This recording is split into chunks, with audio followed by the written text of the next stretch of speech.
Danganronpa.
Uh-huh.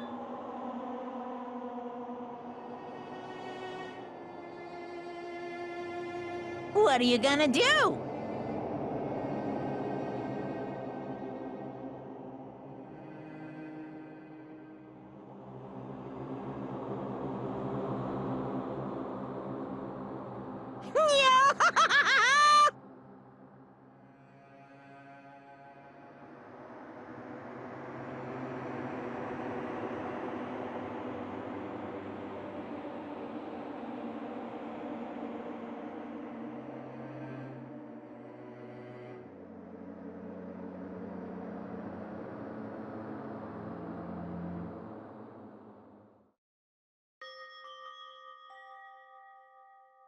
So,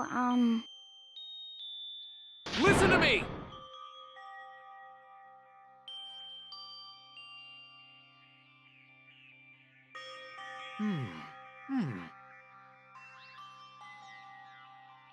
Ha ha ha ha! Hey, come on.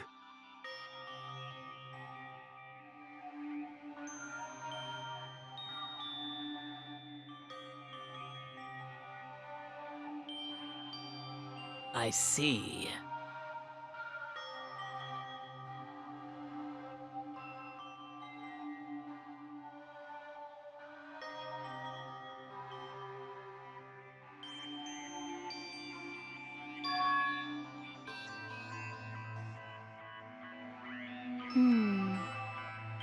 um...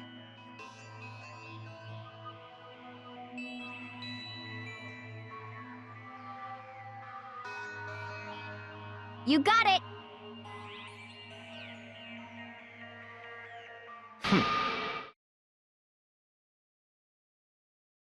Huh?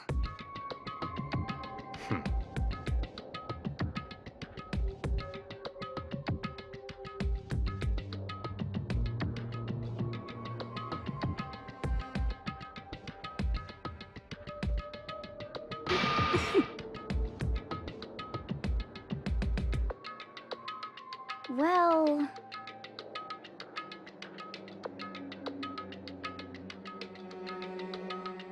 Stop talking.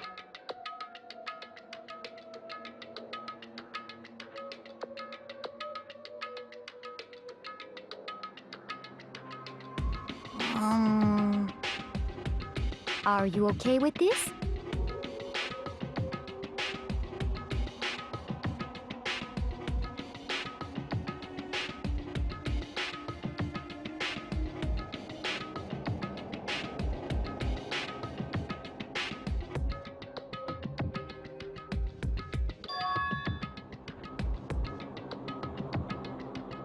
Honestly.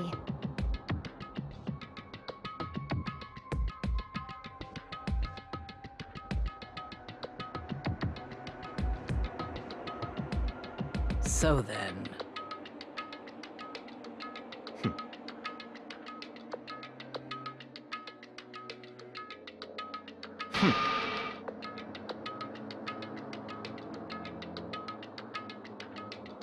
No, What? I can't take it.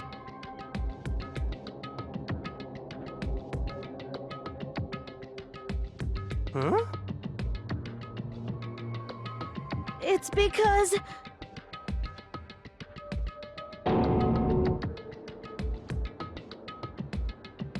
But... So,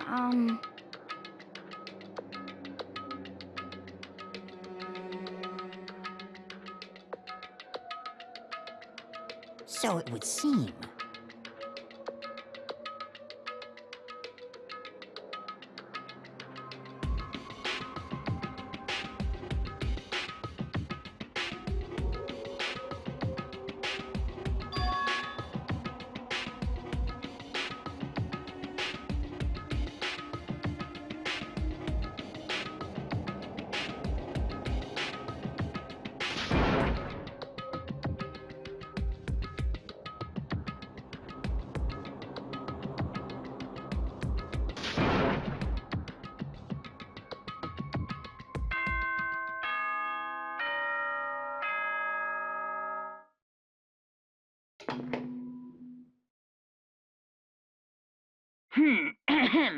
This is a school announcement. It is now 10 p.m. As such, it is officially nighttime. Soon the doors to the dining hall will be locked, and entry at that point is strictly prohibited. Oh, and one other thing. It was totally obvious before that you were trying to make yourselves feel better and justify what you did. See you, don't see you, see you. That's about how much I can see you, even when you try to hide. Now pay attention and remember this well. The burden of judging others is a heavy one to bear, so be well aware of your actions. Order and stability rely on the sacrifice and responsibility of everyone. Okay then, sweet dreams, everyone. Good night, sleep tight. Don't let the bedbugs bite.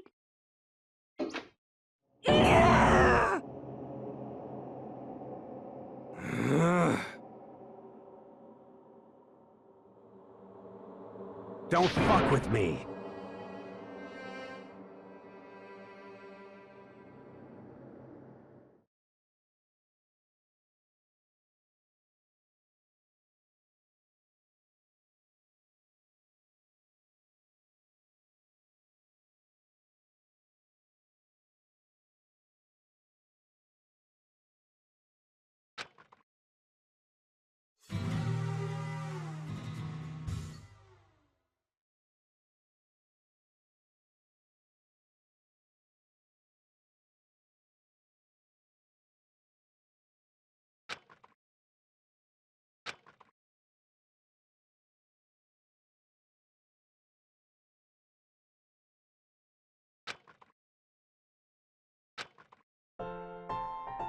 Okay, lift your arms up and down. 1, 2, 3, 4. 1, 2, 3, 4! Now reach way up and bend way down. Tighten those muscles. Let's add a little strength, a little speed to those young bodies of yours.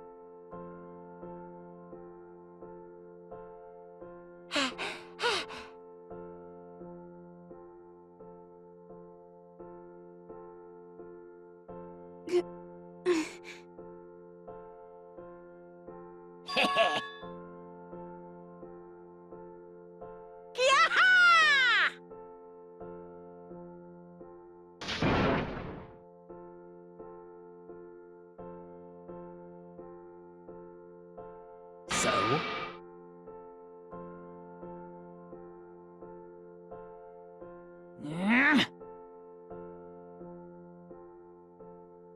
Hey!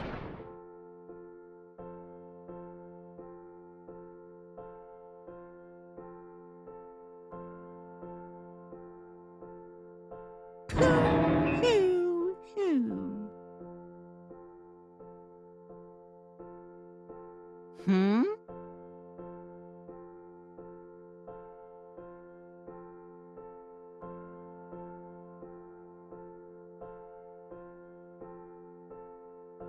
Hey,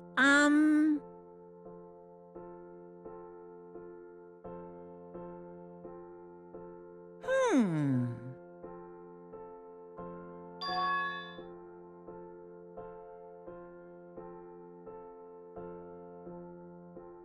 What the heck? You guys?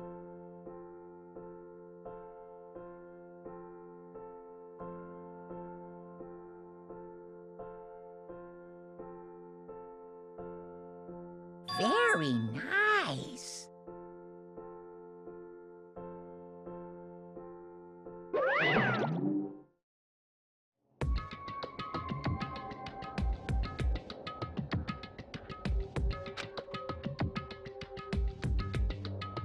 Could it be... I wonder about that. Piece of shit! Hey! You hear me?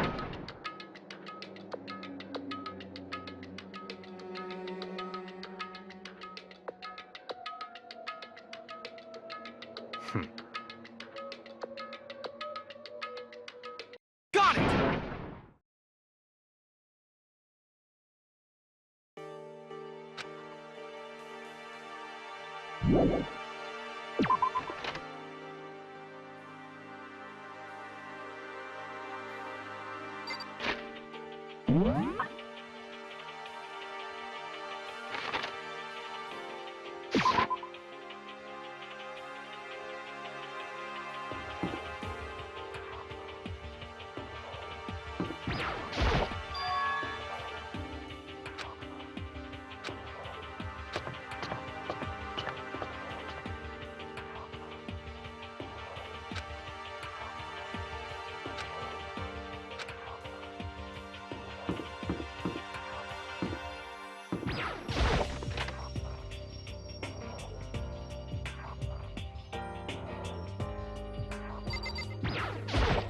I see.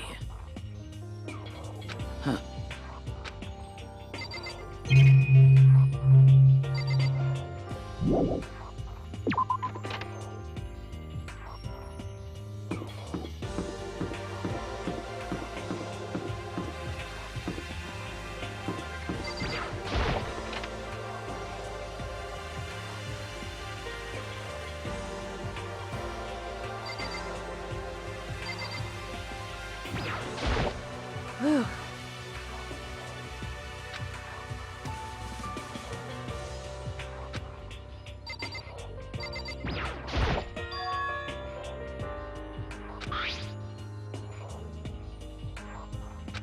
So...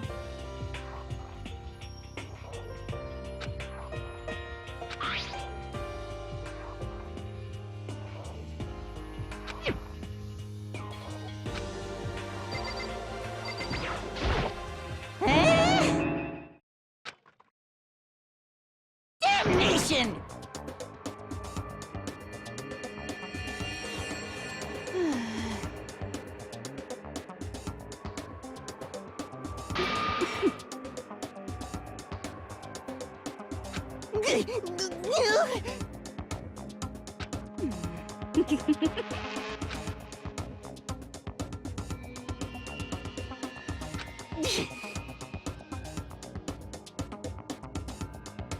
You know nothing!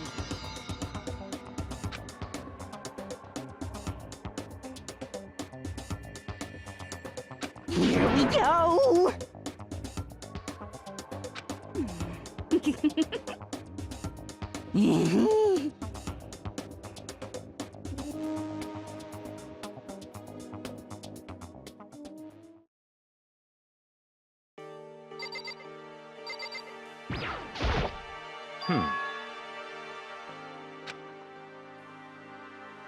Stop talking.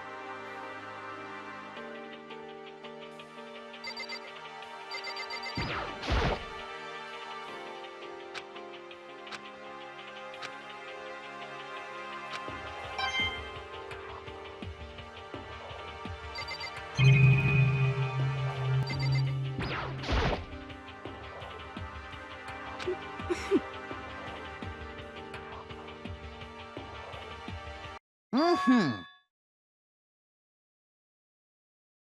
You know nothing! Huh?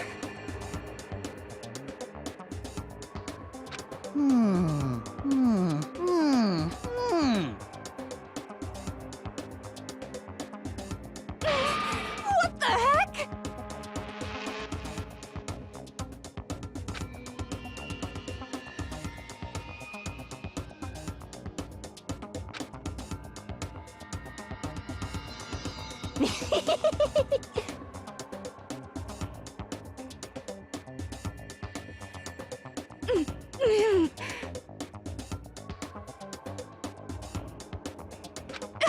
I'm telling you!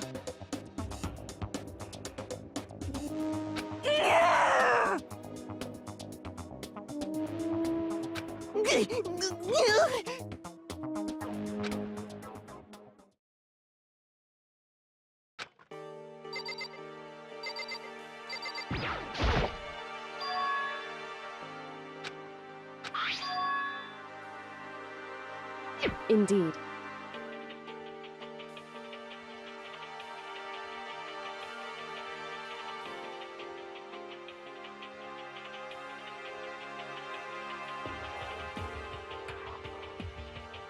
Is that right?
It would seem...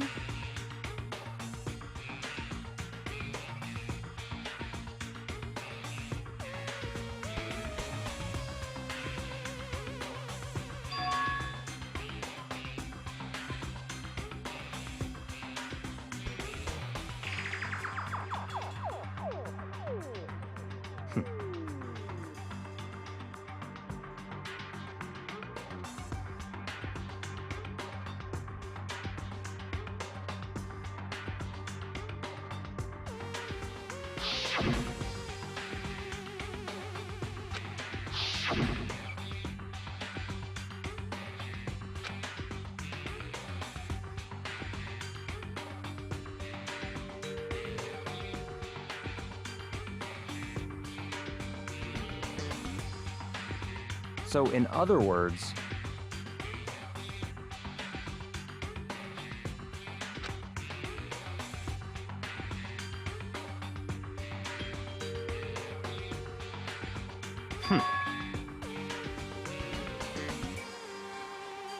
However...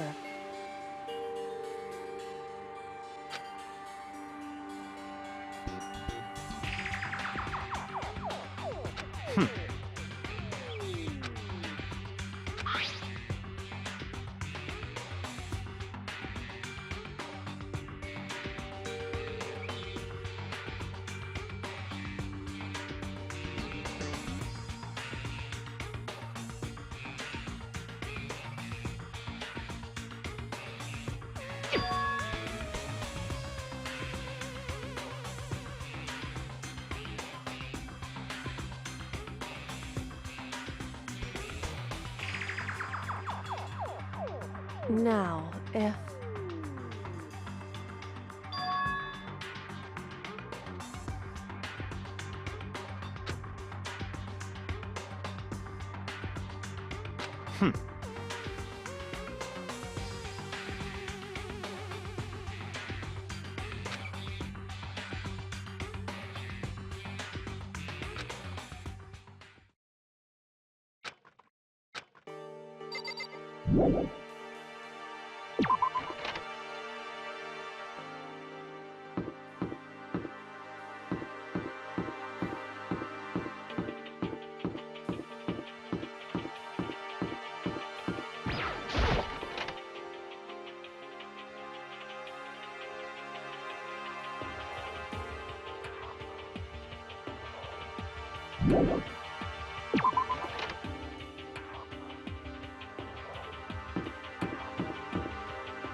Just a second.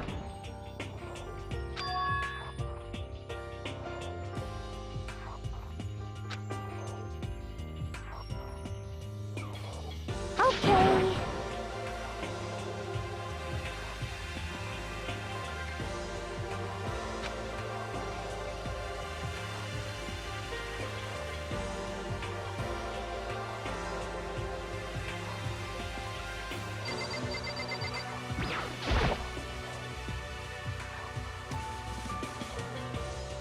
Uh, um...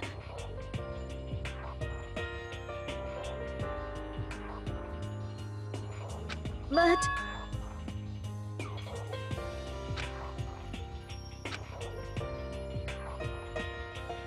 Yeah.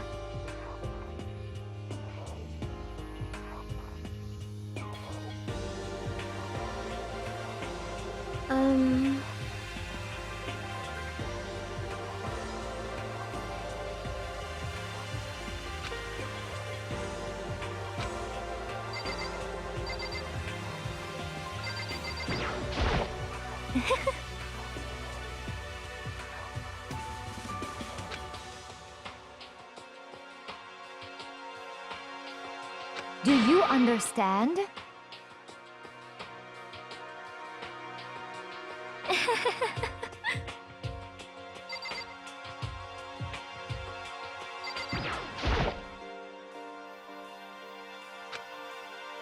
Yeah! Of course! Oh!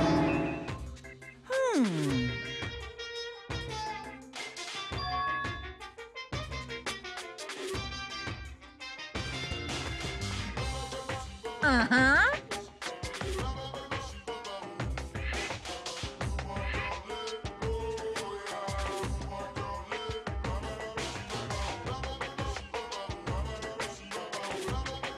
But...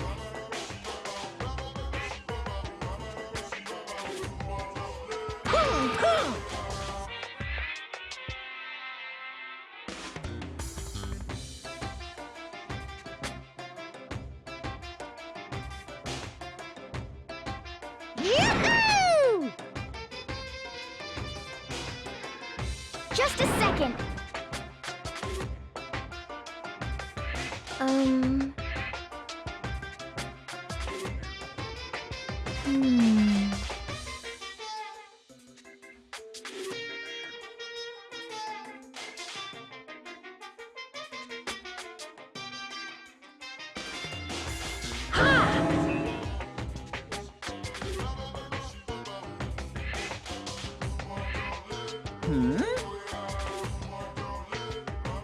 I got it!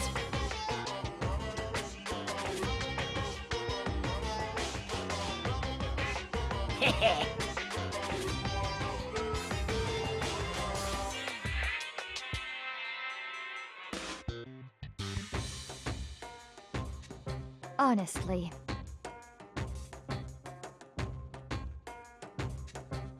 Is that okay?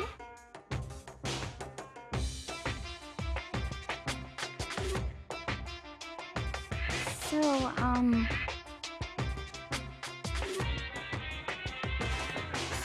Of course!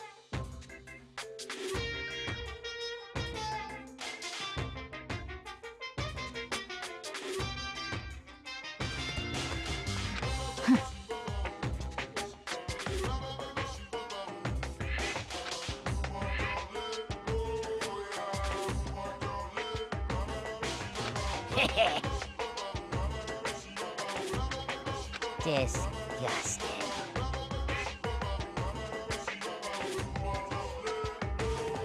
Just the worst. See ya later! ah. You got it! As for me, I'm sorry.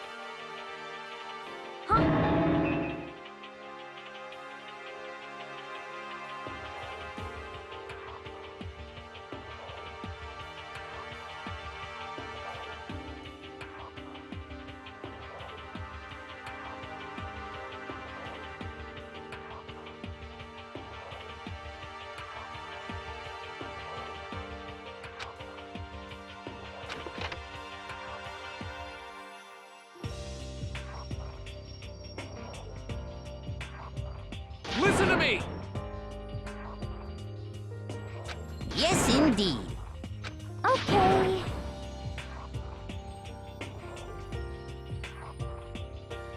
Well,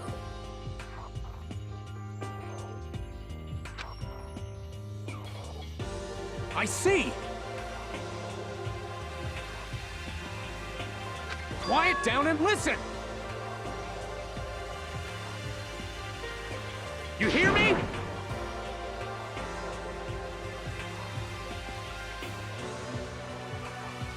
Ha ha ha ha! Are you okay with this? Yo.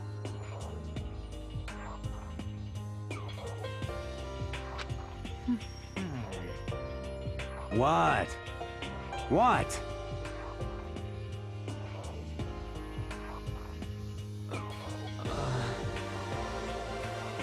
Hey, come on. What?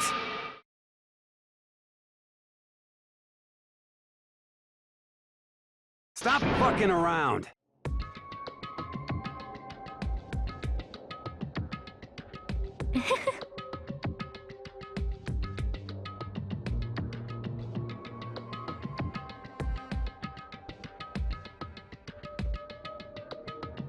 You piece of...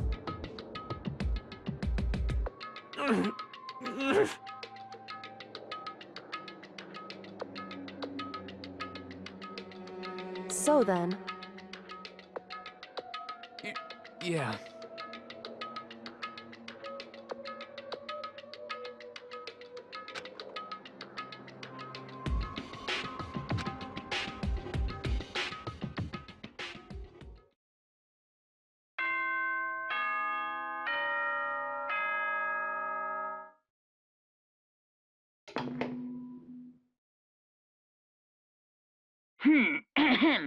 This is a school announcement. It is now 10 p.m. As such, it is officially nighttime. Soon the doors to the dining hall will be locked, and entry at that point is strictly prohibited. Okay then.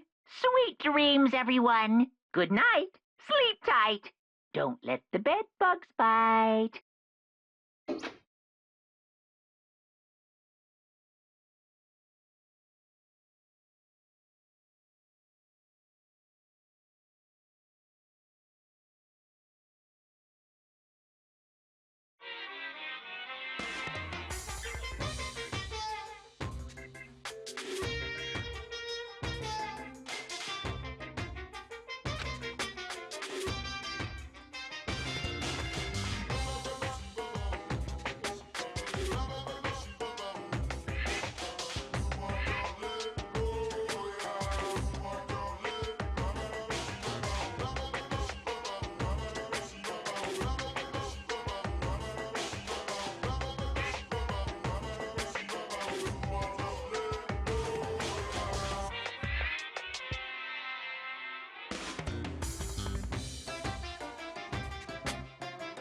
You see what I mean, right, Mr. Monokuma?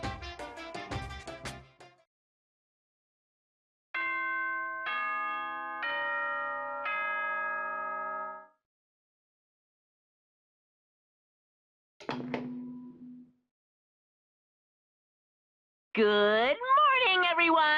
It is now 7 a.m. and nighttime is officially over. Time to rise and shine! Get ready to greet another beautiful day! Oh, that's right. I wanted to let you know that your e-handbooks have been updated. New regulations have been added, so please take a look and enjoy your school life more than ever before.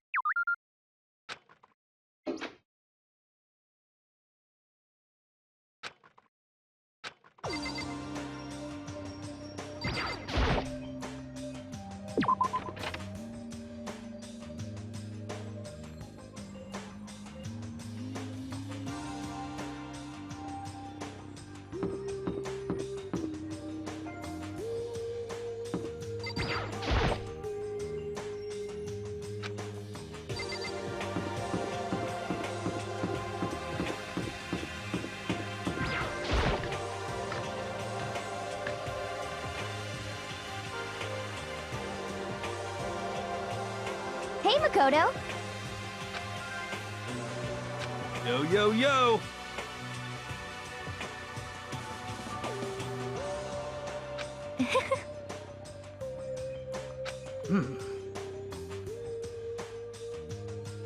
Let's see.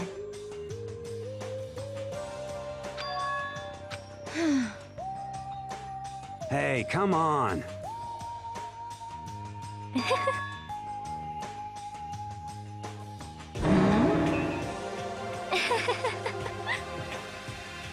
Well, let's see.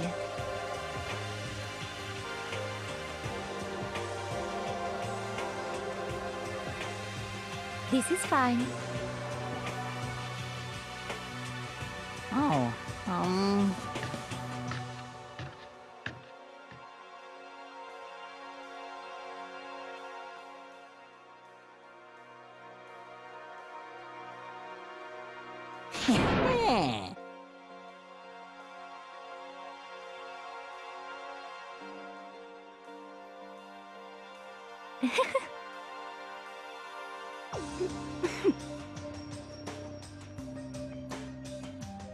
There's no way to think about this in a common sense kind of way.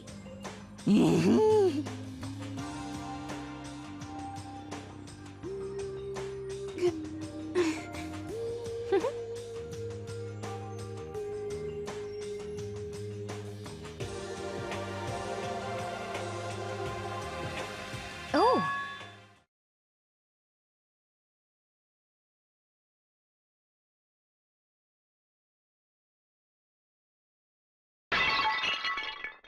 What?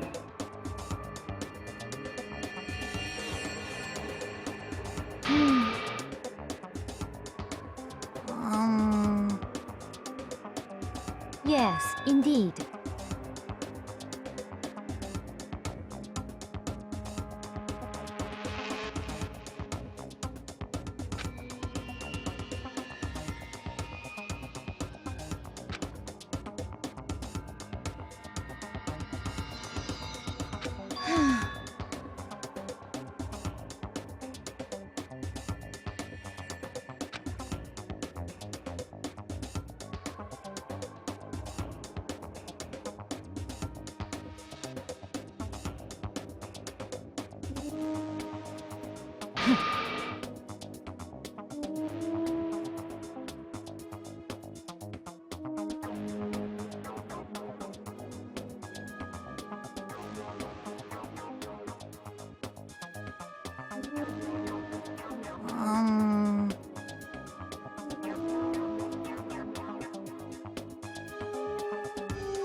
bitch! Say what? Yay!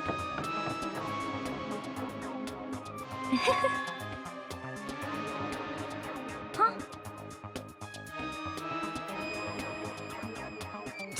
Shit.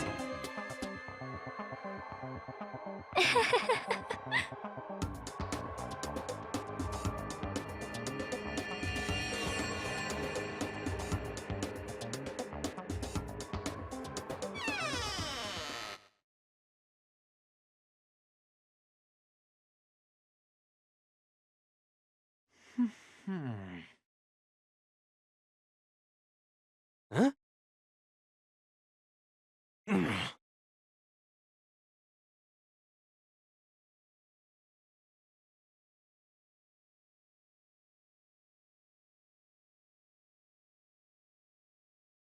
I think maybe...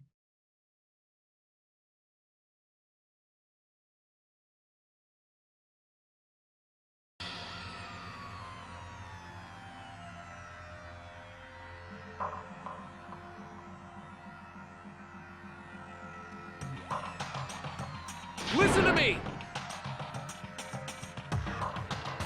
What's your problem?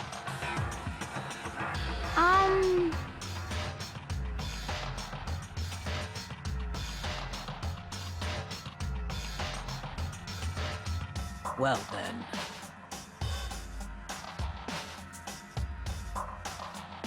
Um...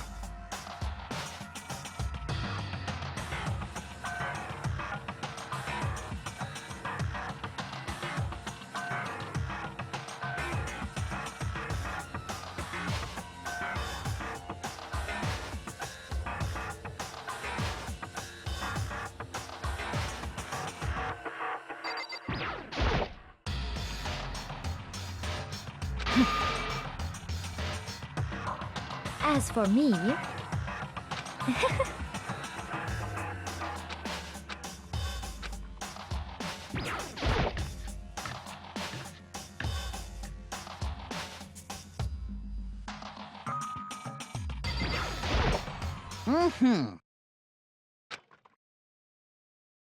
What? However...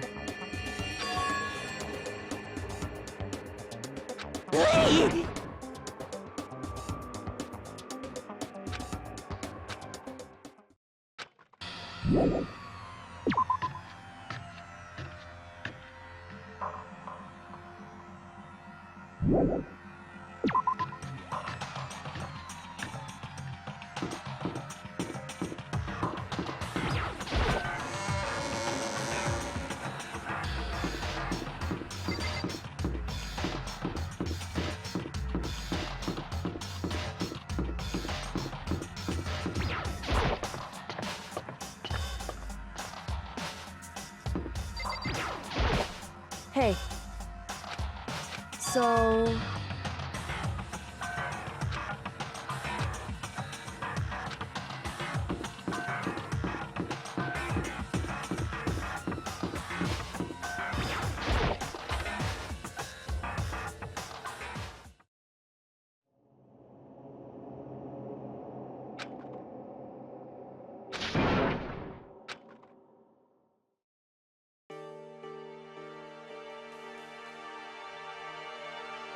Hey, what are you doing? I'm fishing. What does it look like I'm doing? I'm trying to read, so if you could be quiet. Oh, sorry. Wait, no! What are you doing here? Everyone's super worried. We've all been looking for you. Who asked you to do that? Because we're all supposed to meet up in the morning and eat together. We made a promise. A promise? Can't I get a second's peace and quiet around here?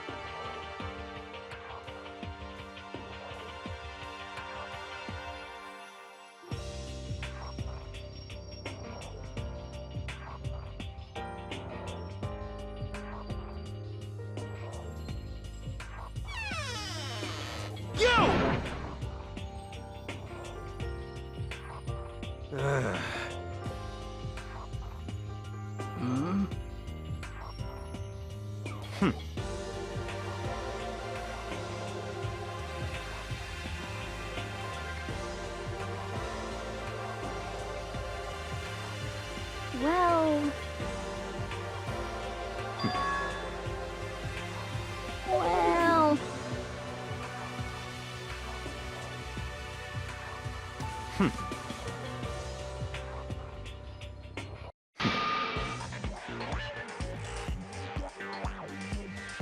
Naturally.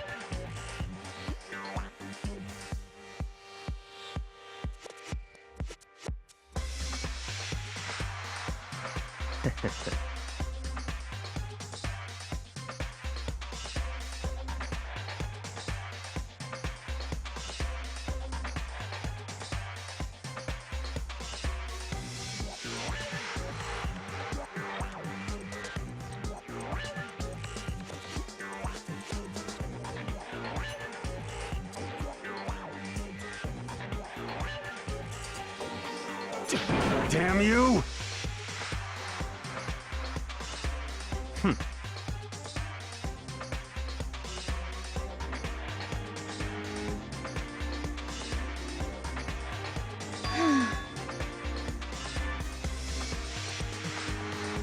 are you okay with this?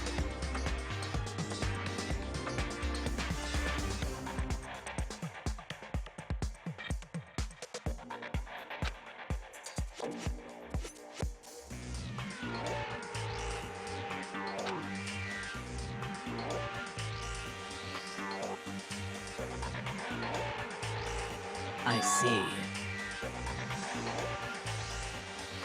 Actually,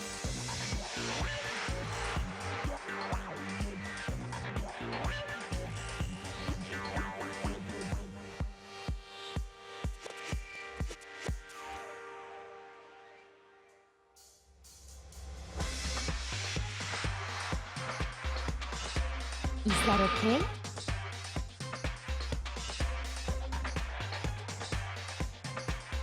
So, in other words,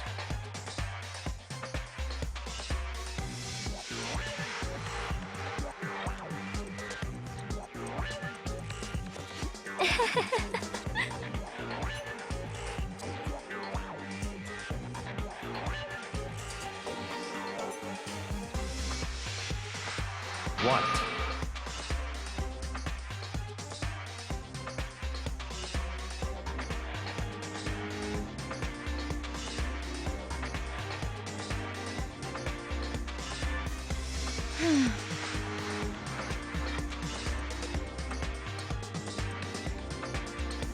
Naturally.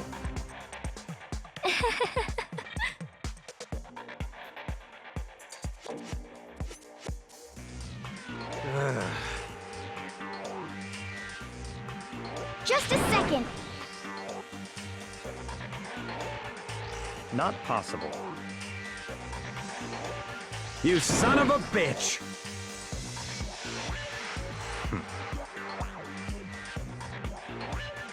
What?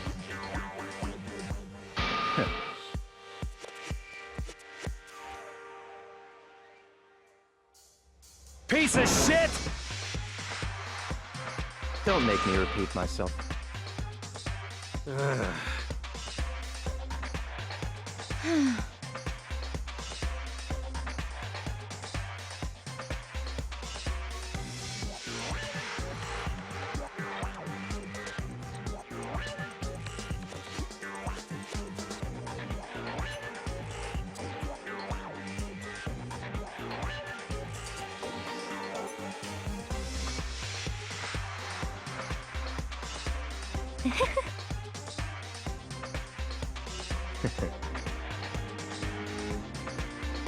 Isn't it wonderful?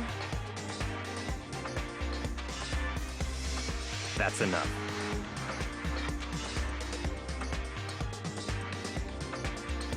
Oh,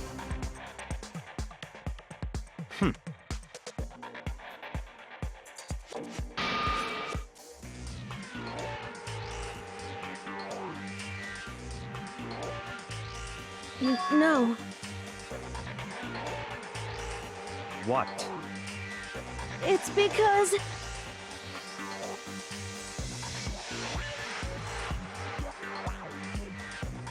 It's horrific. Huh?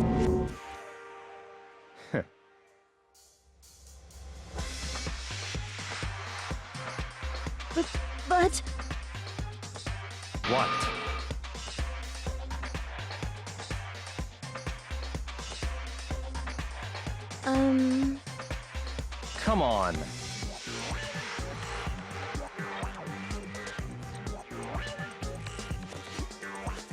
I'm sorry. Stop fucking around.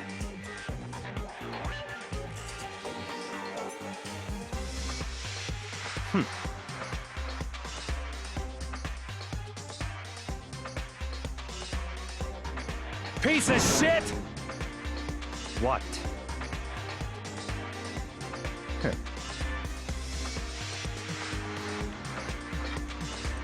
You son of a bitch! Just a second. Piece of shit!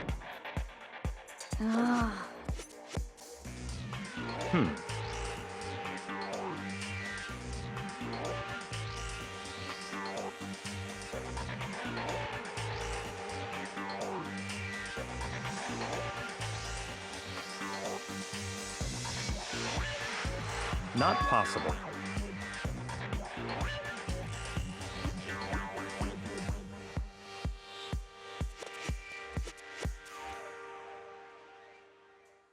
Shit. Goodbye.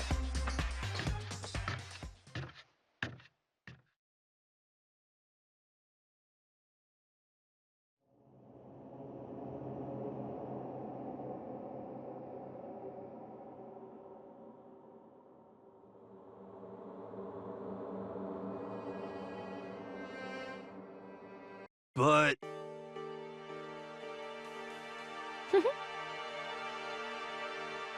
Don't fuck with me. Maybe.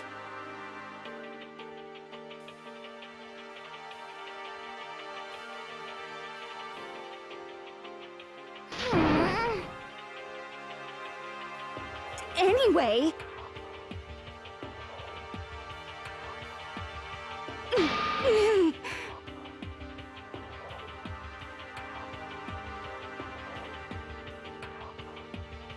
I'm telling you.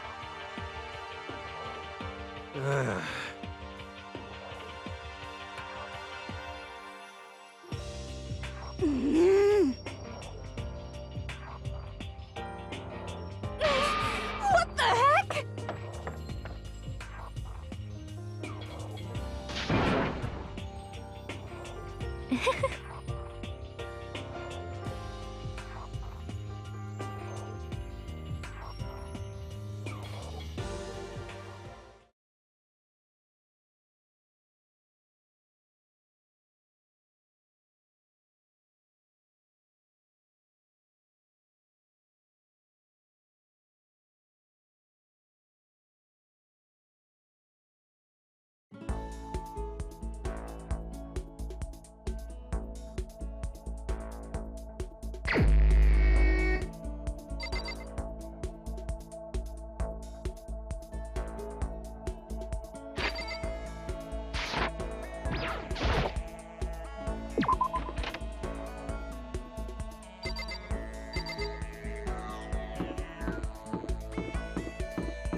Did you need something? This is fine.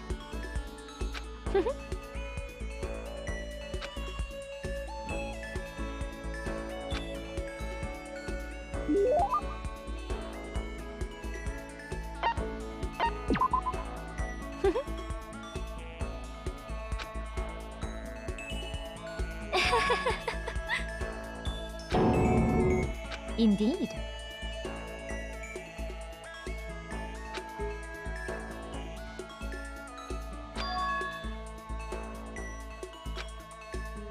Indeed. Actually,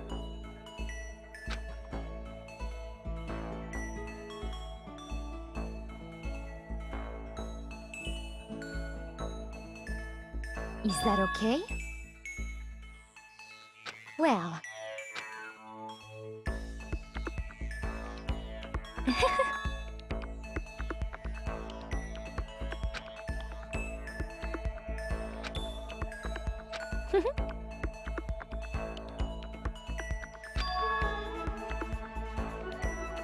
I hope you are well.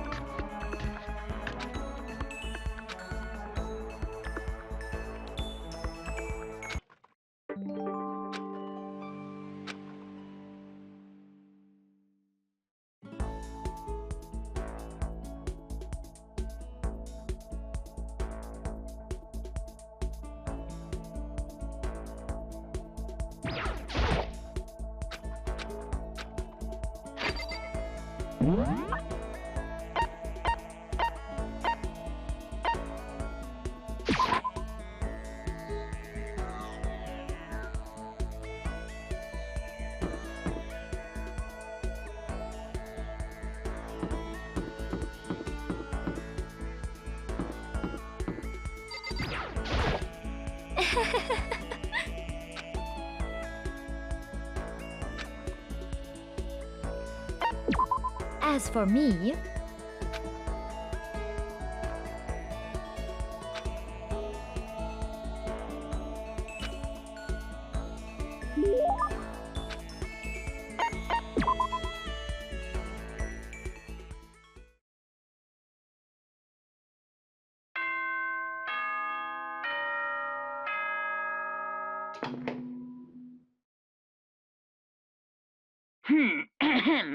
This is a school announcement. It is now 10 p.m. As such, it is officially nighttime. Soon the doors to the... Okay.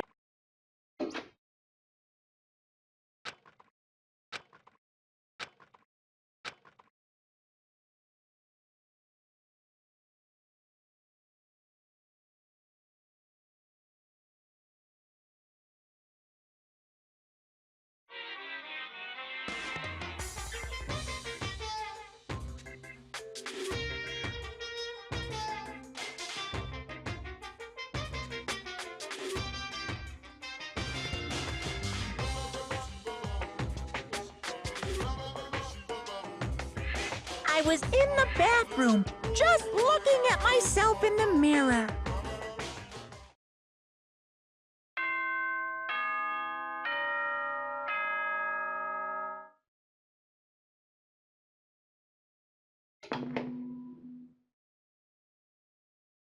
Good morning, everyone!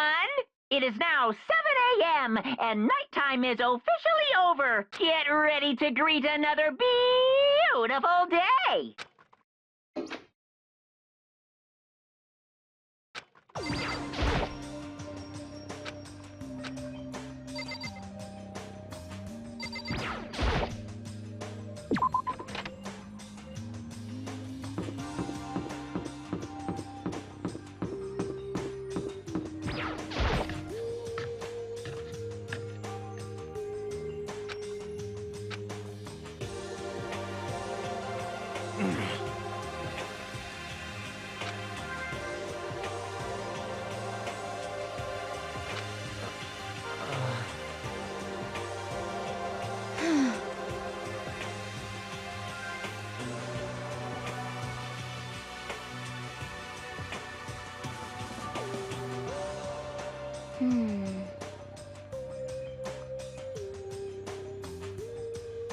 For serious.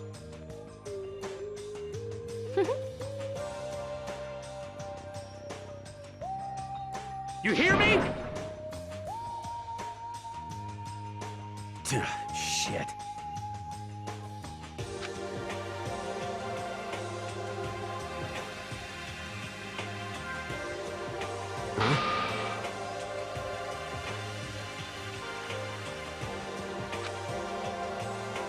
Count on it.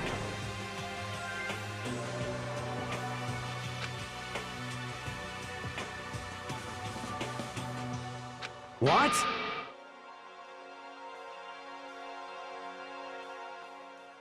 It can't be. You!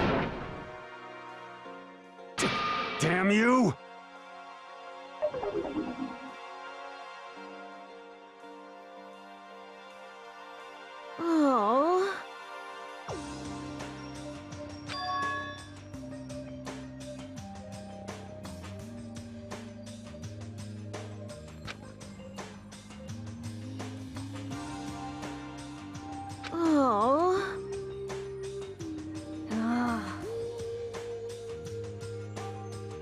What?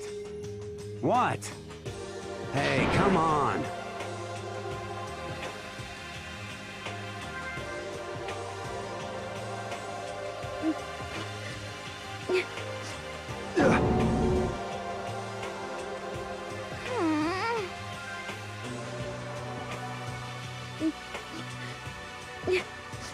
Hey, come on.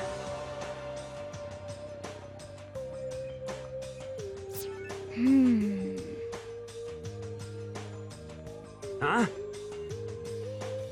What? What? Huh? Yeah, that's right.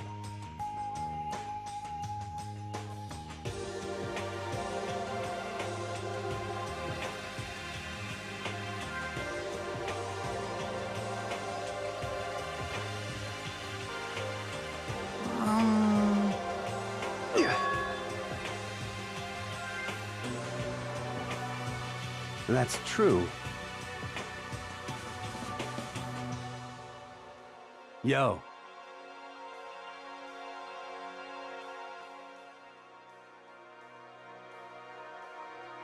Thank you. Oh. But...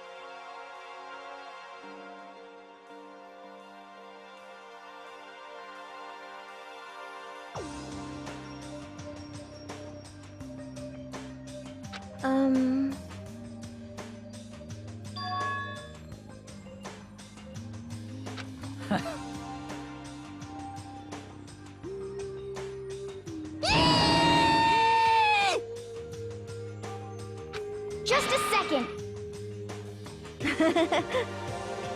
You know? I see. Thank you.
How are you?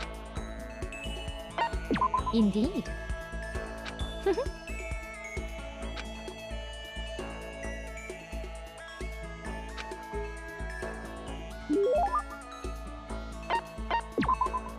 Let's see.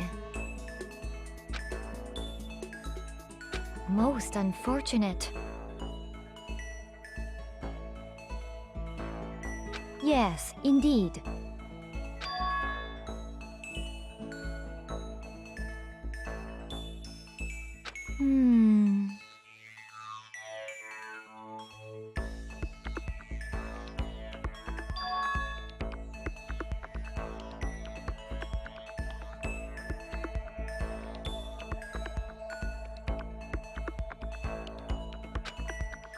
Indeed.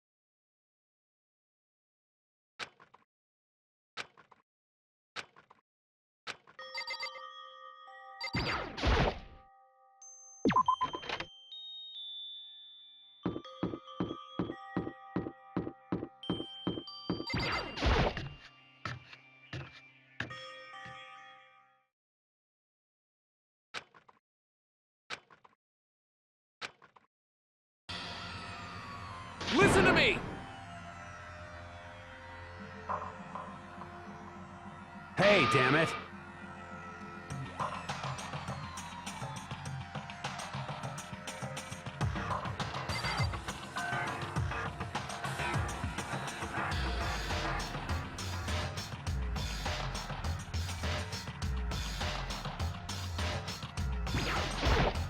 Hey, damn it! What? You're corrupt!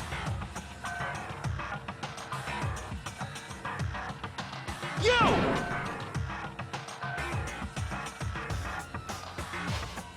Huh? You hear me? Damn you! Count on it! You wanna fight? You hear me? What?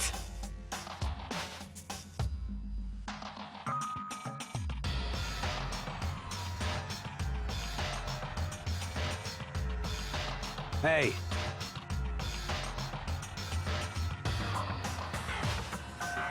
I see! Got it!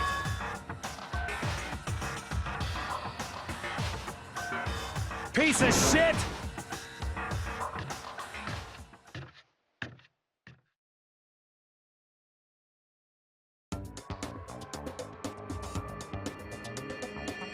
Stop fucking around! You!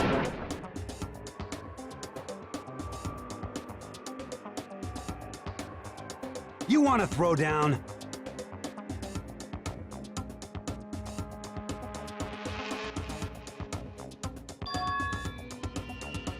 You son of a bitch! Ridiculous! You wanna fight? Stop fucking around!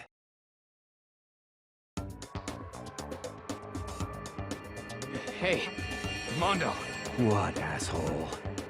you can take off your uniform, you know? Go ahead. I won't judge. And you can shut the fuck up and mind your own business. I mean, look at you. Your face is all red. What are you, one of those goddamn hot spring monkeys? It just so happens, I was born with a red face. You don't have to act all big, man. Act, you say? I'm still plenty good to go. I'm so good, I could eat a steaming hot bowl of soup right now.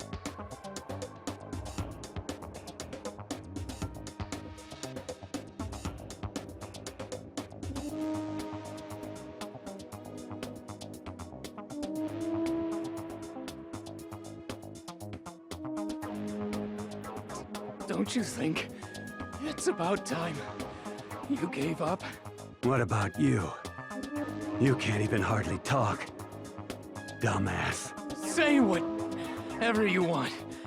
I'm still totally good to go. In fact, I'm starting to feel kind of cold.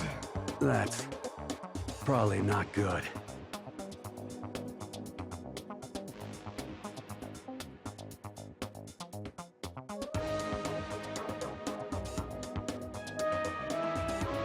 Shut up!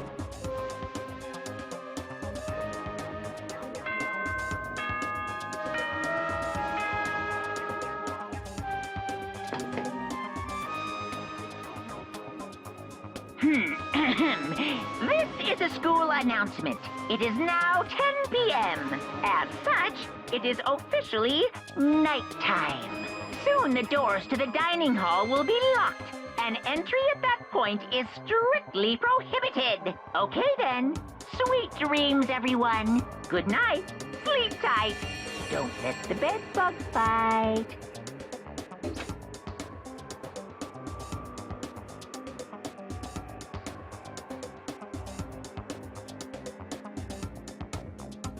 In a true competition, there's no such thing as a tie. You win, or you lose. That's the only thing that matters. Listen to you, you son of a bitch. Then bring it on. I'll push you right up to the gates of hell.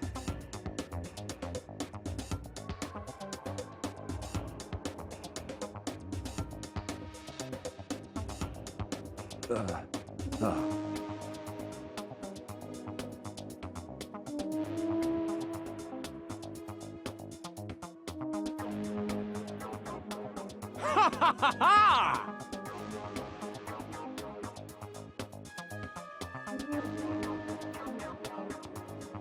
Yeah.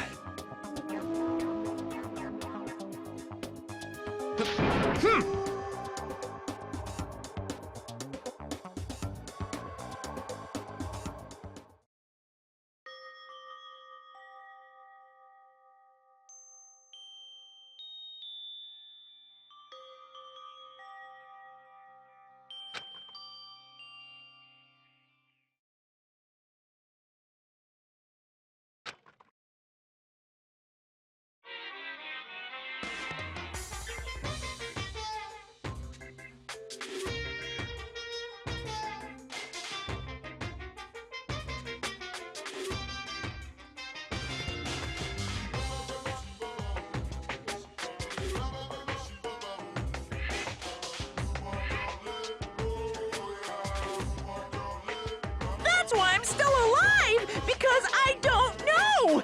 That's why I desperately cling to life!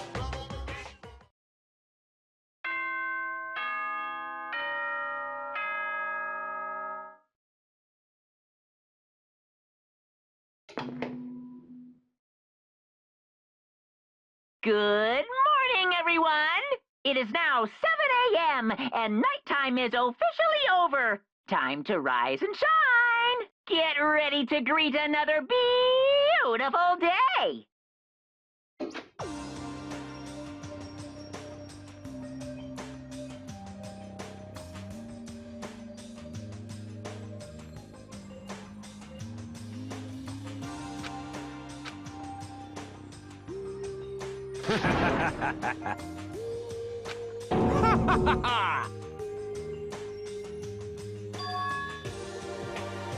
Yo,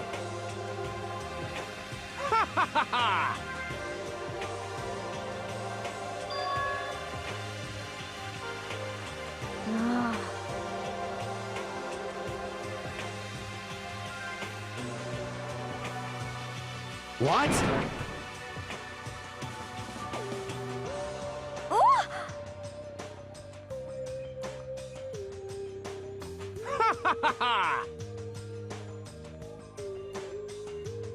You hear me?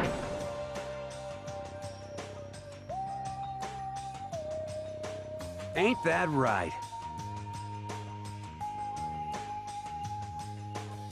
Without a doubt.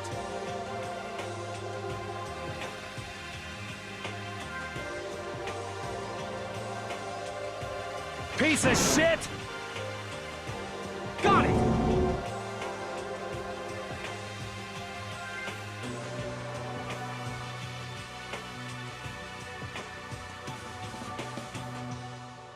I see.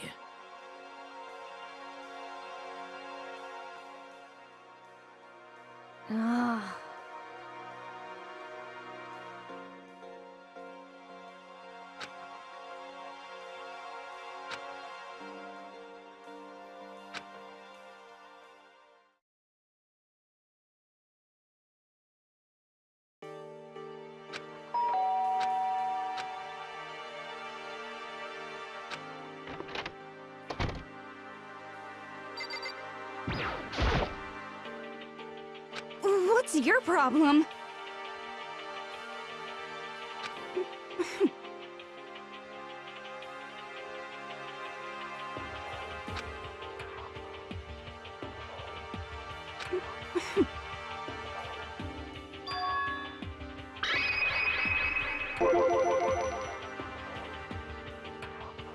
Well...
He's here.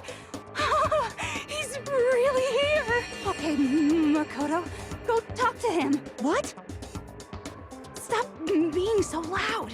Just hurry up and go talk to him. You go talk to him if you want to so bad. I can't. I don't want to interrupt him.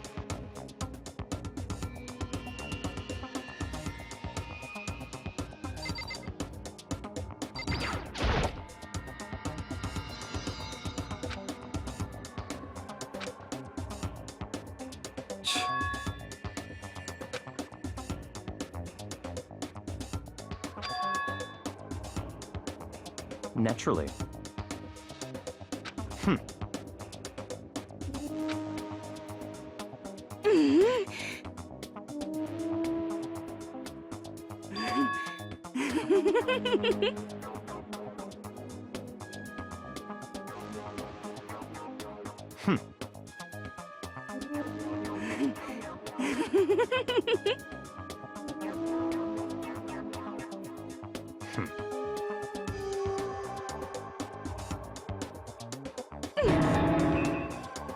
Don't make me repeat myself.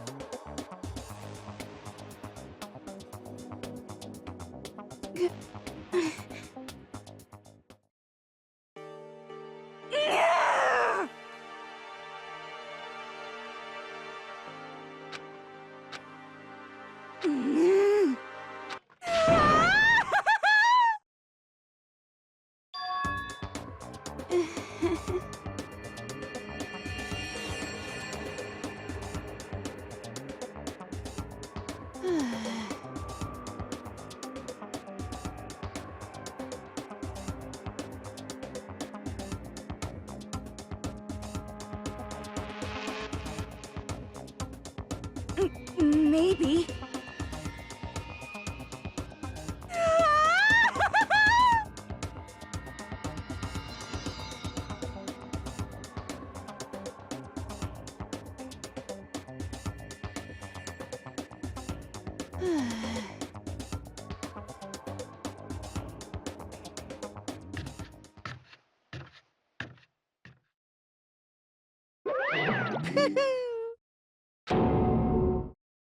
Ba-bum, ba-bum.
Most unfortunate.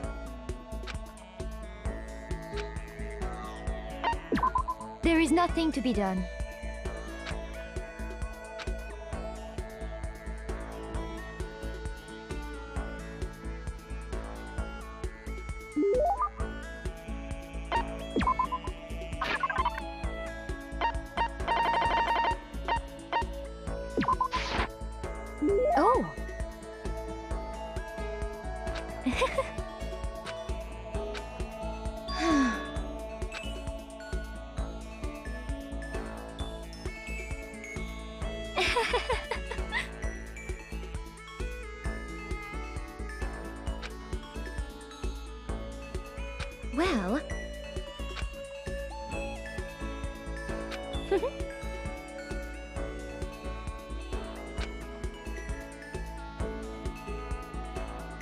This is fine.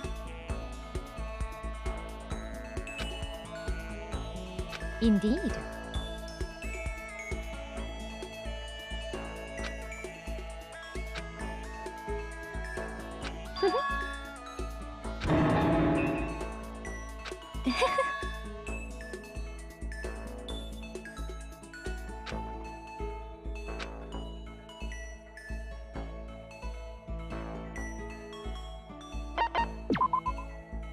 Well, indeed.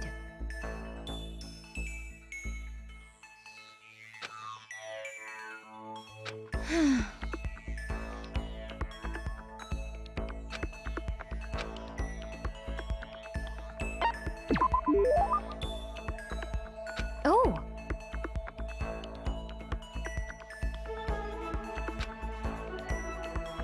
Actually,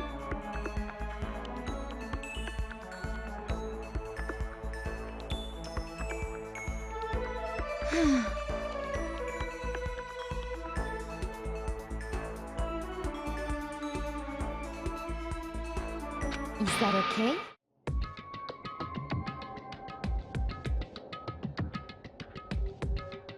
Do you understand?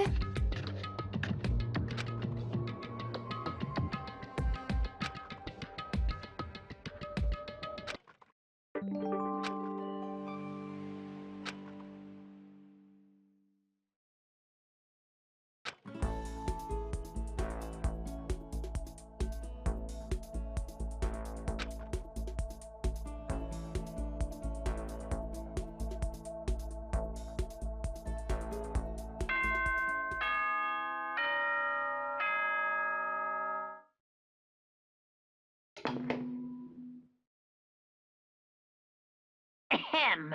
School announcement, school announcement. Nighttime is quickly approaching, but before it arrives, all students, please gather in the gym immediately. Emergency! Emergency!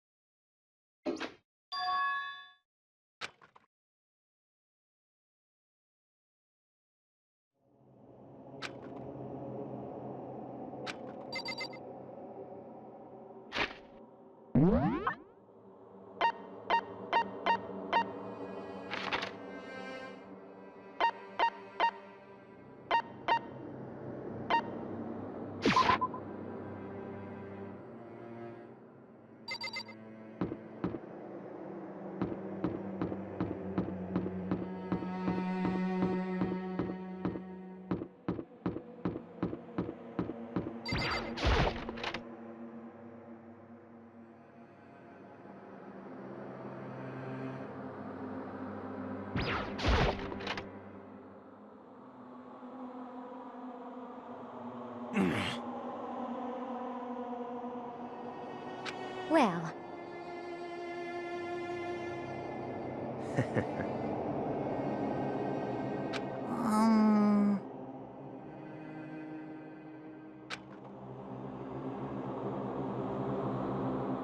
What the heck?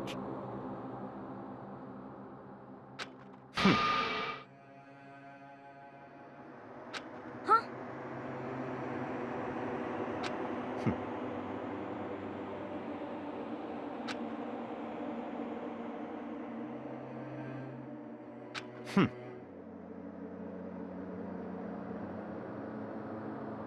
What is this?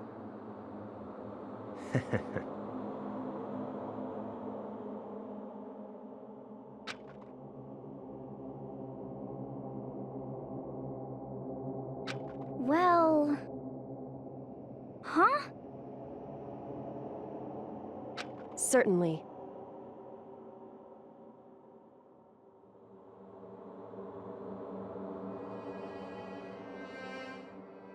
What?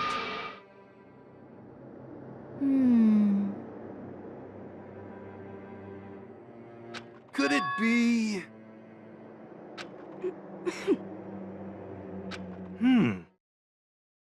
It's not like some occult mystery.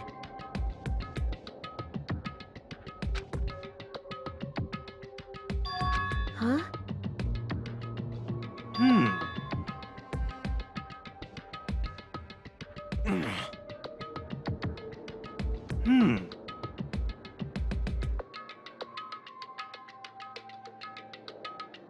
Could it be...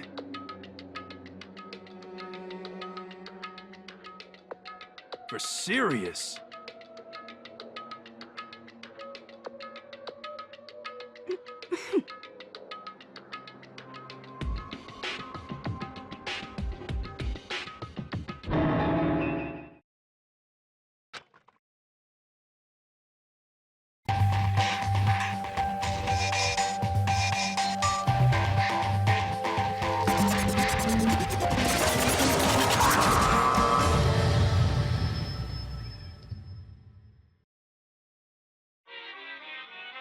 Whew.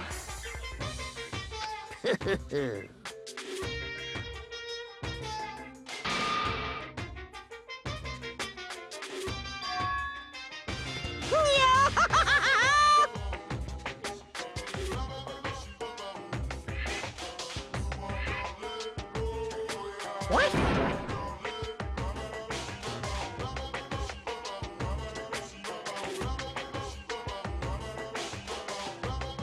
And?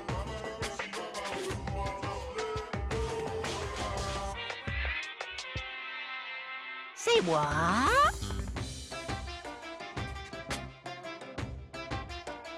If you please.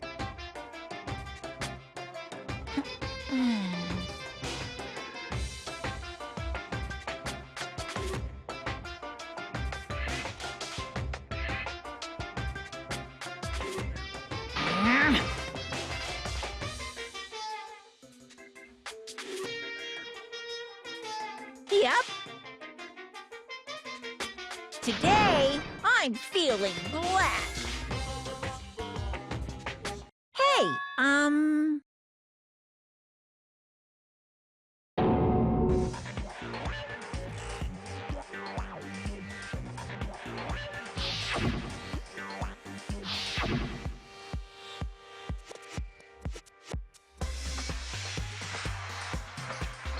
it! You hear me?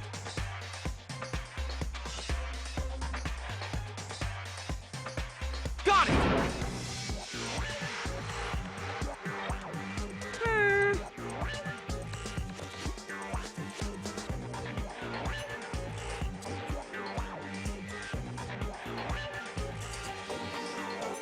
Ba-bum, ba-bum.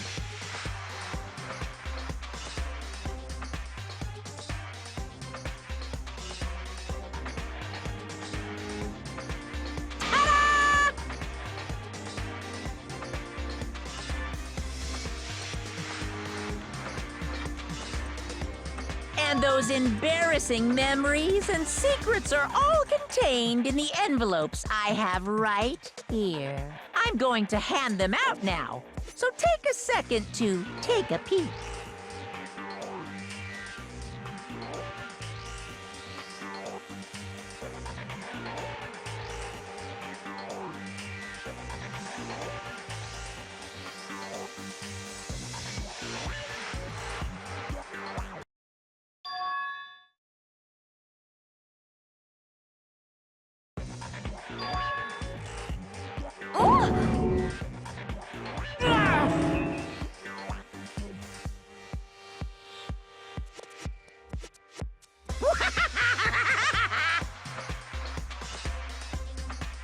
Extreme!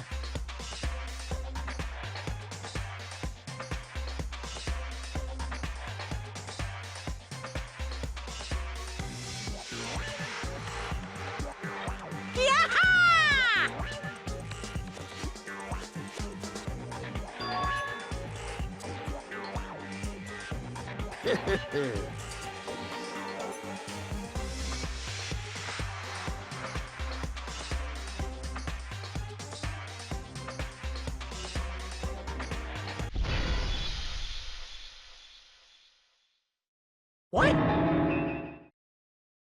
Count on it!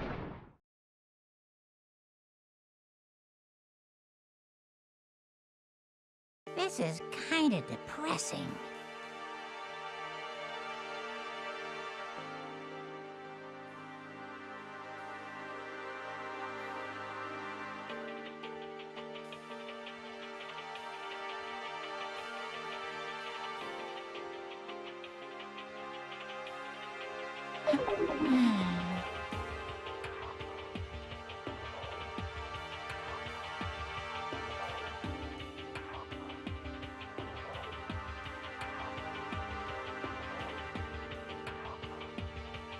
Okay.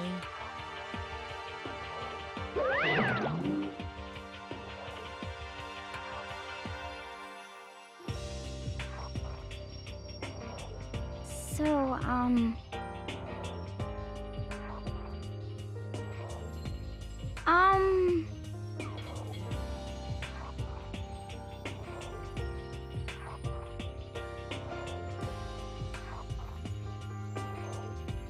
Listen to me! You hear me?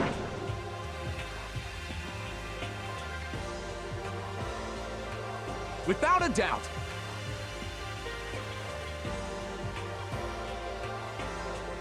Quiet down and listen!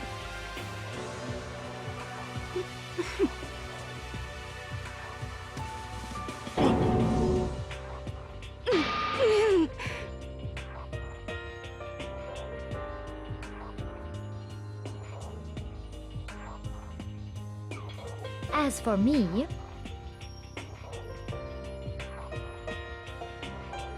Oh?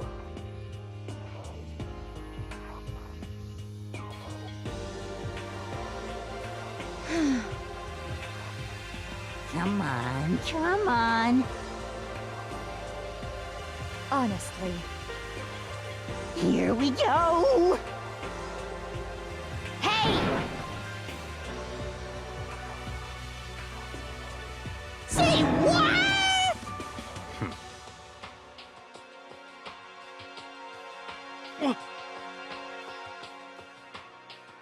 I'm sorry. But...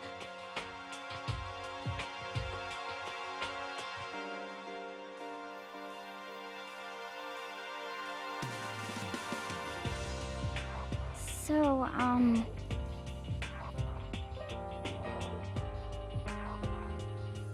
That's true.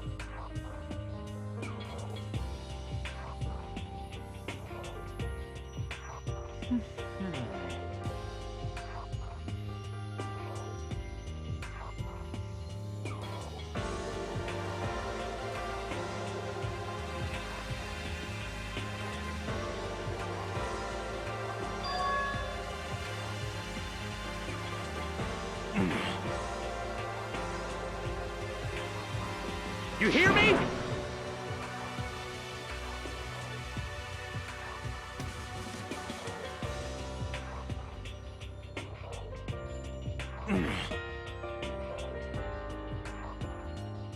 Well...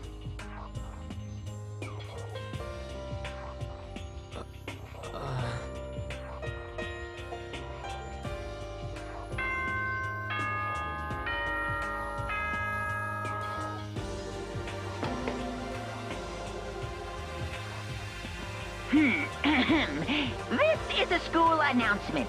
It is now 10 p.m. As such, it is officially nighttime. Soon the doors to the dining hall will be locked, and entry at that point is strictly prohibited. Okay then. Sweet dreams, everyone. Good night. Sleep tight. Don't let the bed bug bite.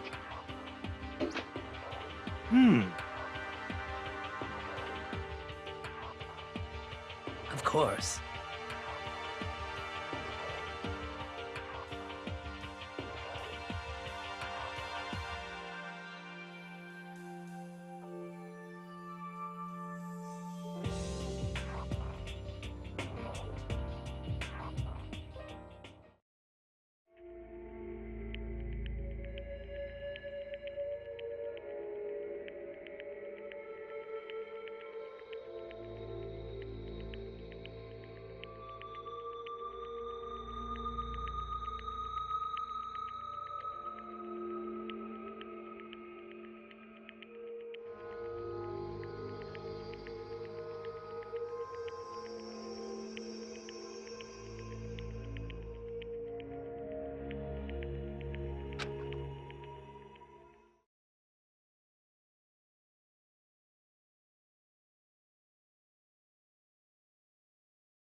sure myself. Maybe you should try reading between the lines.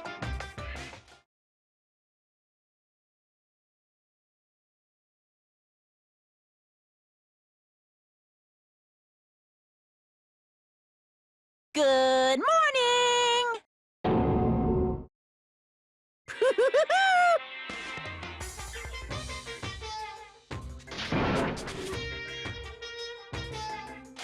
Yep.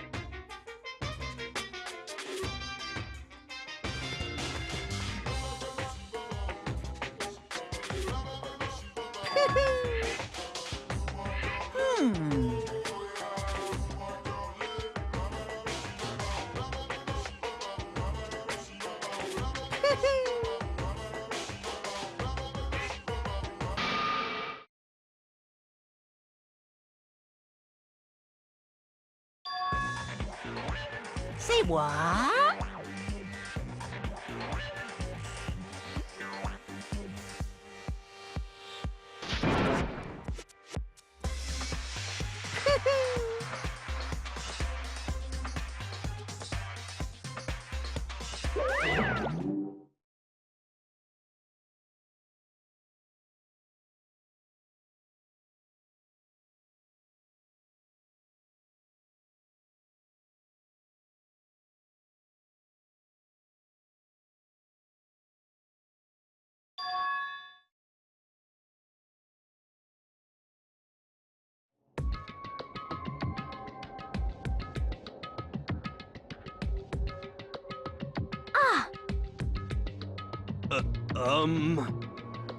Hey.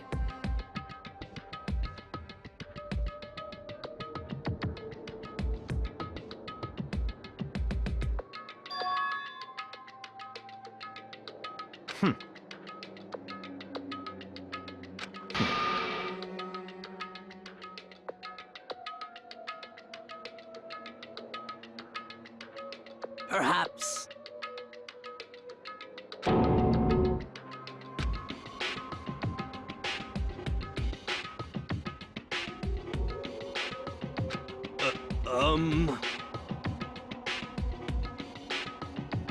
Huh?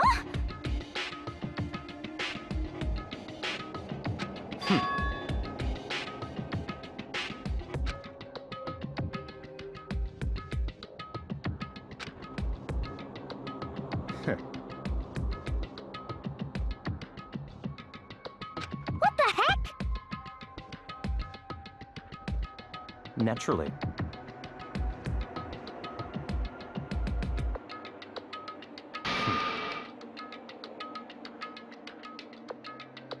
Just the worst.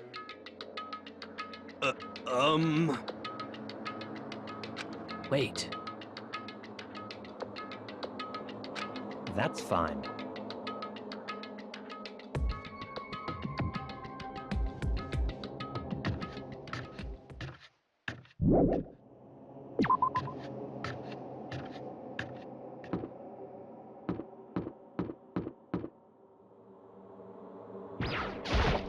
So,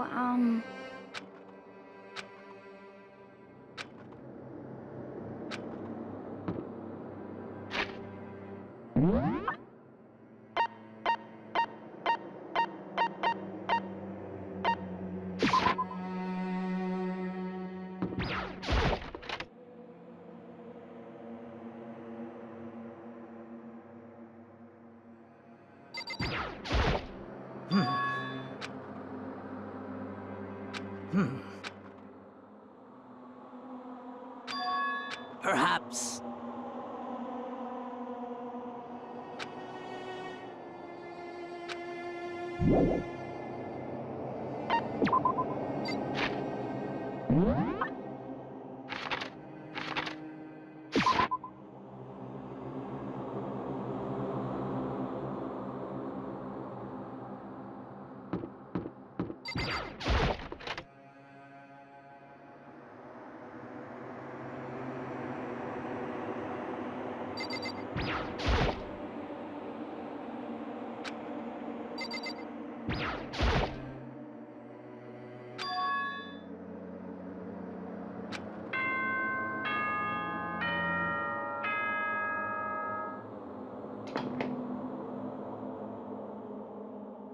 For this investigation, I have unlocked the doors. Please look around to your heart's content. It's all clear now. I see.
Danganronpa.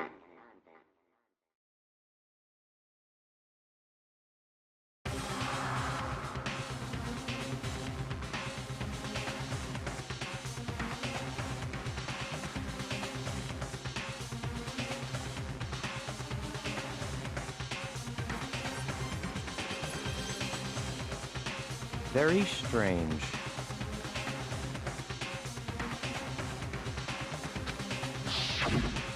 I see.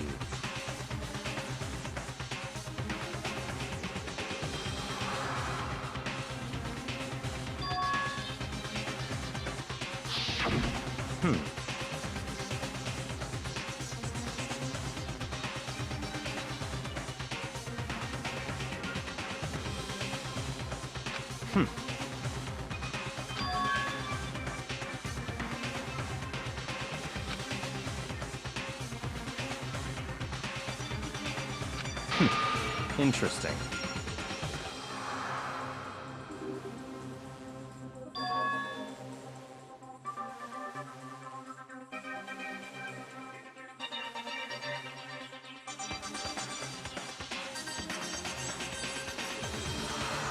What the heck?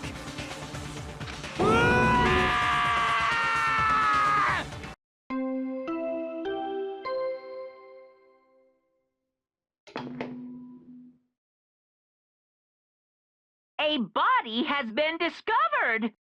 After a certain amount of time, which you may use however you like, the class trial will begin.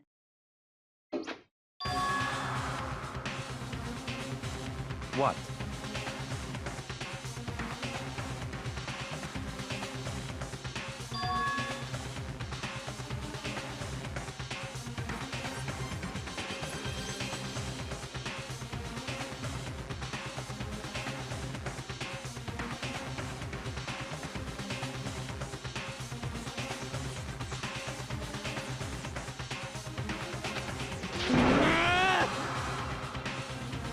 Naturally.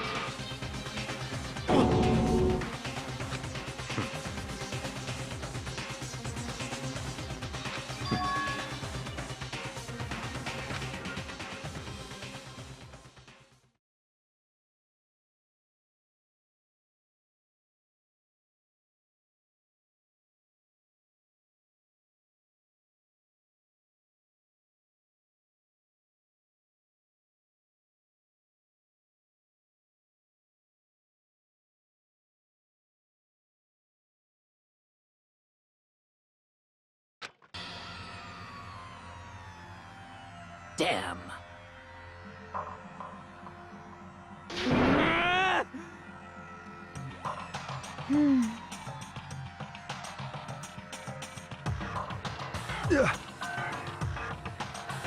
What the?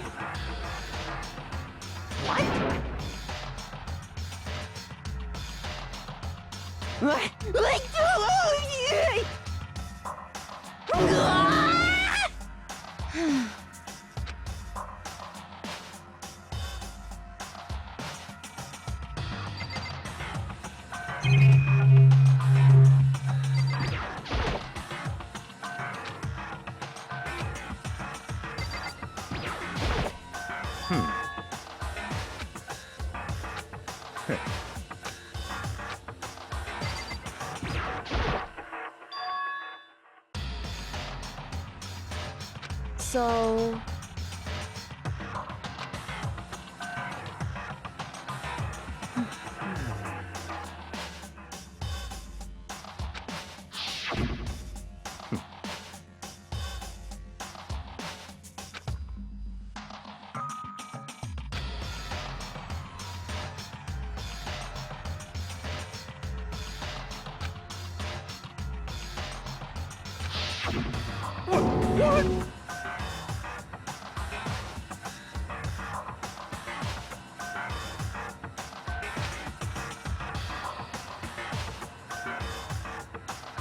What is this?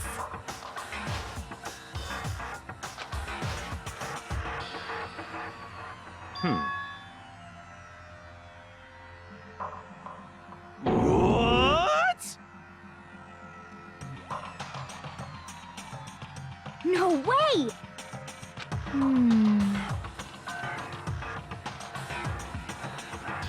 Well,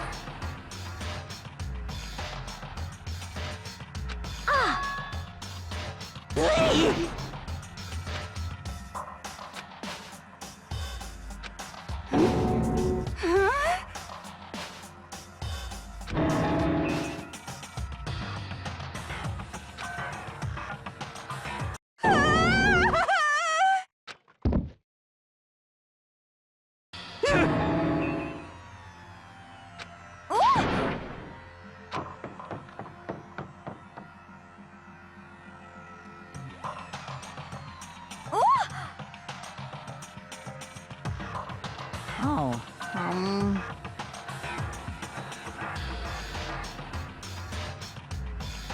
Oh,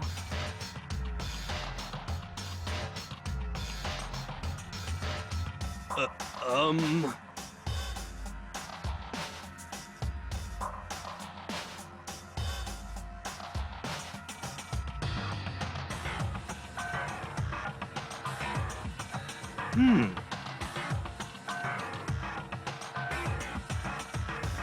just a second.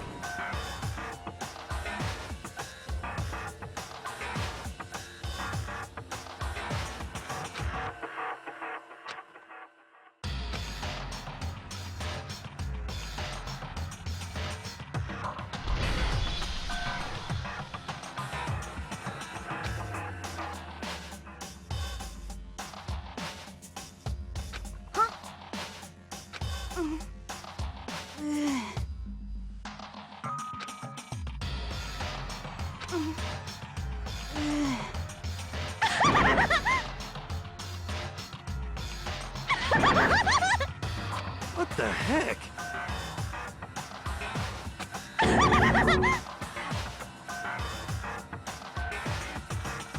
Well...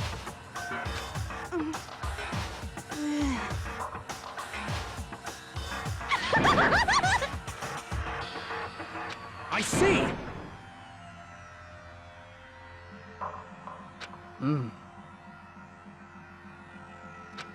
So,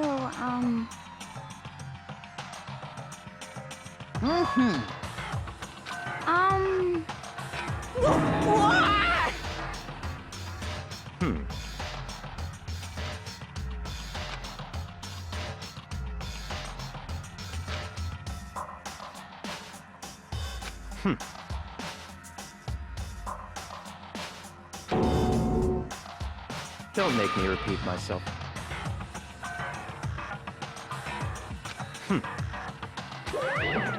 of course. Yahoo!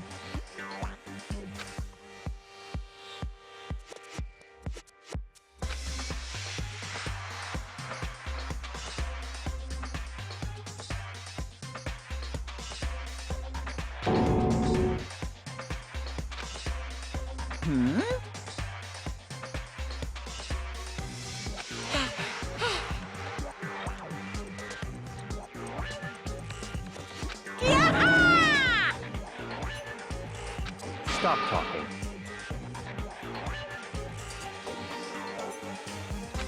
It's the Monokuma File! See ya later! No way!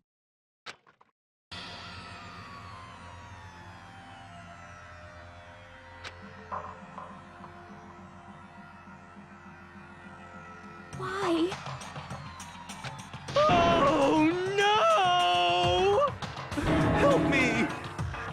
Hey! Such ignorance.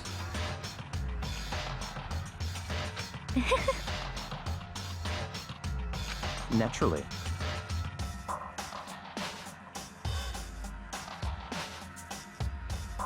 What? Such ignorance.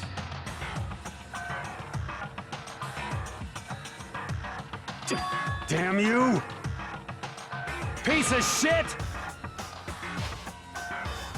Calm down.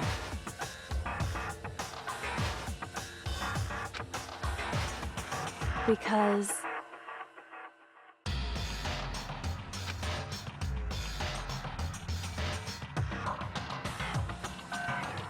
that's right.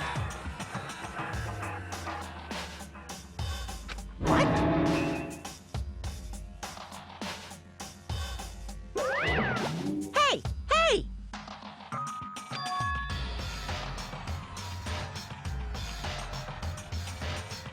Huh? Actually...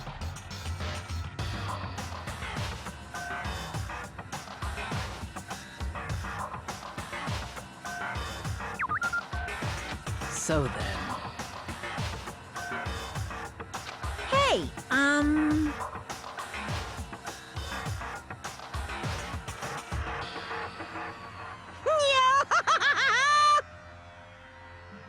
punishment is waiting for you.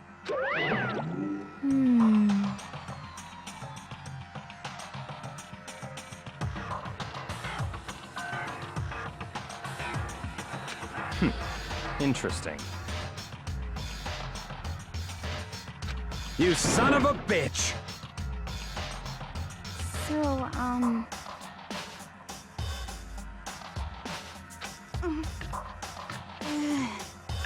there is nothing to be done.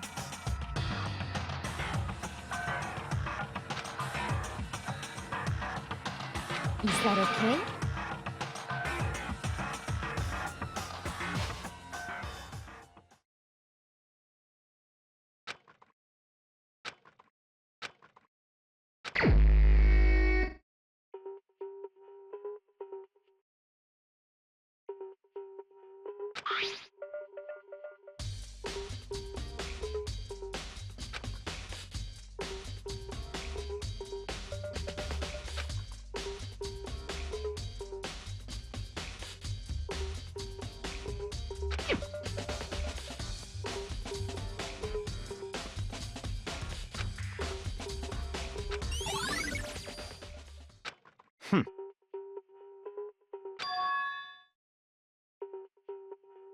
Naturally.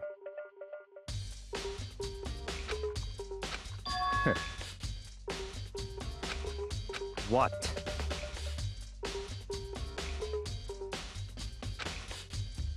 Stop talking.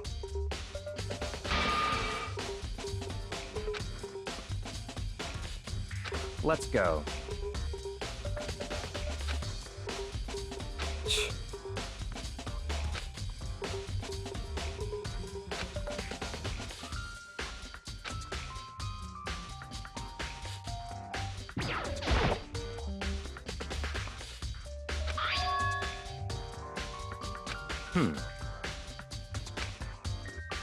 That's right.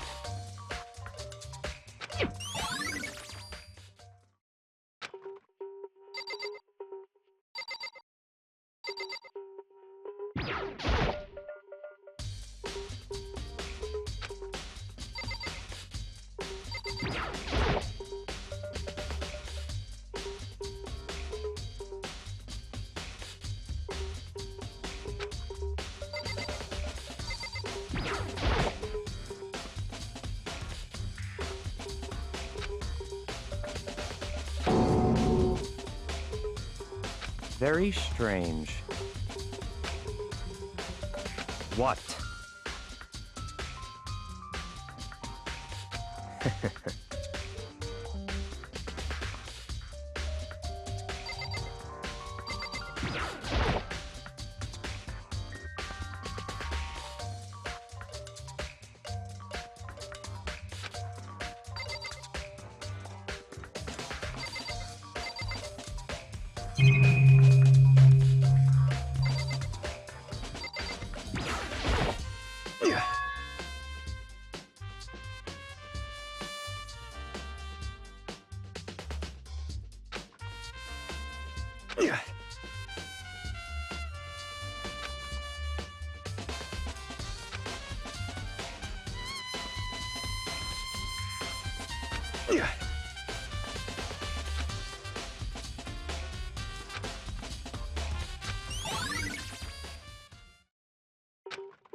Well.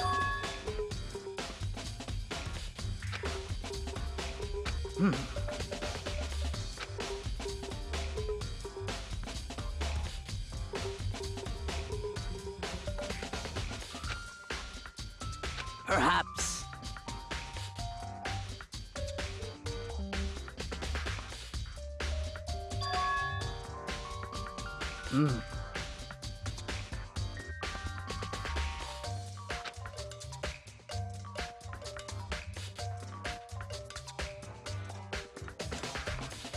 However...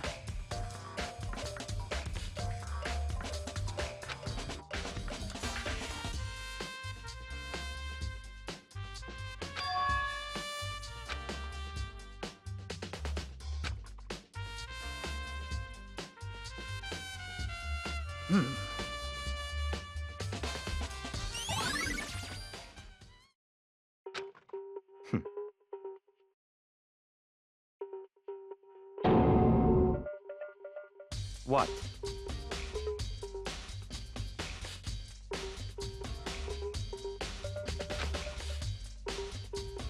Let's go.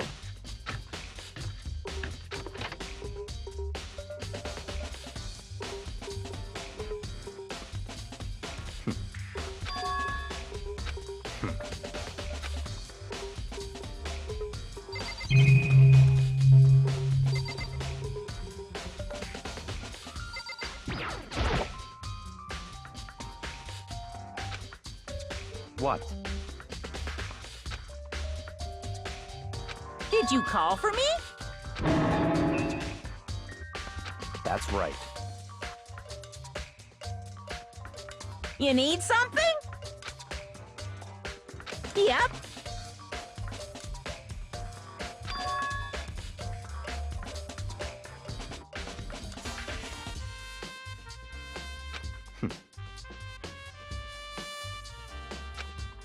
Unbelievable.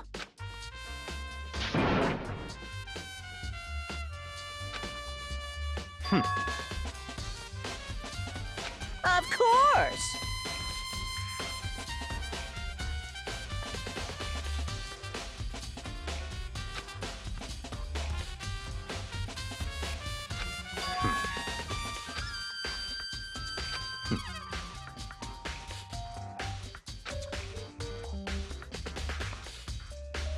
So, in other words, such ignorance.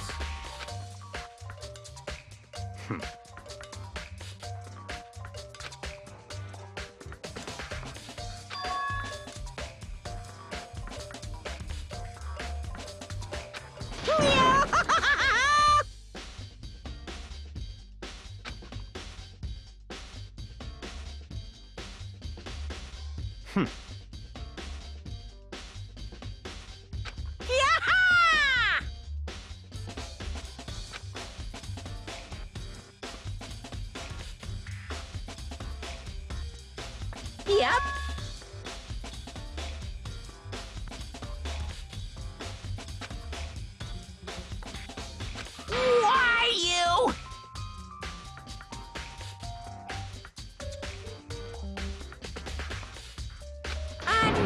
Unbelievable.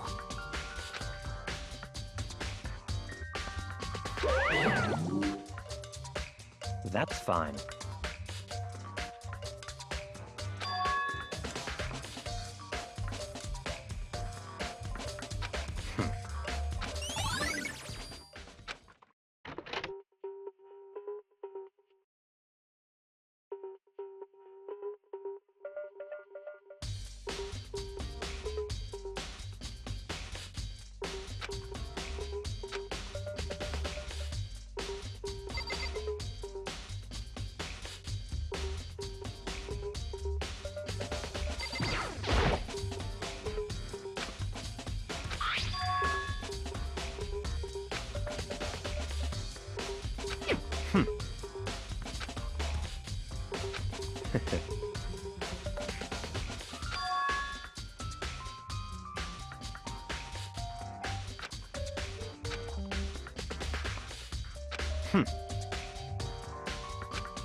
What? Very strange.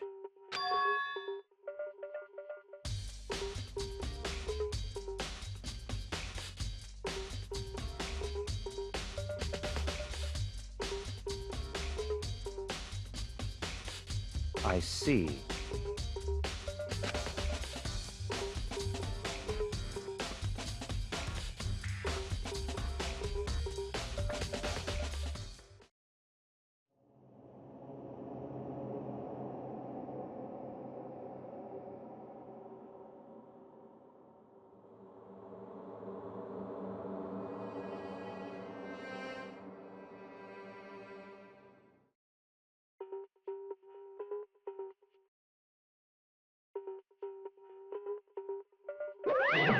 Damn it!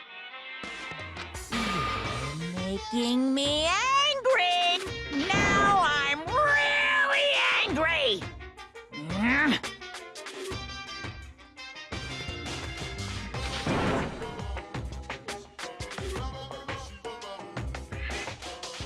That's impossible!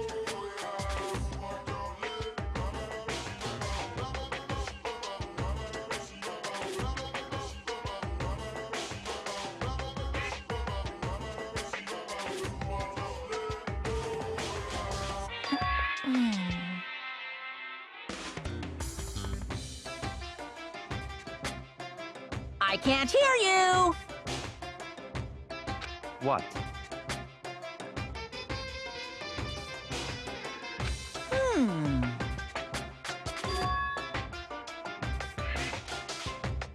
What?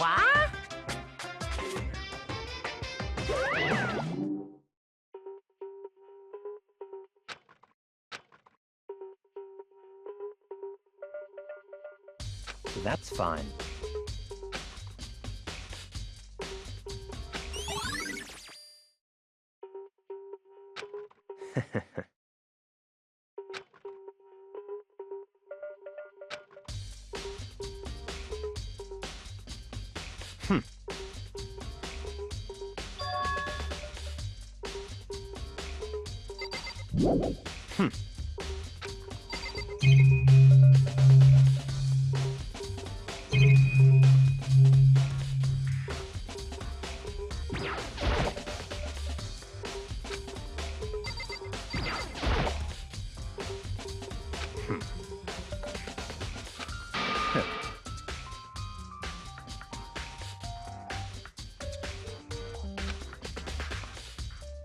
Don't make me repeat myself.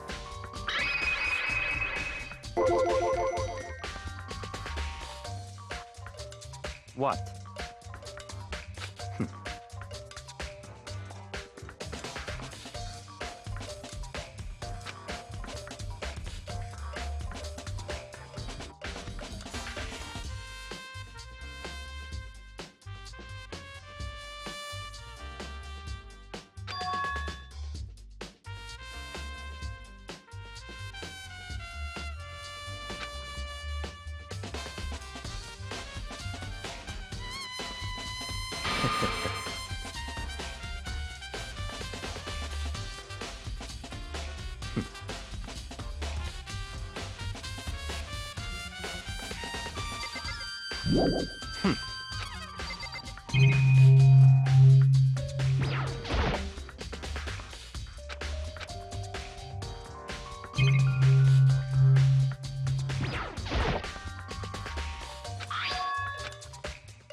Don't make me repeat myself.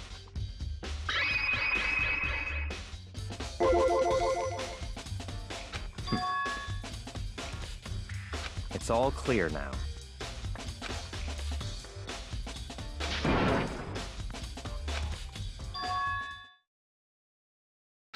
I don't have time to play with you. 'Cause, I mean...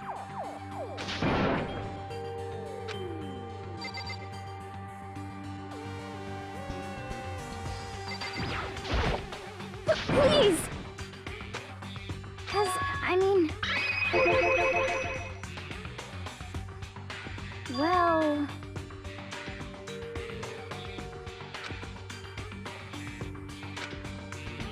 Very strange.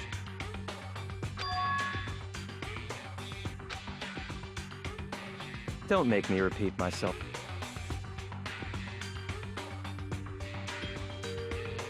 Yeah! Let's go.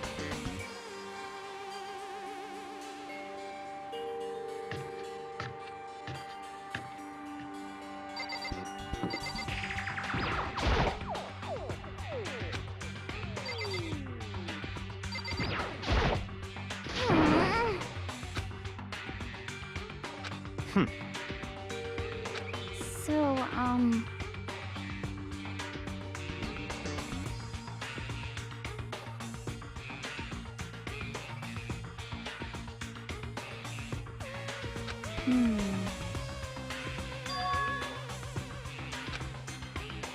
That's fine.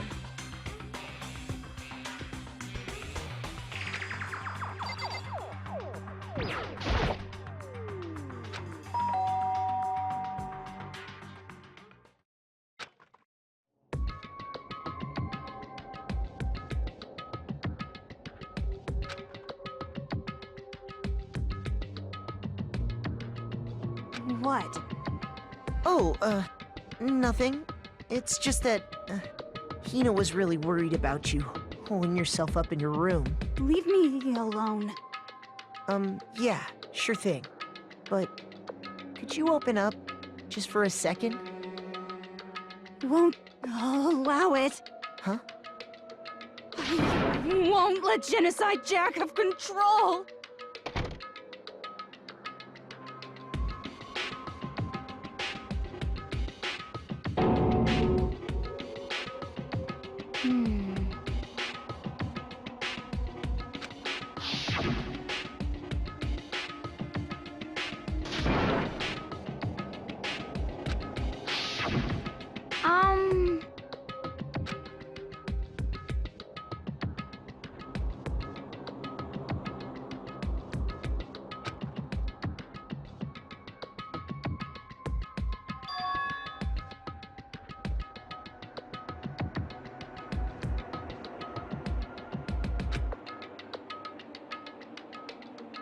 but...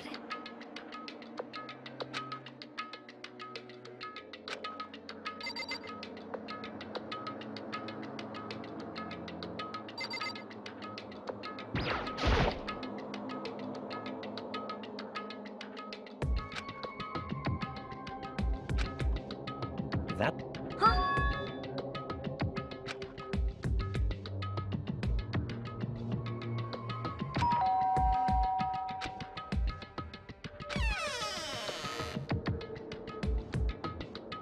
What do you want? It's Byakuya.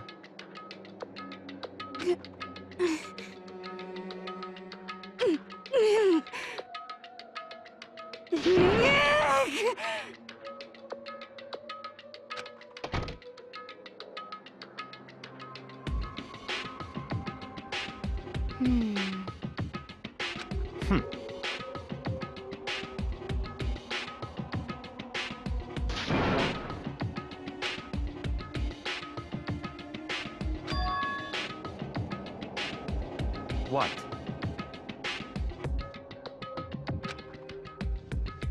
Stop talking.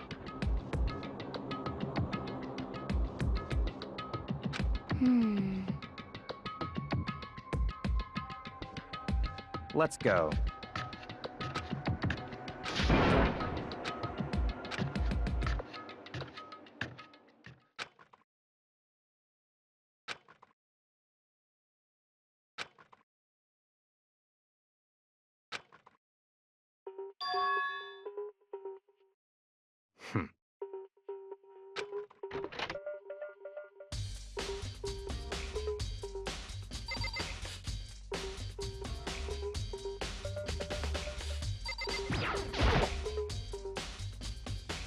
Don't make me repeat myself.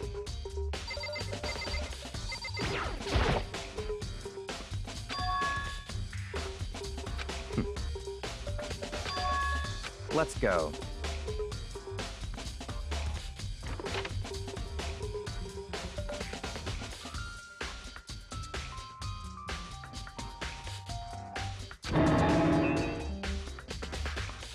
So, in other words,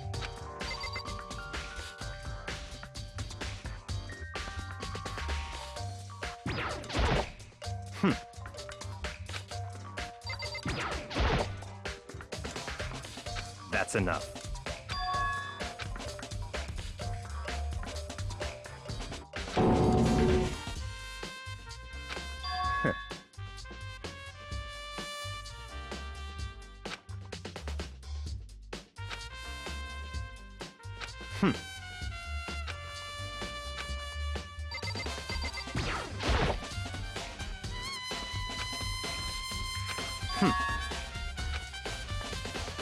That's right.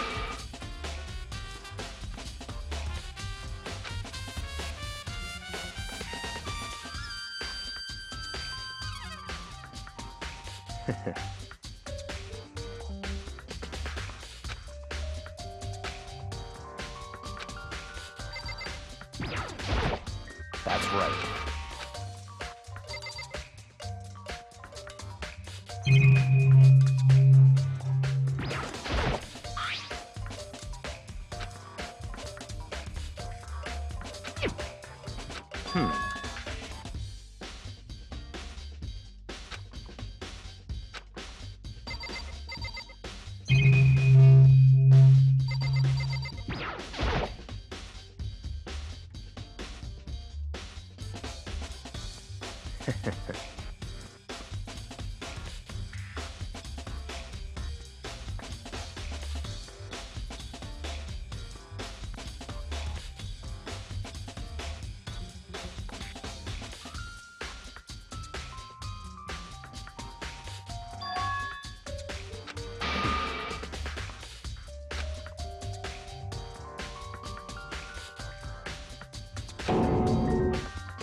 What?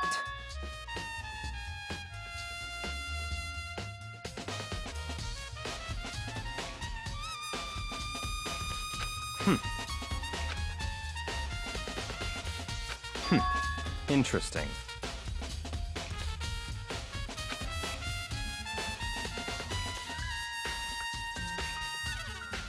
Such ignorance.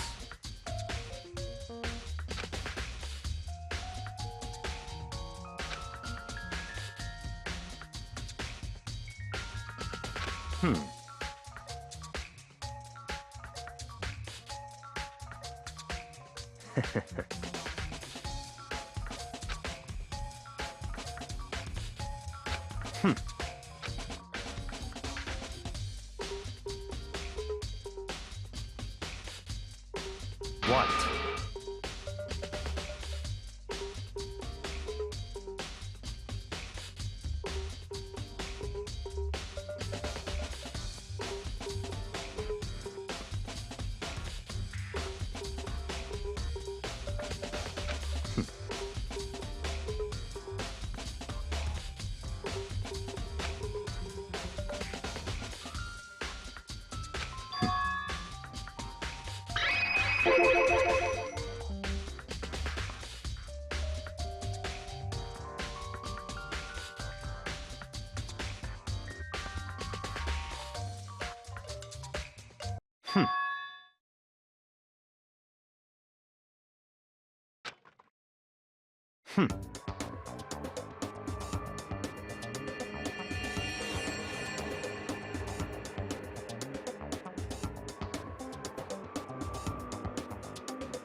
So, in other words,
that's right.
That's right.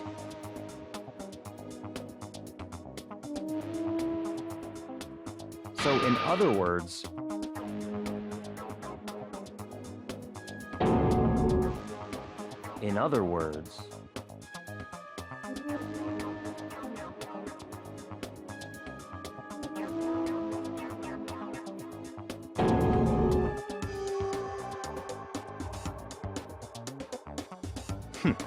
interesting.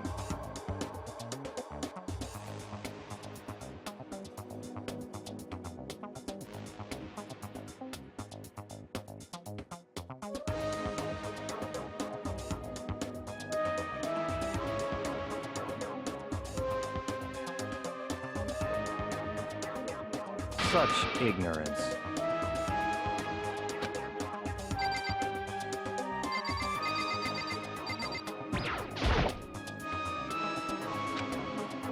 That's fine.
So, in other words,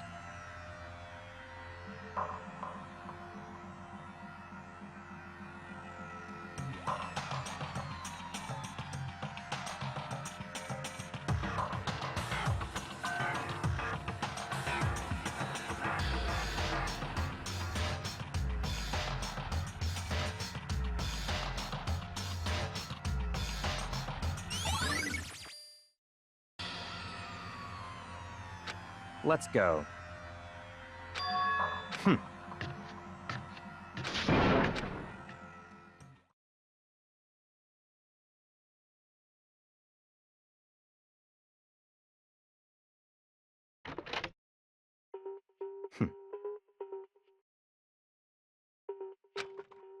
I don't have time to play with you.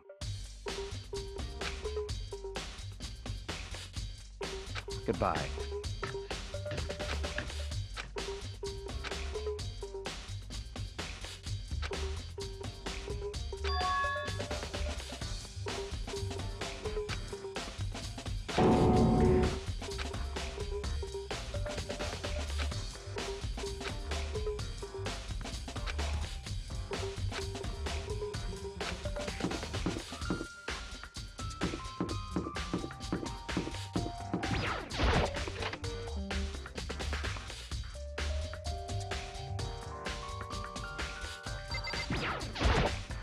Da-da-da-da-da! I feel as if...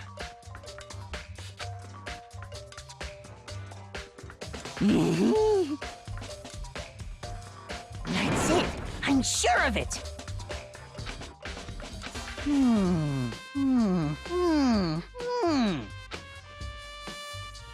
Well, it would seem...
Indeed. However,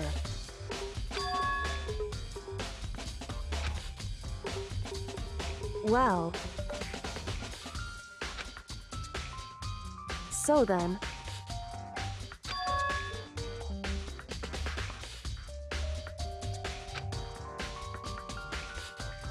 goodbye.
Damn. No forgiveness!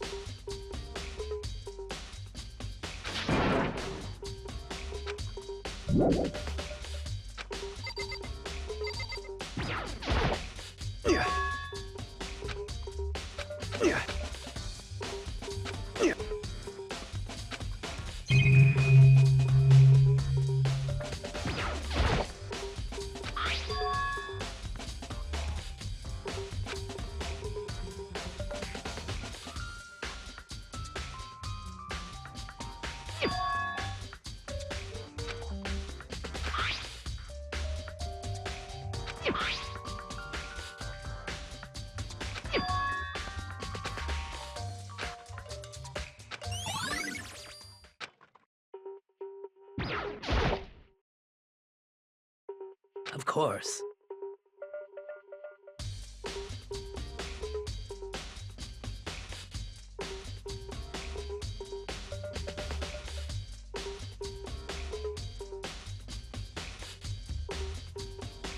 I'm sorry.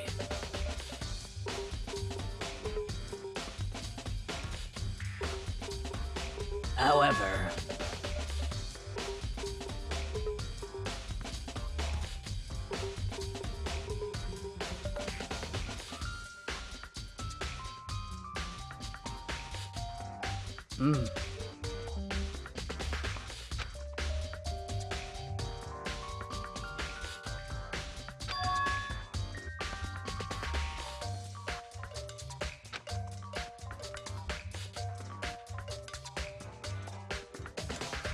of course.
Most unfortunate.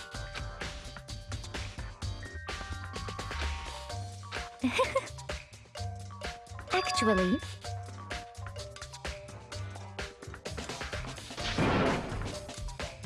indeed.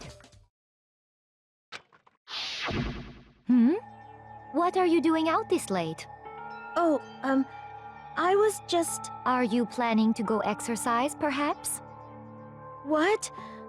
How did you know? Because I can see a blue track jacket sticking out of that duffel bag you're carrying.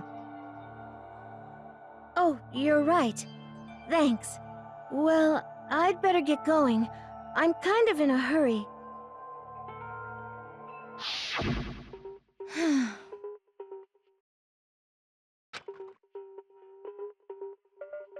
Yes, indeed.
Yeah!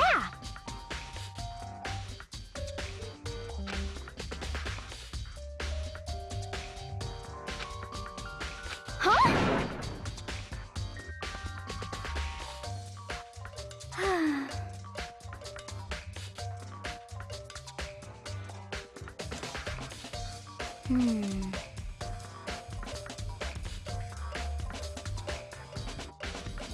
Aw.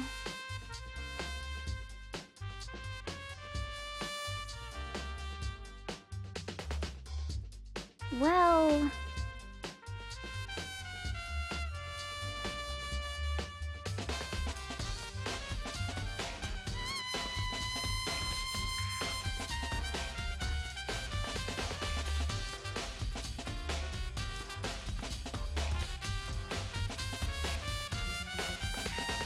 Yeah, totally.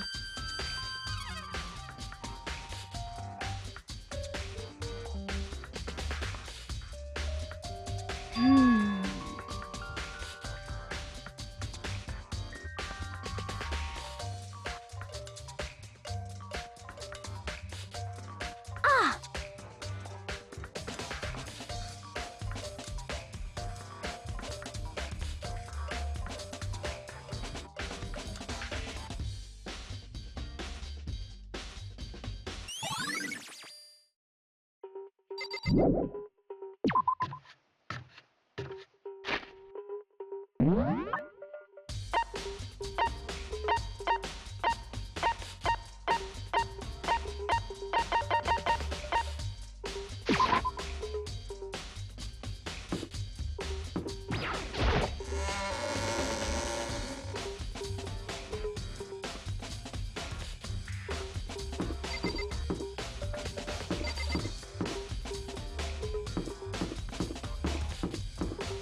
How unfortunate.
I'm getting tired of waiting. Shall we just plunge right in? It's the moment you've all been waiting for!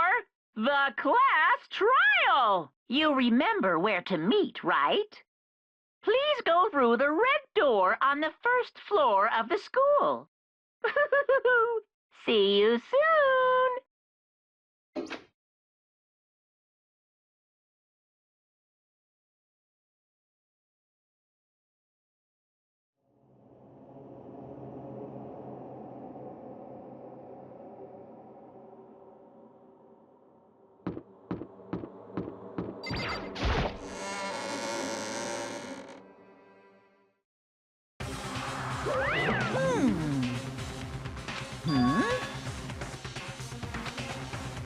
Yo. Huh? Come on!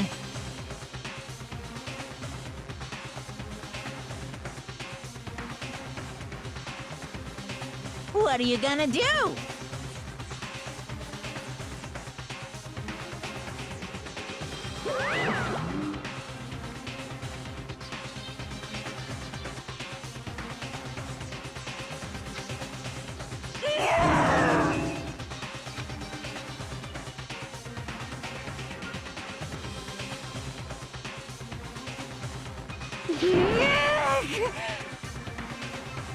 Phew!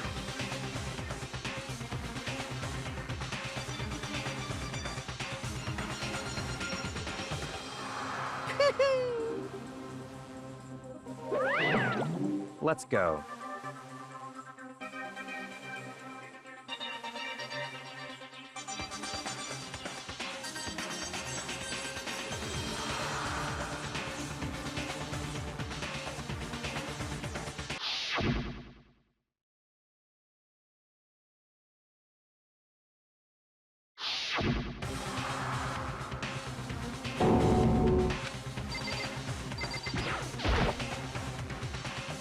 It's true.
Very nice.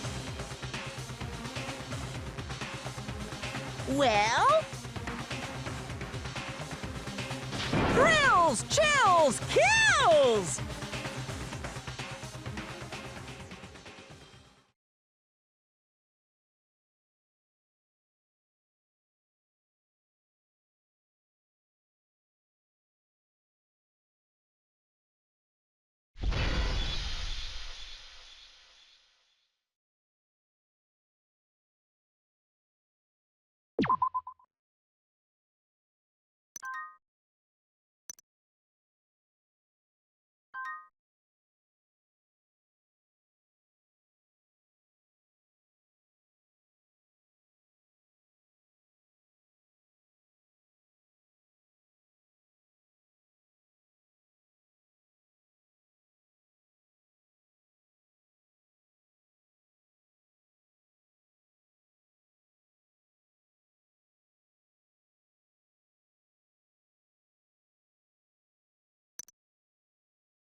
Let's begin with a basic explanation of the class trial.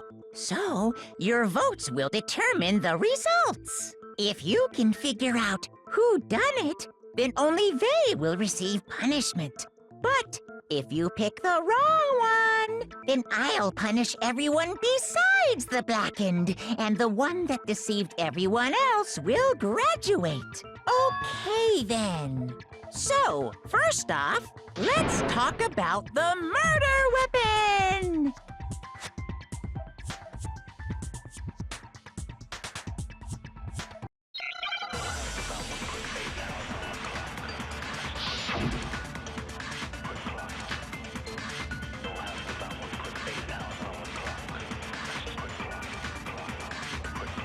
Chihiro's fatal injury.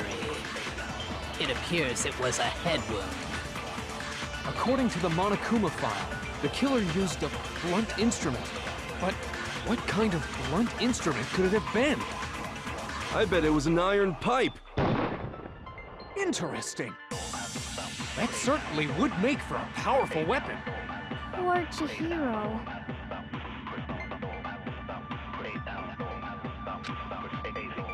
Chihiro's fatal. It appears it was a... According to the Monokuma file, what kind of blunt instrument... I bet it was an iron pipe. No, that's wrong.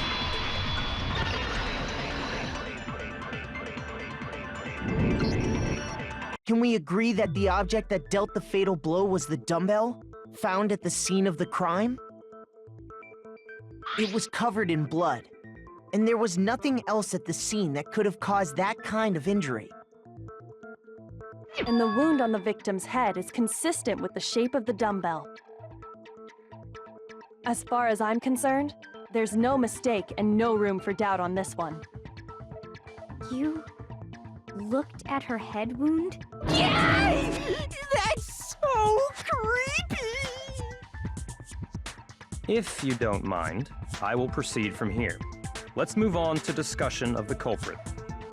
Although, I believe the criminal behind this heinous act is already quite clear. What?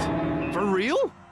Chihiro's killer is the fiendish serial killer, Genocide Jack.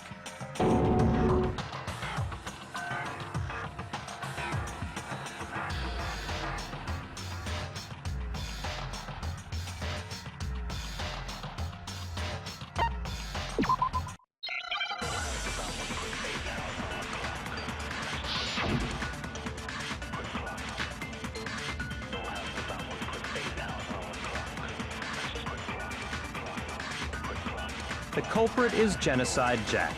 I'm sure of it. Case closed, as far as I'm concerned. But that's impossible! Why? What makes it impossible? Well, I mean, come on! There's just no proof for it. No, that's wrong!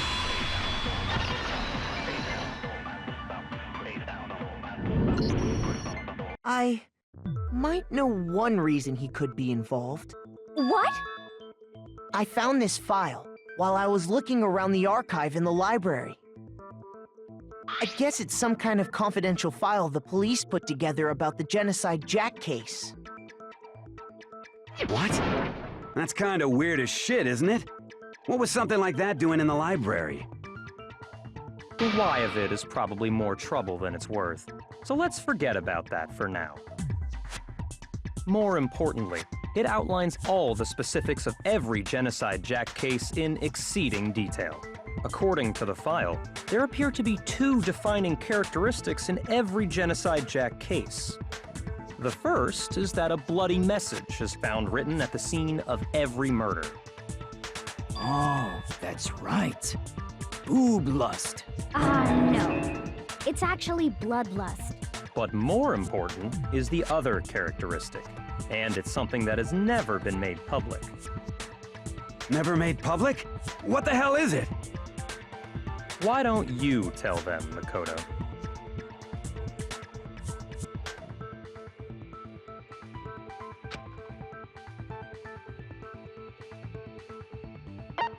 I got it! Apparently, in every Genocide Jack case, the killer suspends the body in a certain way. Other than the killer, the only people who know about this are the higher-ups in the police department. However, Chihiro was most definitely suspended in the same way. So, how did the culprit know about this when only high-level police officials were aware of it? There's only one logical answer I can think of. It's because the culprit in this case is the real Genocide Jack. No fucking way! You're saying Genocide Jack is one of us? Yes, in fact, it's Toko. What? Genocide Jack's true identity is Toko Fukawa. You lie! What? Hey, okay, wait, hold on a sec. Toko has, like, bloodophobia or whatever, remember? What kind of serial killer is afraid of blood? Is Toko Genocide Jack? The answer is yes and no. Another riddle? Man, why is this gotta be so complicated?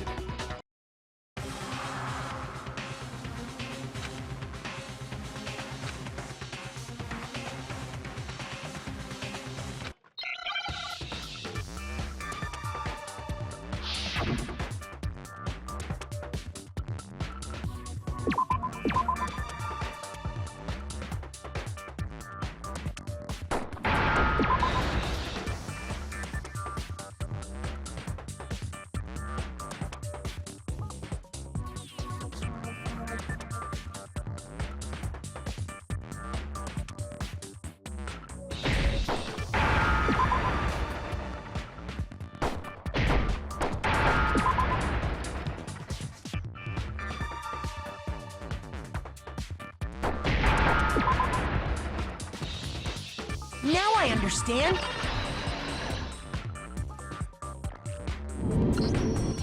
Is it because Genocide Jack has a split personality?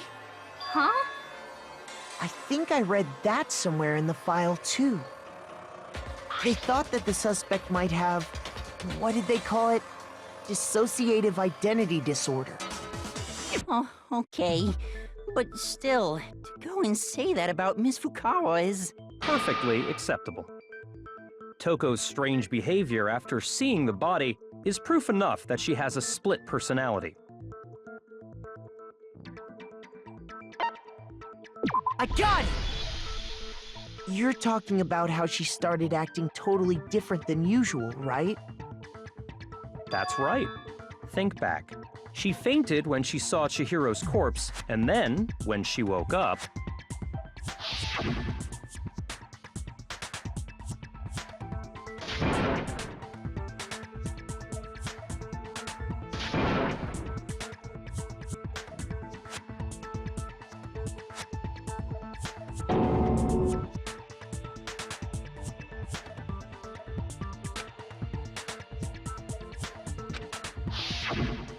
She was acting funny, that's for sure.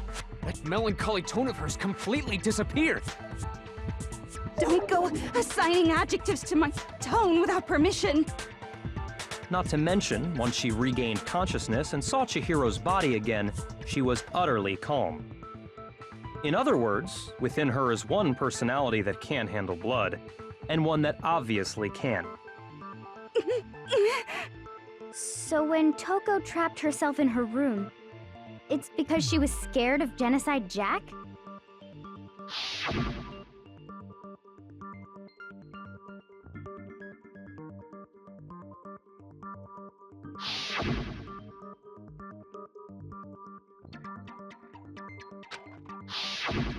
The reason she locked herself in her room wasn't to keep other people from getting in. It was to keep her other personality from getting out. What? Toko was afraid. Afraid of the murderous fiend inside of her. Of killing even more people. How? Yeah. How can all this? I do believe you misunderstood her. What she's trying to say isn't, how can you know all this? No. What she wants to know is, how could you tell them? Huh? Last night, just before Monokuma gave his motive speech, Toko and I had a strange conversation. She told me a most interesting story. She said a murderous fiend lived within her, and she was afraid it could appear and attack at any time. And that trepidation is what's caused her to have such a bleak attitude. Isn't that right, Toko? This is all a lie. Right, Toko? You said you wouldn't tell anyone. What? You promised! I can't believe you lied! You have only yourself to blame. You came to me with your tragic little story. I didn't ask you to. This is the real world, not some romantic fantasy fairy tale.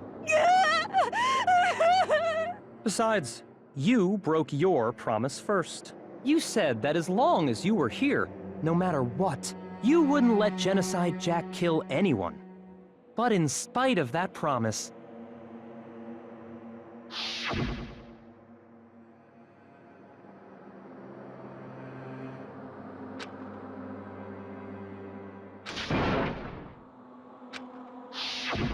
You said if I kept my promise, you would go out with me. That's the only reason I promised.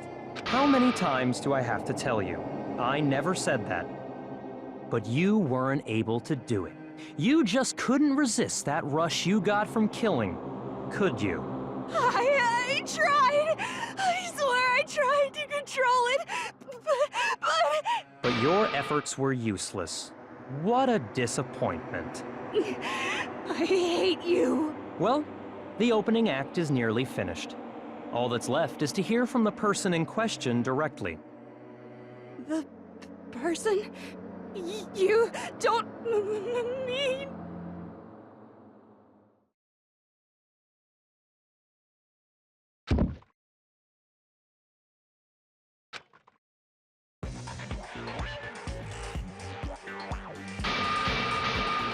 Well, hello there! Is it me you were hoping to see? What the heck? So you figured it out, huh? Well, whatever. What are you gonna do? I'm the ultimate murderous fiend, Genocide Jack! Or better yet, let's go with Genocide Jill! What the fuck is this? Toko, what happened to you? Not Toko, that's a loser name, and what happened is a textbook split personality! So what if one of them happens to be a serial killer? You should turn a blind eye to one's faults.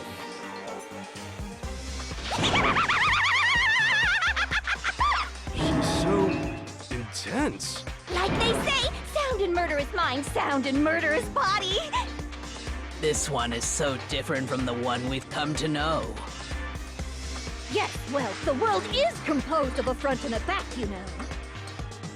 Just like how every inning has a top and a bottom, or how in the depths of every truth lives a little lie. Behind every dark and gloomy soul lives another that shines as bright as the sun!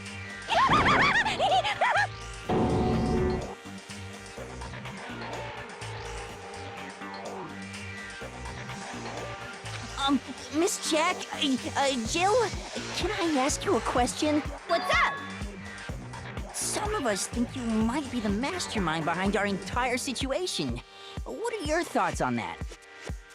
Well, I'll tell you, I am the mastermind of all masterminds! Just kidding! Then it's not true? Of course it's not true! How dare you try to link me to that creepazoid! And another thing, the police and government and society in the outside world are totally powerless! I mean, they just let this idiotic, bloodthirsty maniac go buck wild all over town! Sure, I'm a bloodthirsty maniac, but life is pain, right? To live is to hurt other people. It's a necessary evil if you want to survive. The act of living itself causes pain for everyone. Just kidding again! This should be enough to convince you. This murderous fiend is responsible for Chihiro's death. There's clearly a motive, so there should be no doubt. A motive? Remember what Monokuma told us? If someone didn't murder and graduate within 24 hours, an embarrassing memory or secret would be revealed. Well, let's assume that Toko's secret was about Genocide Jack. If a secret like that came to light, Toko's life would have undoubtedly been forever ruined. So she had a very clear motive to never have that side of herself exposed. Interesting. Very, very, very interesting. But sorry, as much as I hate to admit it, I'm not the culprit. Huh? But I cannot imagine anyone other than you could murder someone in such a bizarre fashion. Maybe so, but nevertheless, it's the truth. Do you really expect any of us to believe you? Yeah. I could never believe a word you say, you monster!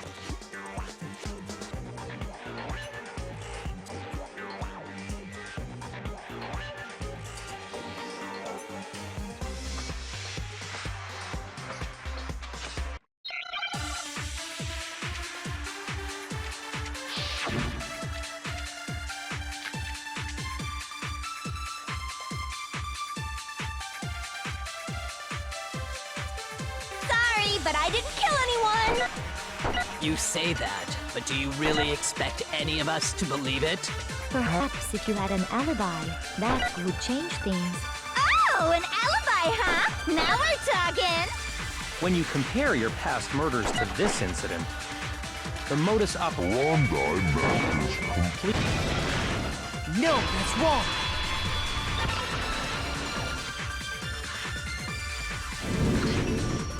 Are the methods of murder really exactly the same? I'm not so sure about that. I think there's a slight difference between the Genocide Jack cases and this one. Huh? How's it any different?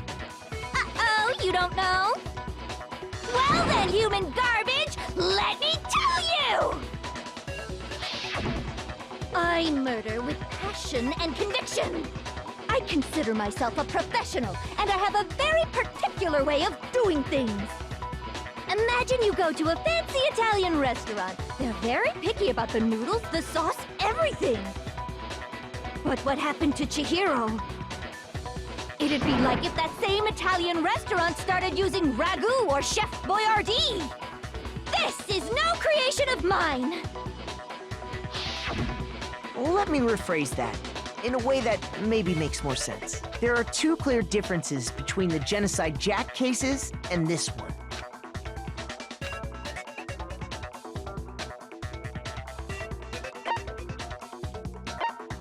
I got it! For one, the cause of death is different. In the Genocide Jack murders, all the victims were killed the same way. According to the case file, they were all apparently killed with a pair of scissors. But Chihiro died from a blow to the head, right? Ah, yes. That is remarkably different from the other murders. Wouldn't it be strange for someone who kills the same way without fail to suddenly change their method? And there's more. One more conflicting detail. That's right! In my recipe of murder, if the bloody message is the tortellini, then the arrangement of the body would be the pesto sauce! Could you please stop comparing killing people to cooking? So, are you saying the other difference has to do with how the body was arranged?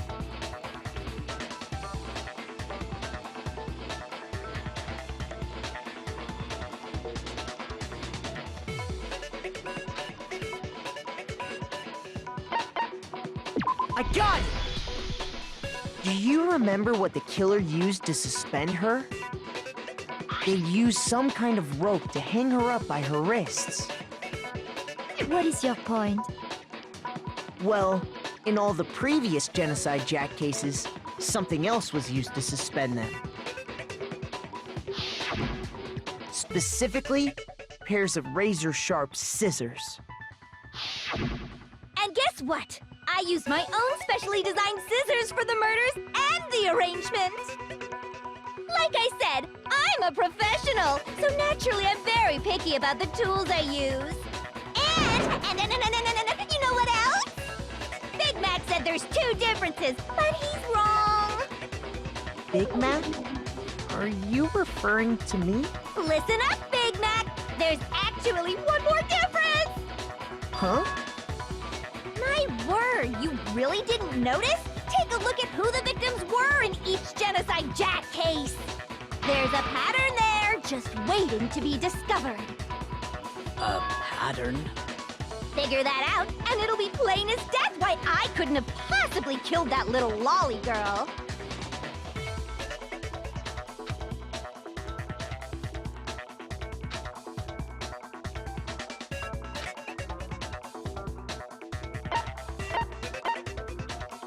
I got it! Is it because Chihiro was a girl? Bingo! Bullseye! Right on the money! What are you talking about? In all the Genocide Jack cases, all the victims had something in common.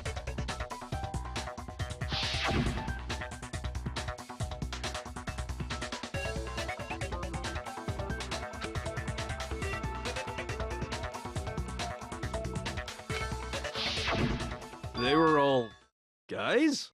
That's right! The people I kill with such passion and conviction are all adorable little men! I can't believe I said it! I'm so embarrassed!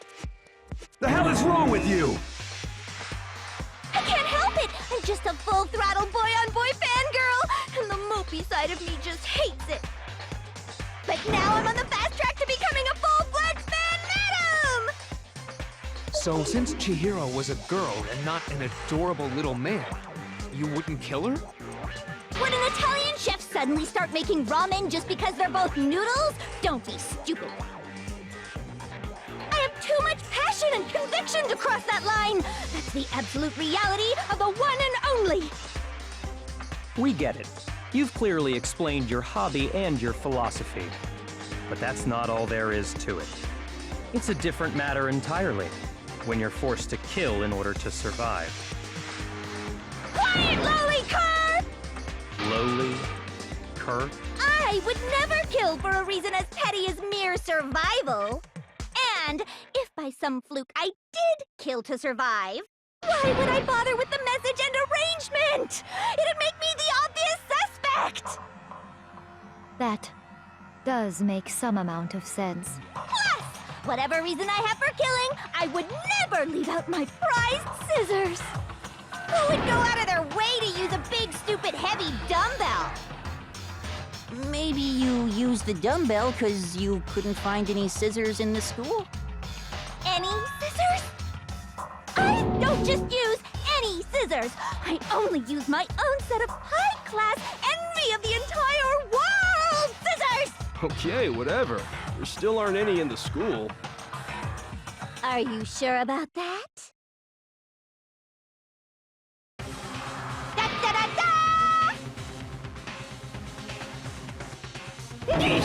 She's fully equipped! That's right! So I can kill anywhere, anytime! Why would I resort to dumbbells or rope when I have my trusty scissors by my side? Go ahead, tell me I'm wrong! You can't, can you, gutter dogs, all of you! Not to mention, I have no clue how to tie a good knot! So rope's totally out of the question anyway! I have no idea what's going on anymore! Could such a heinous villain really be innocent? But the body really was suspended, right? And nobody but the police knew about that. Yeah. That's why we figured it had to be the real deal and not some copycat killer or whatever.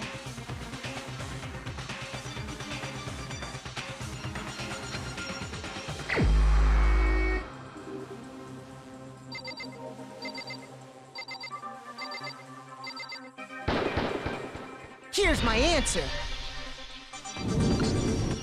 Byakuya, it's possible you could have found out, isn't it? You'd have no problem gaining access to classified government documents or internal police records. Plus, you'd already looked through the Genocide Jack file before this all happened, hadn't you? Are you saying Mr. Togami did it? Then, the reason he pushed the theory of Genocide Jack being the killer so hard was because he wanted to pin the crime on her. So, he rearranged the scene to disguise it and make it look like I put my stamp on it! The adorable glasses man was behind it all! Oh, I'm on fire! Well, Byakuya, what's your response? I see. So now the suspicion falls on me. Then I must ask, when would you say I began acting suspicious? Surely you must have an answer. Looking back and thinking about it now, the way you were acting right before we discovered the body was a little strange.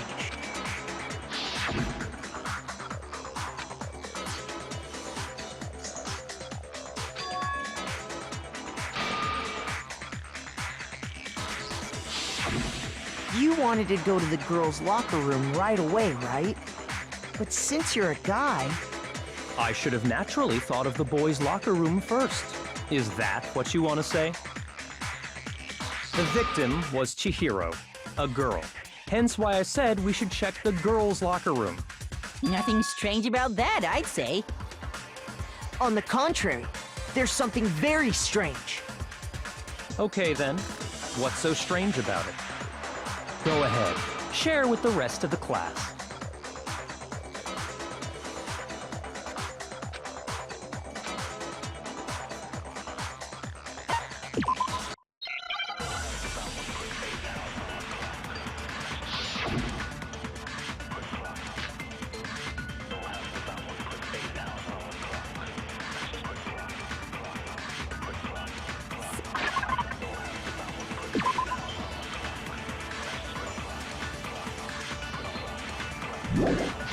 So, you said Byakuya was acting kind of weird before we found the body.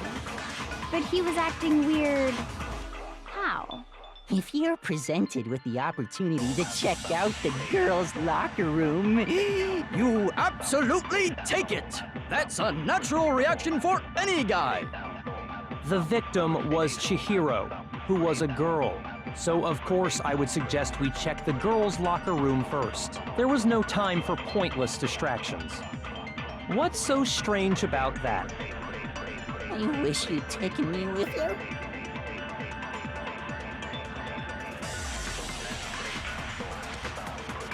So, you said Byakuya was acting weird. He was acting weird. If you're presented with the opportunity to check out the girl... That's a natural reaction for any guy! The victim was Chihiro, who was a girl. So, of course, I would suggest there was no time for... What's so strange? I wish you'd taken me with you. So, you said Byakuya was acting kind of weird before we found the body. Shoot! So, you said Byakuya was acting kind of weird before we found the body. But he was acting weird. If you're presented with the opportunity to check out... That's a natural reaction! The victim was Chihiro. No, that's wrong!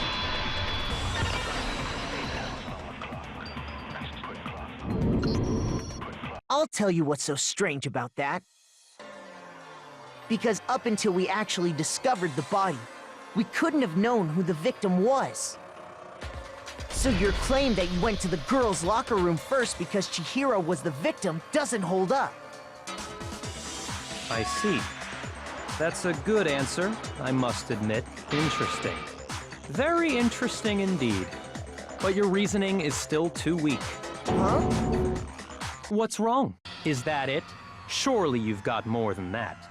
Go ahead, show us.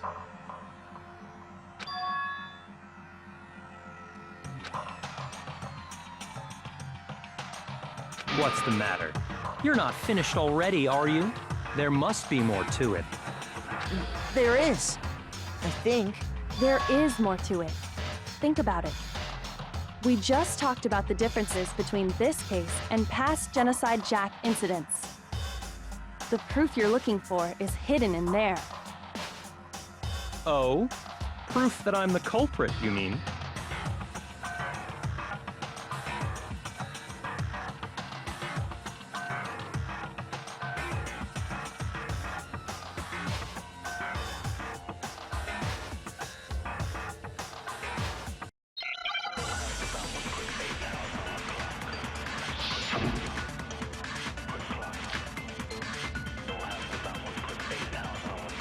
The difference between the cases? You want me to explain it again? When I want to kill, I use my very own special scissor. And I use those same scissors to arrange the body. But Chihiro was suspended with... It was some kind of rope, was it not? That's right! It absolutely was! Then there must be something very fishy indeed about that rope. Hey, Byakuya, where'd you get it from, huh? I'd never seen that rope before in my life. No, that's wrong!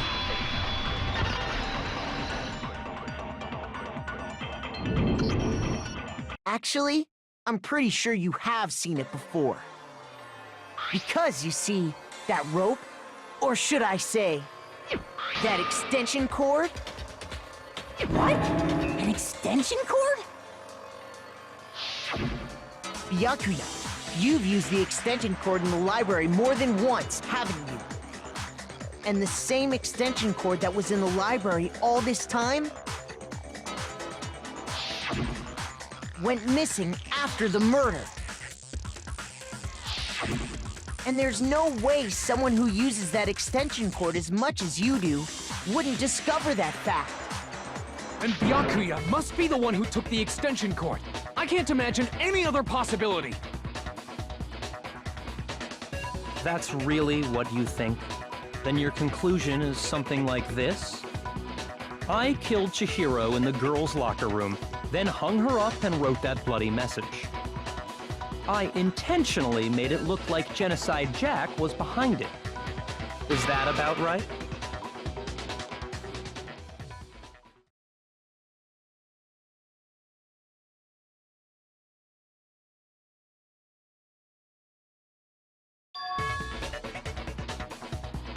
What's wrong? I asked you if you think that's what happened. Hell yes, that's what happened. So that's it, right? Byakuya's the killer. I don't disagree with not disagreeing. He kept calling this a game, right? So he'd be totally willing to do something like this to win. Sorry, but could we hold on just a second? I think we need to talk about this a little more. Huh? Do we really need to? We've already decided who did it. I know, but still, there's something that's still bothering me. Is that right? And what, pray tell, is still bothering you? I killed her in the girls' locker room, then disguised my crime. Specifically, I dressed it up to make it look like it was the work of a homicidal psychopath. What about all that bothers you?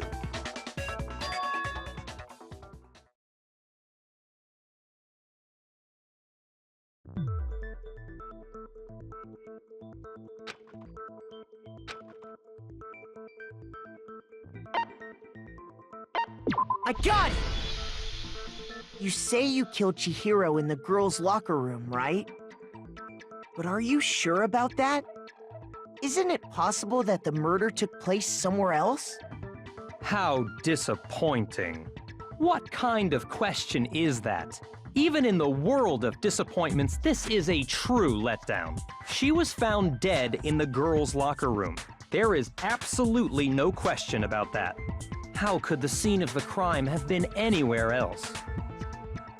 Well, I think it's entirely possible that she was killed somewhere else, then carried there later, along with the rest of the murder scene. The rest of the murder scene? That was awfully specific. Please tell me you have a reason for saying all of that. I believe I do.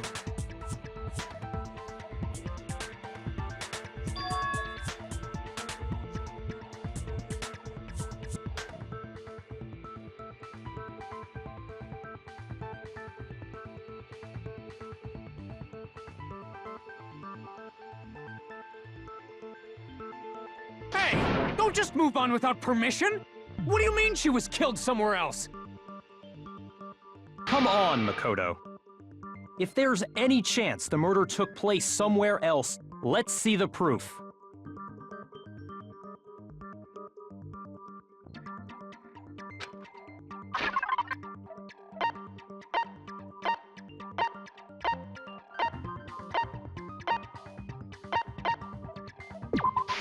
I got it! The proof that she was killed somewhere else is the poster that's hanging in each locker room.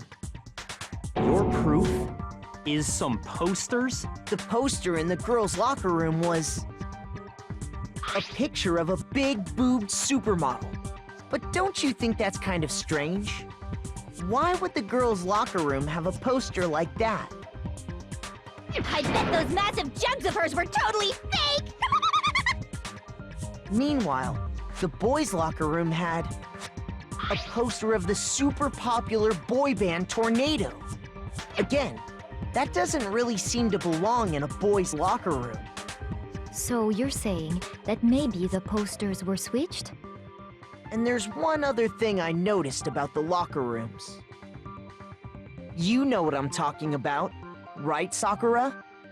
You're referring to my protein coffee, aren't you?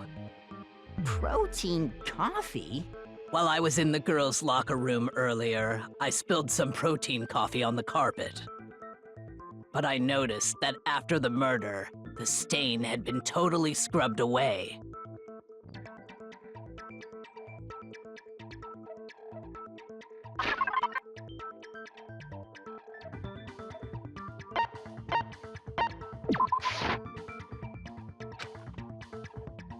Shoot!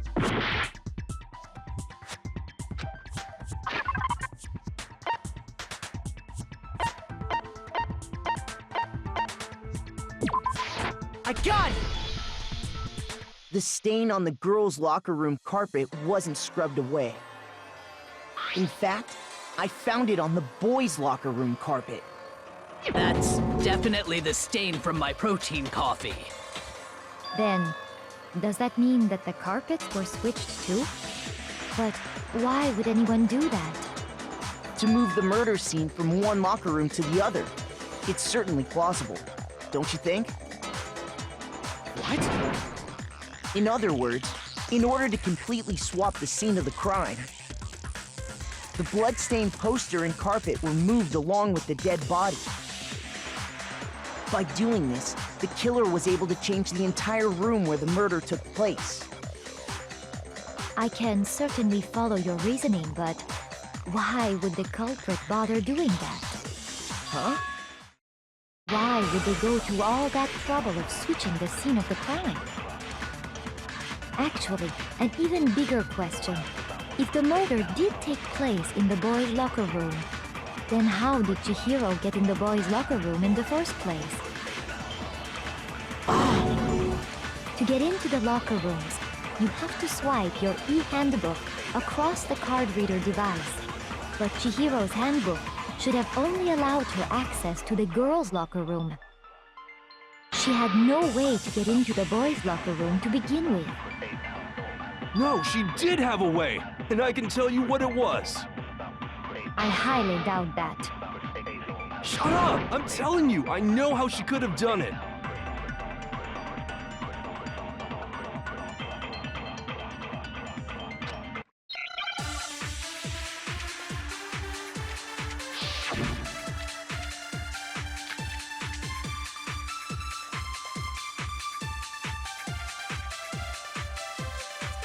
Is it really possible? Could Chihiro really have gotten into the boys' locker room somehow? Ah! I got it! She must have hacked her e-handbook! She was the ultimate programmer, after all. I'm sure that would have been no problem for her. No, I don't think that's it. She used the thing that was in the main hall. Huh? What thing? I'm talking about Leon's handbook, of course. No, that's wrong!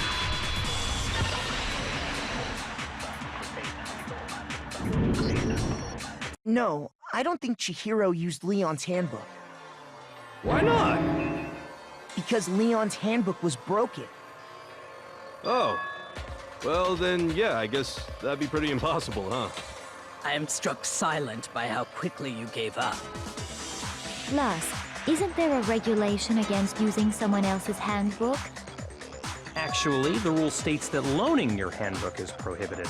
It says nothing about borrowing one. In other words, you could borrow a dead person's handbook all you want, and you'd be safe. Yup. Hit the nail square on the noggin. Of course, if it were broken, that wouldn't make any sense anyway. So then, she must have hacked hers, like I said. She used her ultimate programmer skills and... You can't fix an e-handbook. The instant you open one up, a security buzzer starts blaring.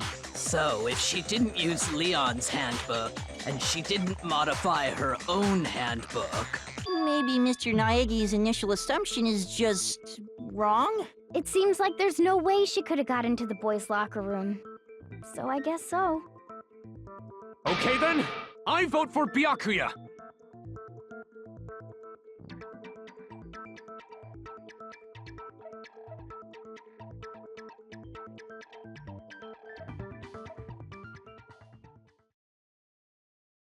Hold on a second.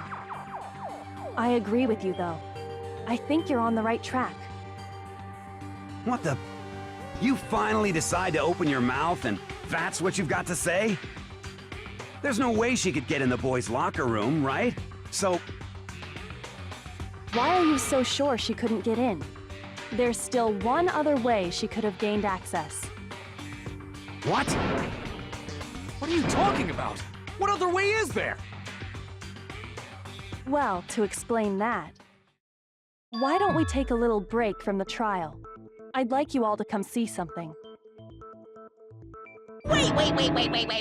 Just what do you think you're doing? Don't worry. This'll make the whole trial more exciting. I'm sure that thought must please you. Huh? It'll make things more exciting?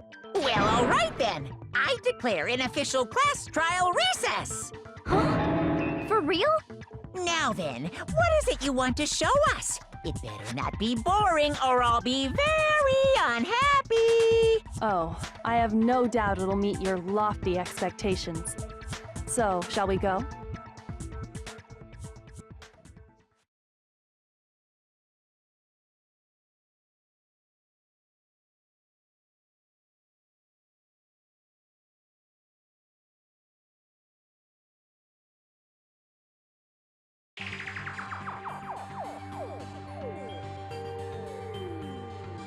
The girls' locker room?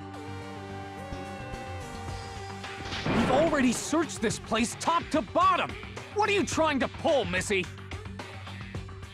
I'd like you to examine the victim's body one more time.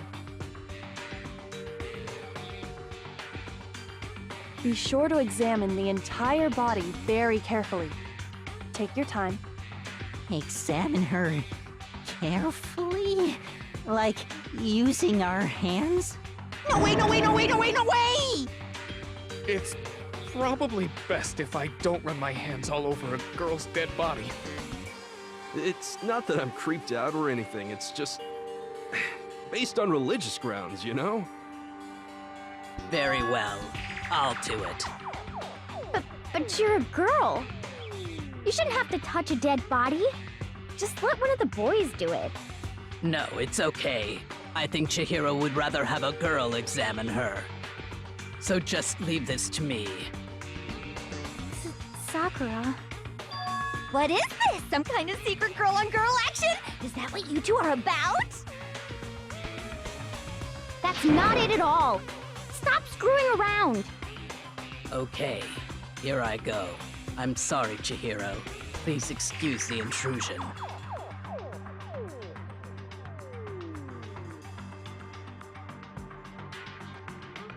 Be sure to check her entire body, and I believe we will solve this particular mystery. Her entire body? I know you say that, but... What? This is... What is this... What is it? Not possible. It's not possible.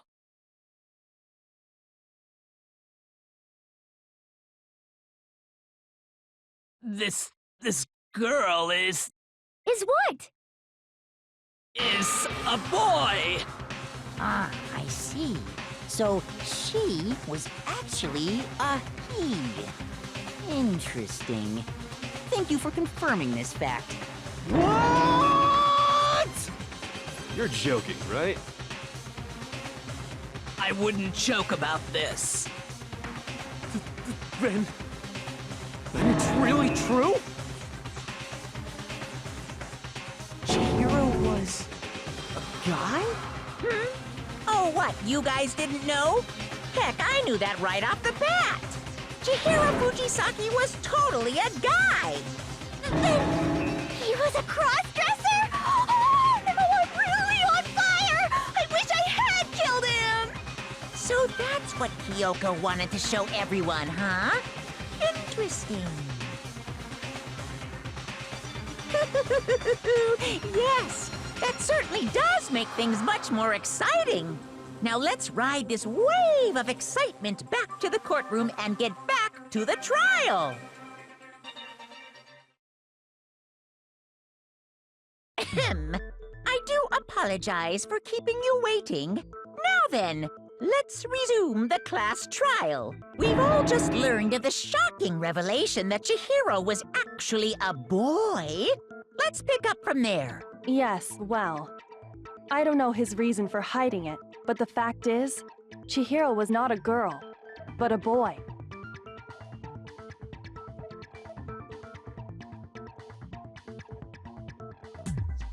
And because the victim was male, he would have had no problem gaining access to the boys' locker room. Assuming his handbook did, in fact, list his gender as male, then yes, that would be true. Of course his handbook said he was a boy. He dressed like a girl, but he was a boy through and through. So then, there should be no issue with Makoto's initial assertion. The victim was killed in the boys' locker room, and was then later moved to the girls' locker room. And the killer could have easily used Sayaka or Junko's handbook to get into the girls' locker room. So Chihiro really was killed in the boys' locker room? I still don't understand the motive for moving the body, but yes, that does seem plausible. Well, I must admit, I did find it rather odd. I knew he felt a little off. There was a certain incongruity to his female body. This is the most titillating situation! So now everything has been connected. All the mysteries have finally become clear. Okay, well, connected or clear or whatever. We still think you're the killer, remember? Very interesting. This has become very interesting indeed. He's off in his own little world. What about you, Makoto? After everything we've learned, do you still think Byakuya's the killer? Well, without a doubt, Byakuya is the one that made Chihiro's death look like Genocide Jack did it. But I think he might not actually be the killer after all. What? But aren't you the one who accused him in the first place? He just seems to be too easygoing about all this. Like he's enjoying us solving the mystery. The way he's acting, it makes it seem like it doesn't have anything to do with him. And you think that might be because it doesn't have anything to do with him? Plus, the evidence he left behind was a little too... how can I put it? Overt. He consciously chose to use the extension cord, knowing it could connect him to the murder.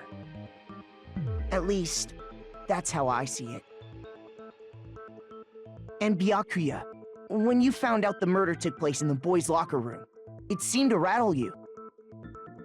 And then again, when you found out Chihiro was actually a guy. If you really were the killer, that stuff wouldn't have had any effect on you. So that's your thinking, huh? Well, it bothers me that you don't have more concrete reasons, but it's fine. I guess I'll mark it as correct for the time being. Mark it as correct? He's right. I am not the culprit. I just happened to come across the corpse in the girls' locker room and decided to alter it. Are you fucking with us right now? No, I am not effing with you right now. I'm telling you the truth. Well, I find it very hard to believe. Go ahead, find it very hard to believe. You're free to be executed along with the rest of us. If you're really telling the truth, then why? Why do you do that to his body? My reasons hardly matter right now. Uncovering the culprit is much more important, wouldn't you say? Now then, if it wasn't me, who was it? Well, I don't think I can say for sure without talking about it a little more. We're seriously gonna keep going? We're all good, aren't we? I thought it was clear Byakuya did it. No, I'm with Makoto. If there's any doubt whatsoever, we need to explore every possibility. Because if we're wrong, we all die here. That's true. Very well then. I'm with you too. Damn straight. Count me in. Do you not have a mind of your own? Of course I do. What am I, an ant or something? Anyway, let's discuss this all as a group one more time. We still have time to make our decision. That's very true. Our lives are all on the line. Excellent. Then shall we resume our game of hide and seek?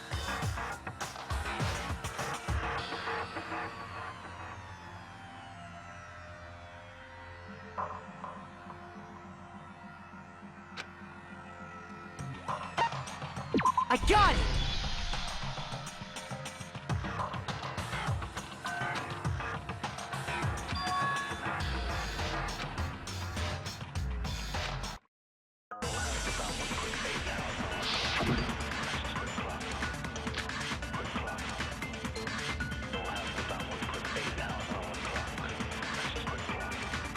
Isn't there a single clue that might lead us to who did it? Clues are one thing, but did nobody get a look at the killer? I'm sure if someone saw the killer, they would have said something by now. Perhaps someone saw the victim at some point. Even that might be enough for now. Yeah, All we need right now is any kind of new info. Shoot! Isn't there a single clue? Well, clues are... Nobody get a look. I'm sure if someone saw the killer, perhaps someone saw the victim at some point. Yeah. All we need right now is any... It's over. It's all over. You want to know who saw the victim? The killer. And only the killer. No, that's wrong!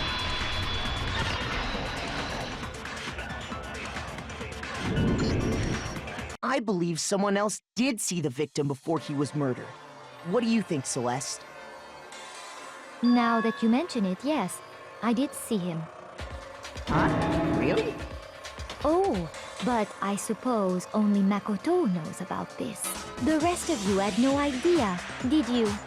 That is why you're all making such ugly noises. Whatever! Just hurry up and tell us! It was last night, right before nighttime. I saw Chihiro in the dormitory warehouse.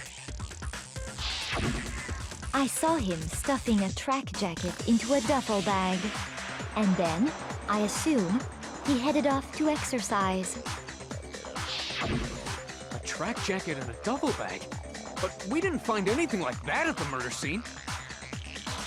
It seems likely that the culprit destroyed them to get rid of any evidence. And that is when he said something that struck me as rather odd.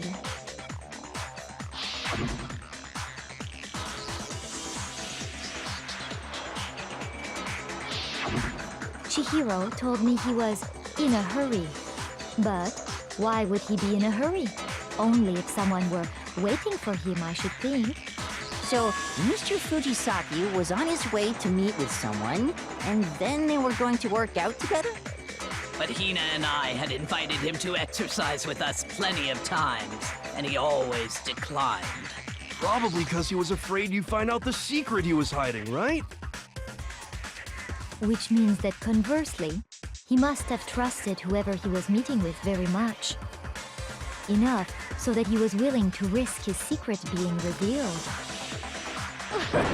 What a marvelous friendship! The point is, whoever he met up with is the culprit, right? So we just gotta figure out who it was. but knowing what we know, I can't even guess. No. You already have what you need to make the connection. Huh? You know who the killer is. Seriously? Who is it? Who's the killer? Think back to the track jacket and duffel bag the killer disposed of. Focus on the details of these items, and it should become obvious who was waiting for him. Are you sure about that? You really think we can figure out who did it based on 2 pieces of evidence that we don't have? Why? You want to track down some fingerprints or something? Even if we had the equipment for that, we wouldn't know how to use it. As was noted, the evidence is already gone. There's nothing to get fingerprints from. Maybe, but we can make certain inferences if we just take the time to talk it out. Easy for you to say, but fine. Celeste, did you notice anything special about the bag or jacket? The bag was just a normal duffel bag from the warehouse. All the bags in there are the same, so I can't imagine what would make that one special. Well, do you think there might be some connection between the culprit and Chihiro's jacket? Perhaps. Let's explore that and talk a bit more about the jacket he took.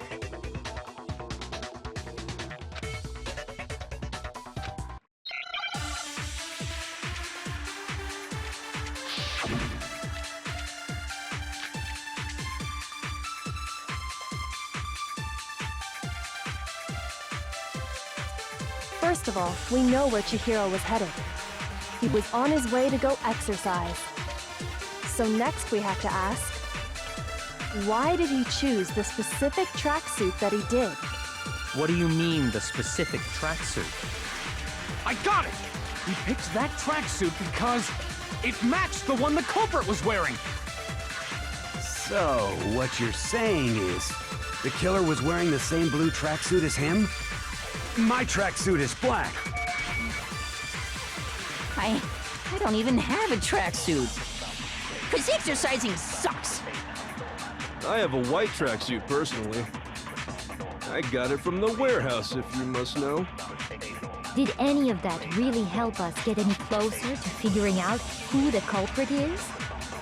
No way. Not a chance. You heard him, right? What he just said without even realizing it?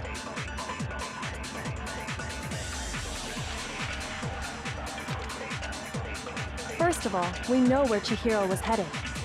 He was on his way to go so next we have to ask, why did he choose this? What do you mean, the specific tracksuit? I got it! It matched the one the culprit was wearing! So, what you're saying is, the killer was wearing the same blue tracksuit as him? No, that's wrong!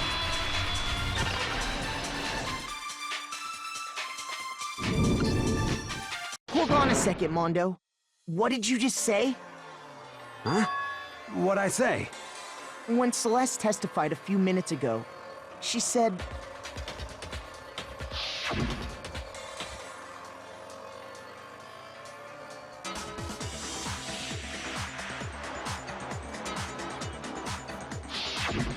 She never said anything about the jacket's color. So why did you say Chihiro's blue tracksuit? What are you... You just... Hey, Celeste. What color was Chihiro's tracksuit? As a matter of fact, it was blue. And before we began the trial, did you tell anyone that? The only one I told about any of this was you. Then, Mondo, how did you know what color Chihiro's tracksuit was? Because I just... I'm sure he saw the clothes at some point in the investigation. No, that can't be it. The bag and clothes were surely disposed of by the time we began our investigation. Then the only reason he could have known what color the tracksuit was is if he saw Cherry with it before he died! That's the only possibility! Cherry? Are you talking about Chihiro? So, how about it? Did you see the tracksuit or didn't you? just by chance. I just happened to see it last night. He walked past me, and he was carrying the tracksuit in his hands. No, that can't be it either. According to Celeste's testimony,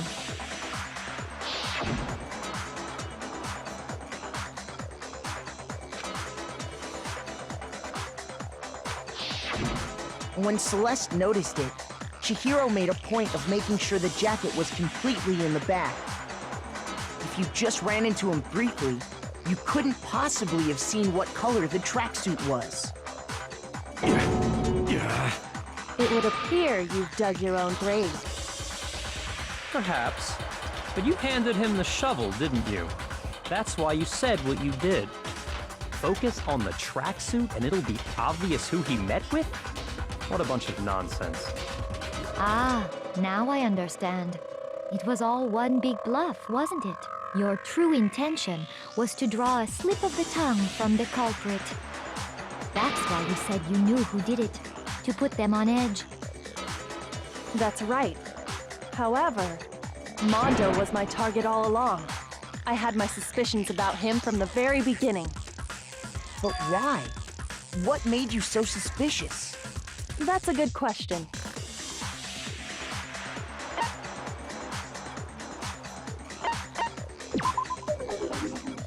There was a certain turning point that tipped me off.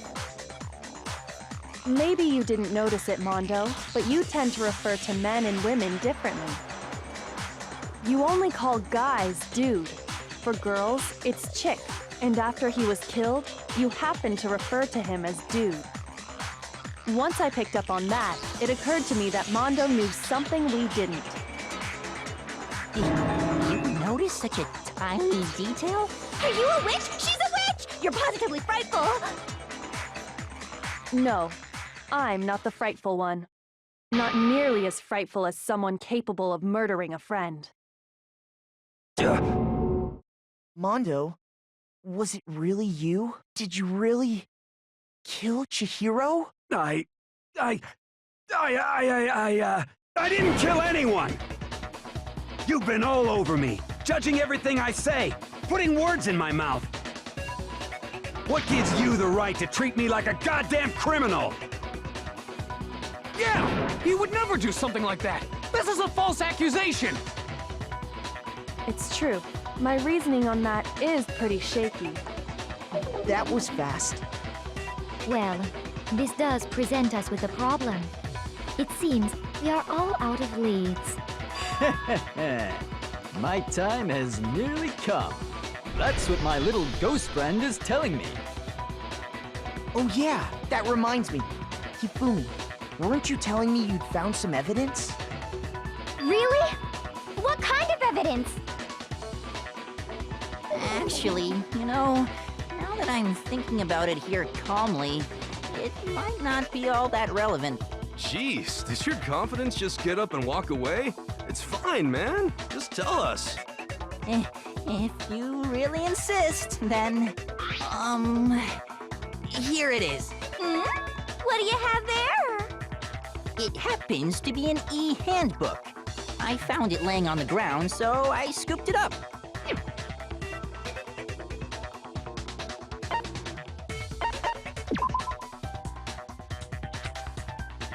Shoot!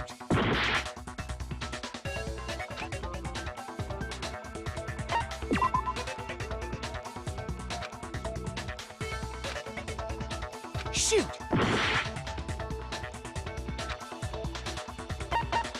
I got it! We know Chihiro's handbook was missing from the scene of the crime, right? For a fact. For a fact indeed. Then it must hold some clue about the culprit, right? Well, that's what I was hoping. But it's busted. It won't even turn on. I imagine the culprit broke it to get rid of any evidence after the murder. That's odd. I didn't think the handbooks were quite so fragile. You're right. They're not. They're totally waterproof and shock resistant. It would take an awful lot to break one. And yet, this one does appear to be broken, as is Leon's, sitting useless in the main hall. For all your confidence, That is a remarkably high failure rate.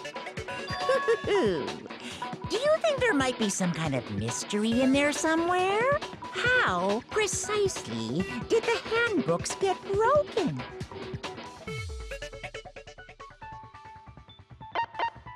I got it! You already told us before that the handbook has one weak point, didn't you? Yeah! You remember that? Sure, maybe I let that slip, but I never told anyone what the weak point actually was. But if the handbook is supposed to never break, and two of them broke in quick succession, then we can only assume that someone's figured out its weakness. You know what the weakness is, right, Monokuma? So, what is it? Huh? You're asking me? I think it's a necessary piece of information if you want this to be a fair trial. But if I tell you, and someone else decides to copy it, that would be very not good. Just tell us already. Why would we want to break our own handbooks? Oh well, I have a weakness for pushy demands. But you're sure you won't follow their example? Then allow me to make a special announcement. The weak point of my cutting-edge e-handbook is... when it's exposed to high temperatures for too long, it will suffer a meltdown and totally break! I flippin' knew it! You knew it? Yeah, 'cause I found the handbook laying on the floor of the sauna. The temperature in the sauna can reach over 200 degrees. Strange how you don't get burnt, huh? It's because as your sweat evaporates, it creates a cooling layer of air around your skin. If the hot air of the sauna were somehow pushed directly onto your skin, you'd definitely get fried. That layer of air would get blown away. That's why you may feel a burning when you move around. So when you're in a sauna, make sure to keep nice and still. Wow, interesting. I learned one new fact today. That is a mere trifling speck of knowledge. Anyway, if you found the victim's handbook in the sauna, then the killer must have been purposely trying to raise its temperature in order to break it. Meaning the culprit somehow knew its weakness. But how'd they find out? Monokuma said he didn't tell anyone, right? Indeed.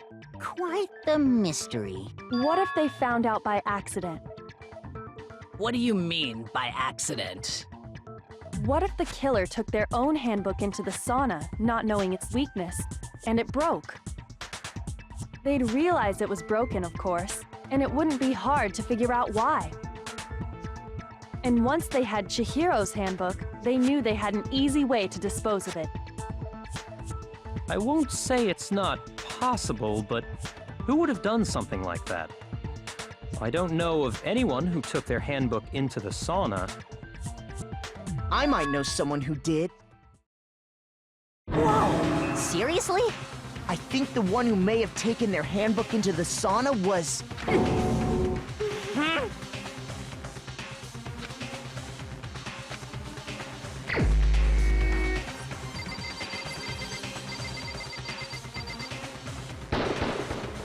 Here's my answer. Mondo, your handbook got broken in the sauna, didn't it? What? Why? Why do you keep accusing him? Mondo and Taka had an endurance contest in the sauna not too long ago, remember? And for the contest, Mondo just so happened to keep his school uniform on. But little did he realize, he'd also left his handbook in one of his uniform pockets. And when it was all over, Mondo discovered that taking your handbook into the sauna could easily destroy it. No, wait, hold on. You've got it all wrong. He would never kill. I don't accept this. Show me the proof. The actual solid proof.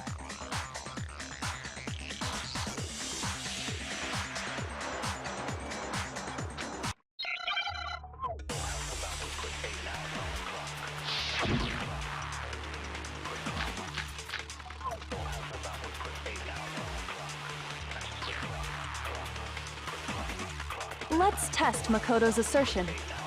If what he says is correct, then Mondo, you broke your own handbook. In other words, if Mondo's handbook is actually broken, then that proves that what Makoto said is right. Well, my goddamn handbook works just fine! See? Look! Makoto was wrong after all! Mondo wouldn't hurt a fly!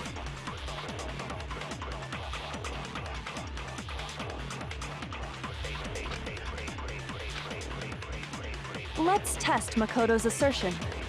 If What he says is correct, you broke your own handbook. In other words, if Mondo's handbook, then that proves that... Well, my goddamn handbook works just... No, that's wrong!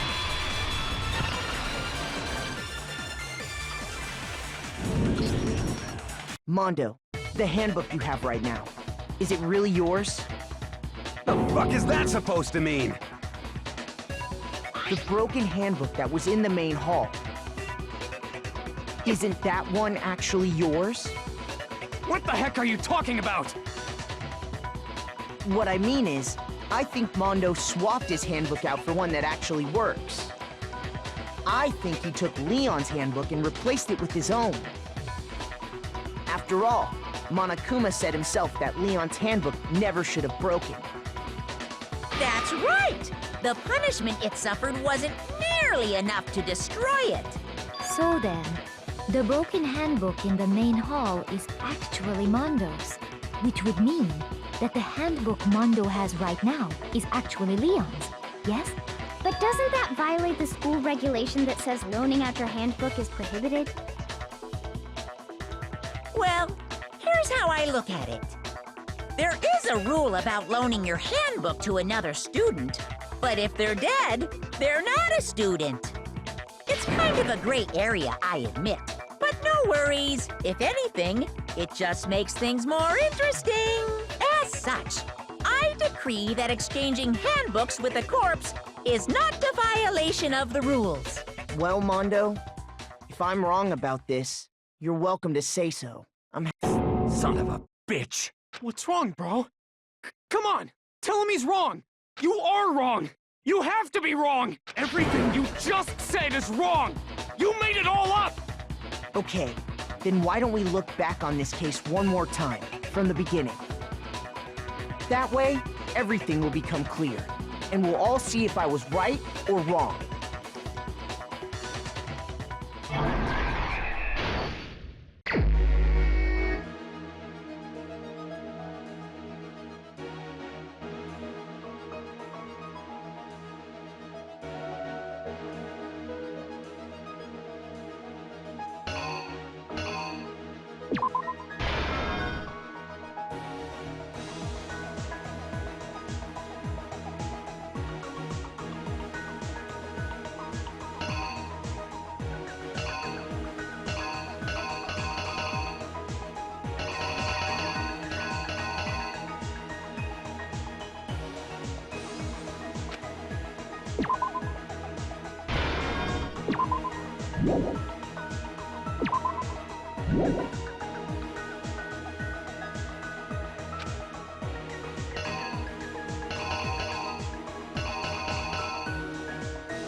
The killer is you!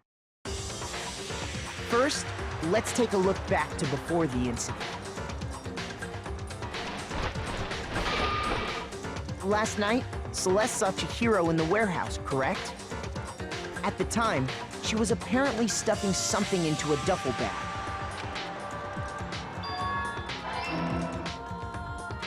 That something was a blue tracksuit. You can confirm this, right, Celeste?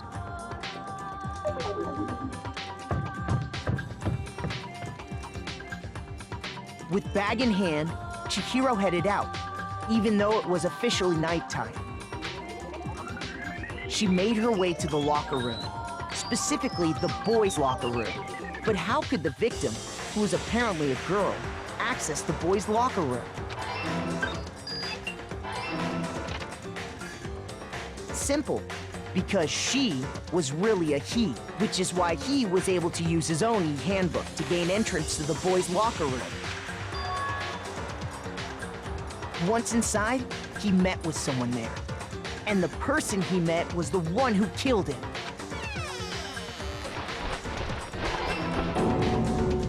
It seems likely that the killer grabbed the nearby dumbbell, approached the unsuspecting Chihiro, and attacked him. And that's where the bloodstains on the poster and carpeting in the boys' locker room came from.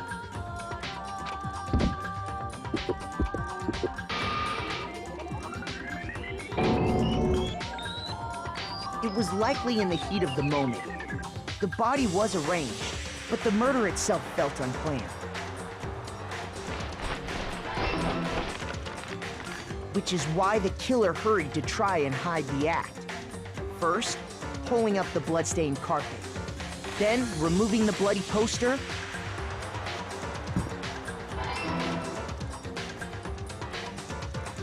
And finally carrying the corpse into the girls' locker room. A girl's handbook was necessary to get into the locker room, of course. But this alone doesn't prove that the killer was necessarily a girl. After all, Sayaka and Junko's handbooks had been placed in the main hall. Using one of those, a boy could get into the girls' locker room without... And that's exactly how the killer did it. With the carpet and the poster they brought with them, they got to work.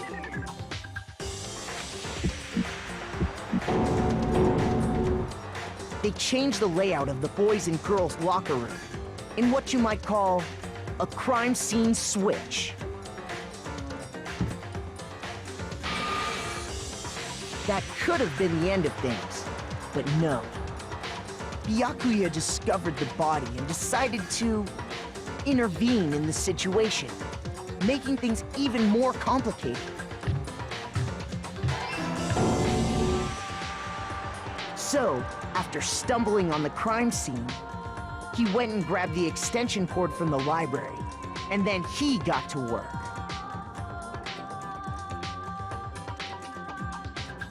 He used the cord to string up Chihiro's lifeless body.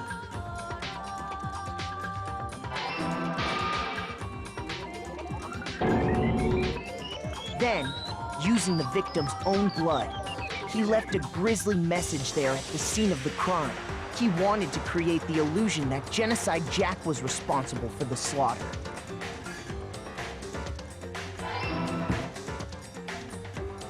And around the same time that Byakuya was putting together this facade, the killer, having already disposed of Chihiro's bag and other belongings, arrived at the sauna. There, they planned to destroy the last piece of evidence, Chihiro's handbook.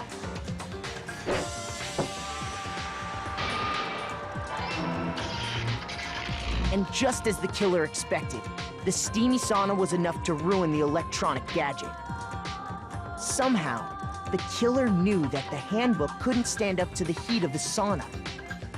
And the reason they knew that is because the sauna had already wrecked their own handbook. And that's how it all played out.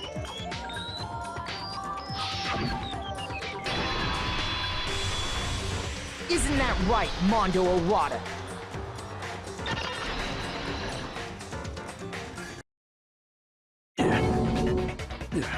Wait!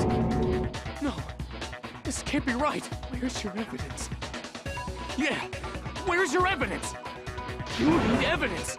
You need proof! Without any proof, you can't pin any of this on him!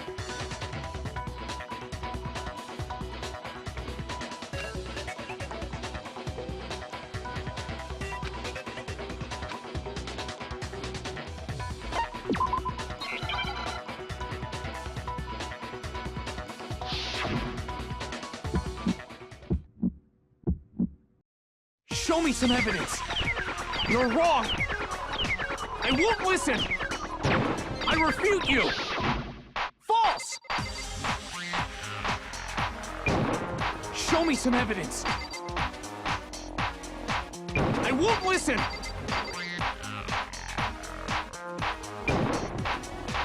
I refuse to vote! Show me some evidence! You're wrong! I won't listen! I refute you! False! Show me some evidence! Show me some evidence! This should prove it!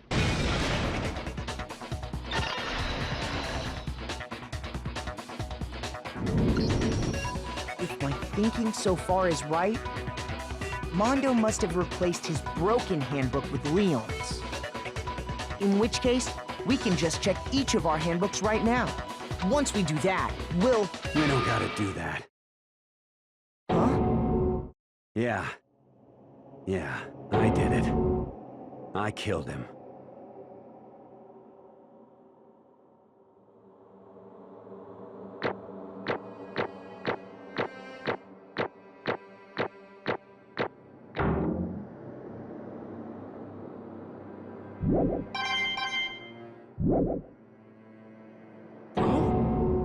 Bro, what are you saying? I got no choice, man. After hearing all that, I gotta just... give up. Go ahead, Monokuma. Get it over with. Ask for the goddamn verdict. Roger that! Wait! Hold on! No waiting! No holding on! Time for the moment we've all been waiting for! Grab your lever and give it a yank! Who will you elect as the Blackened this time around? Will you make the right choice or the dreadfully wrong one? What's it gonna be? What's it gonna be?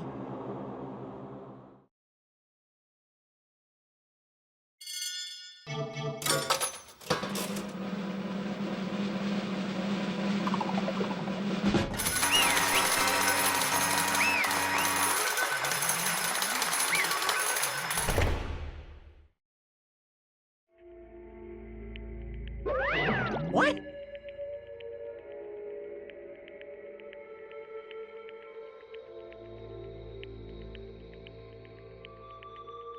Ta-da!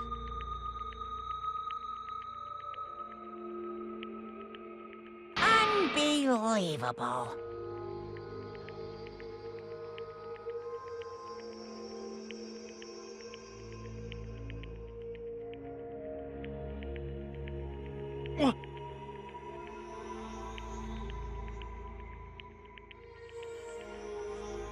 Sorry.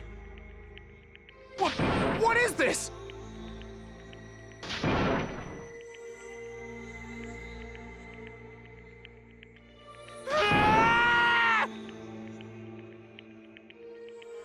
Now then.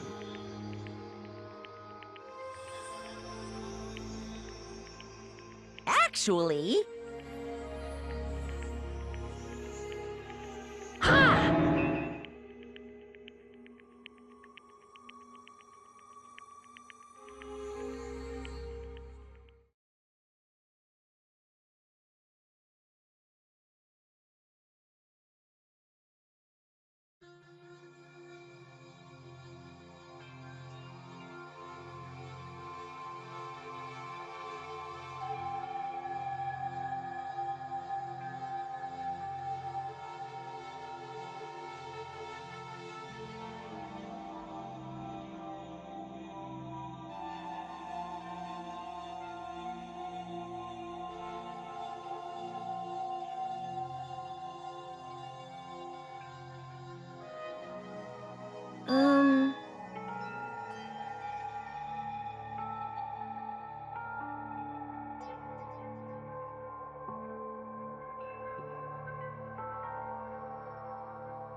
Weak, weak, weak, weak, weak, weak, weak, weak.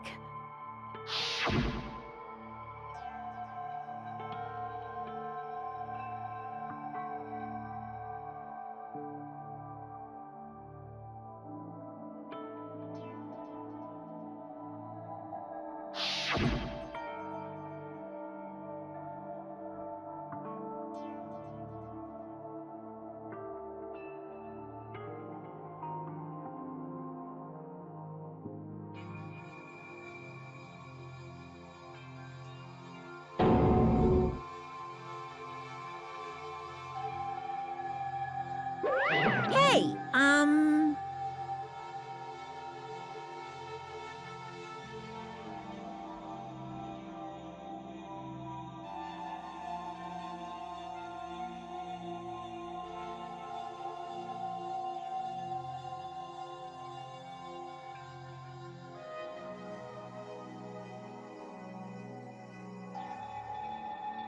What?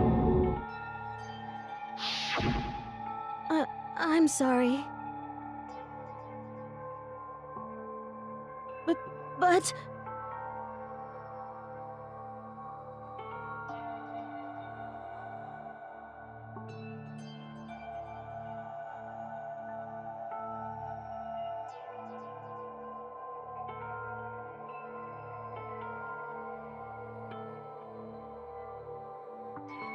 That's right.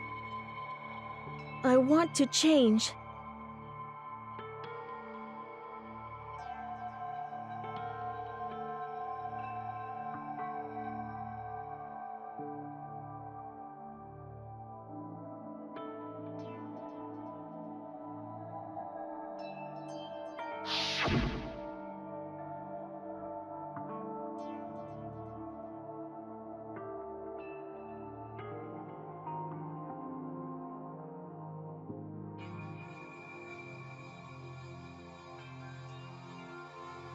hey,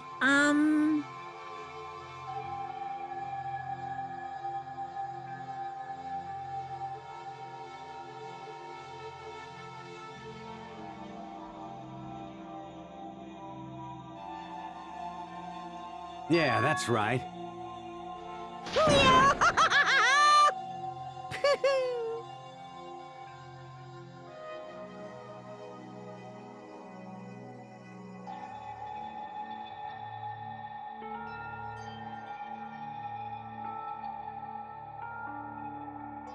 Uh-huh.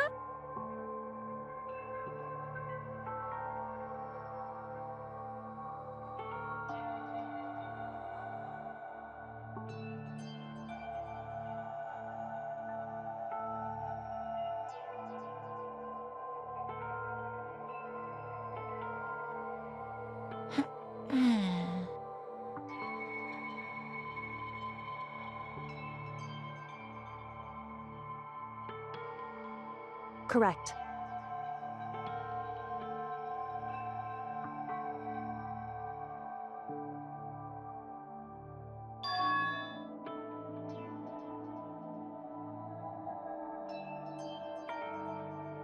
Indeed.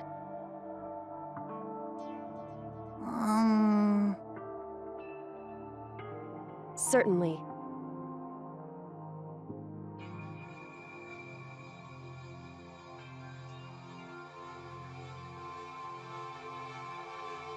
But... Because...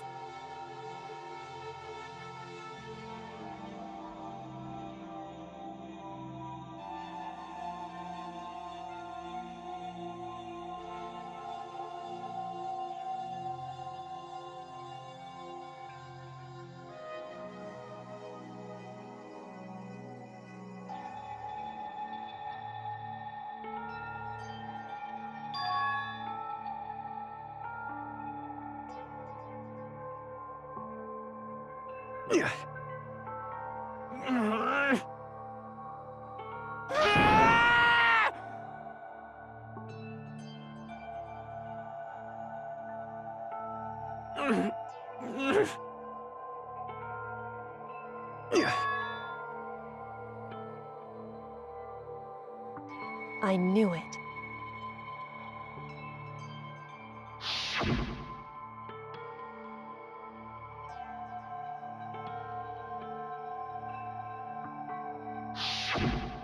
What is this?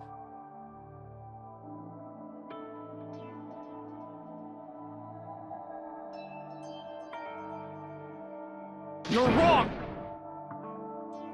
Don't make me repeat myself.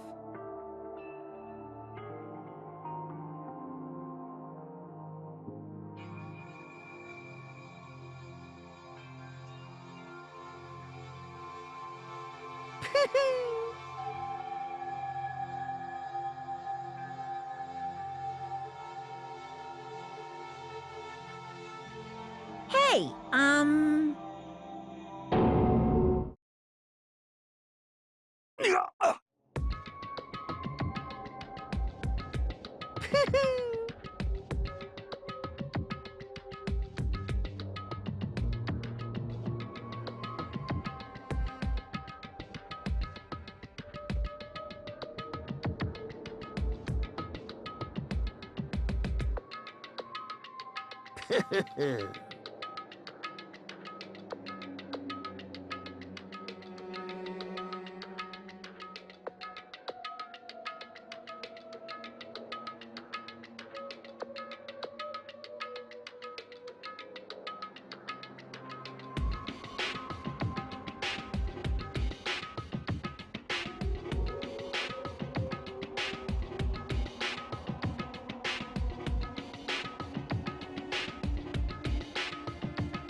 I just...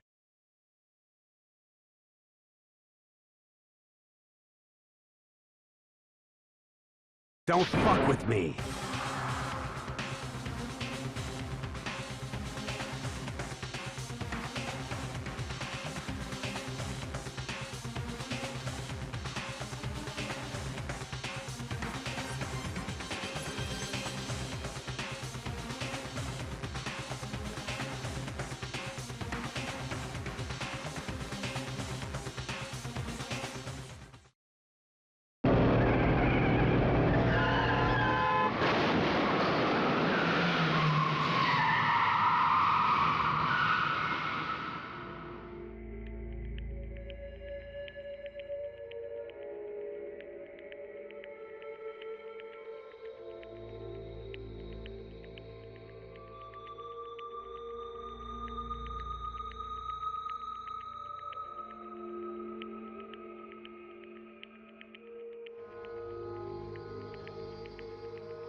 I just...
I just...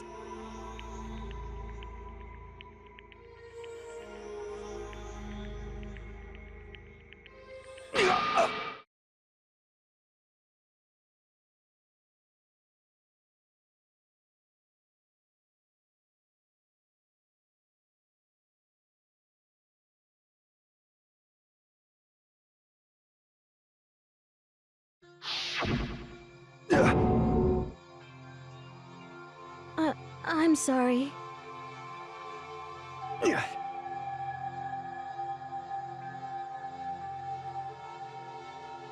Huh?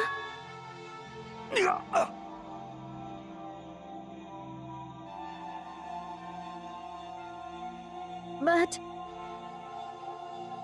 I want to change.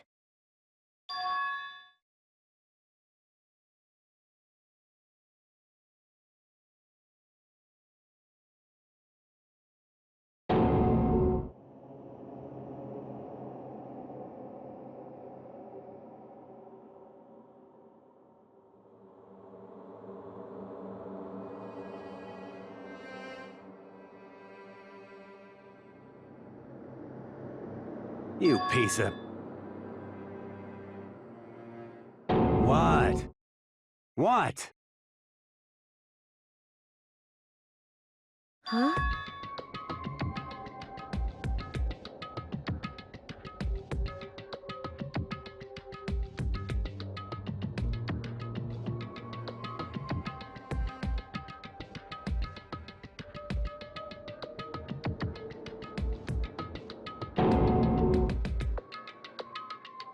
What? What? No!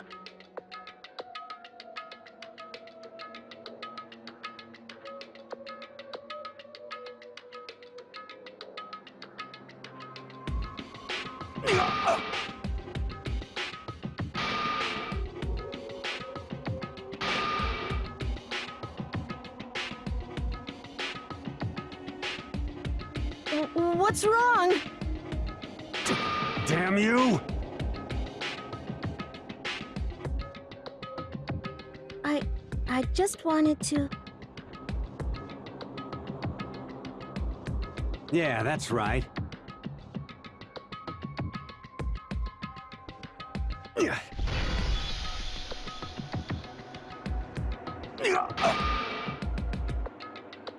You son of a bitch!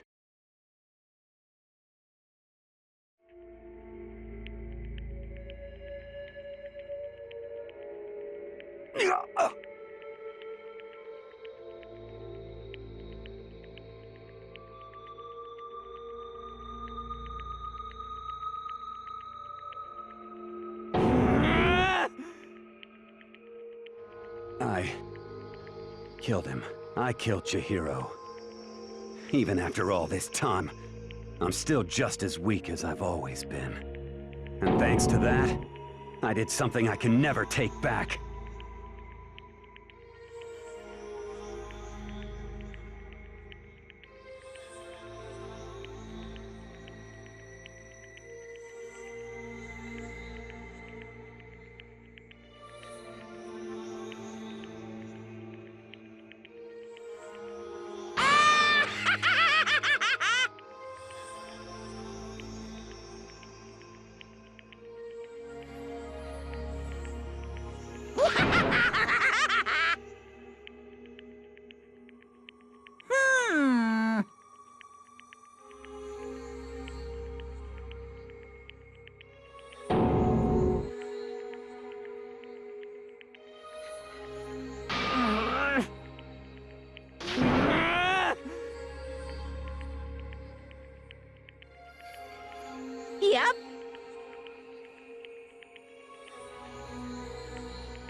It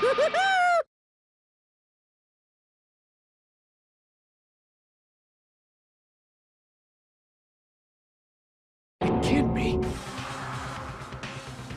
Well now, well now, well now, well now. Ridiculous. Now then, I've prepared a very special punishment.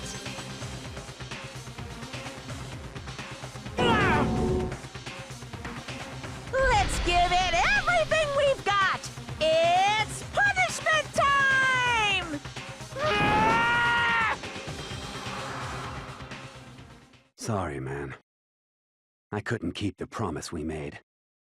From one man to another.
What is this?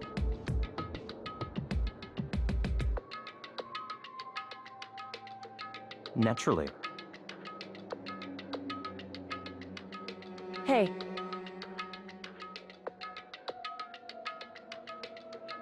However,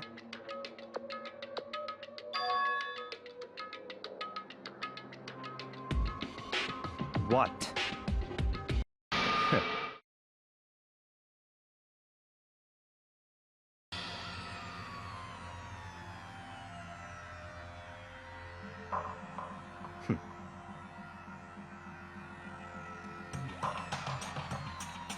Honestly.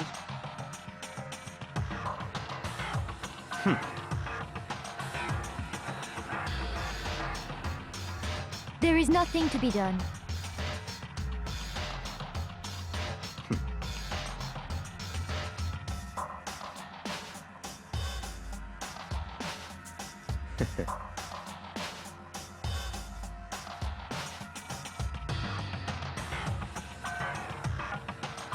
What?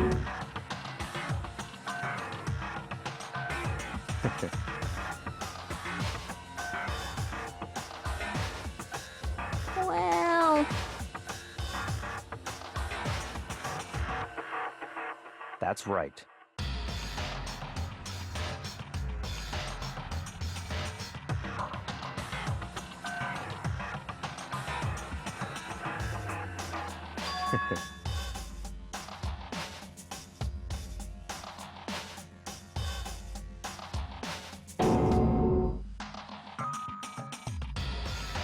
I see.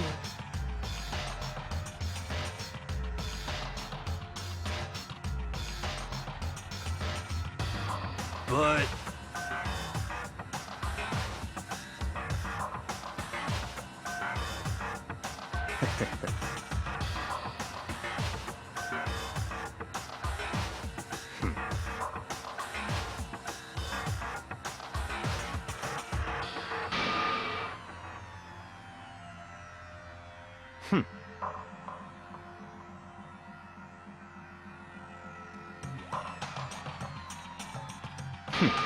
Interesting.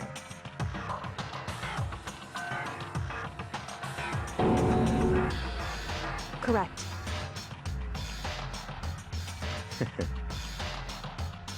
Indeed.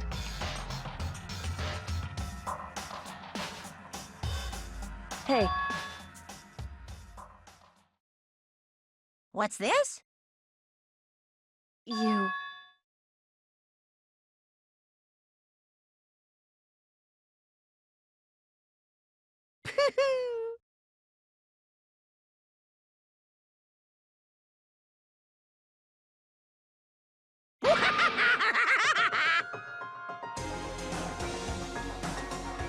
What?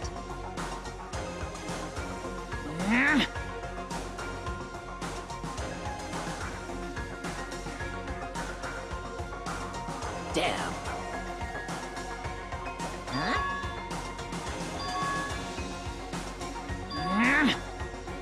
What the heck? Damn it!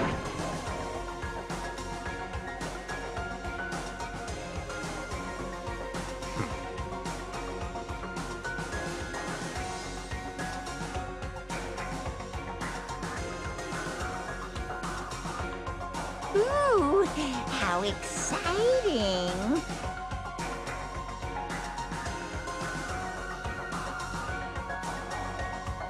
That's enough.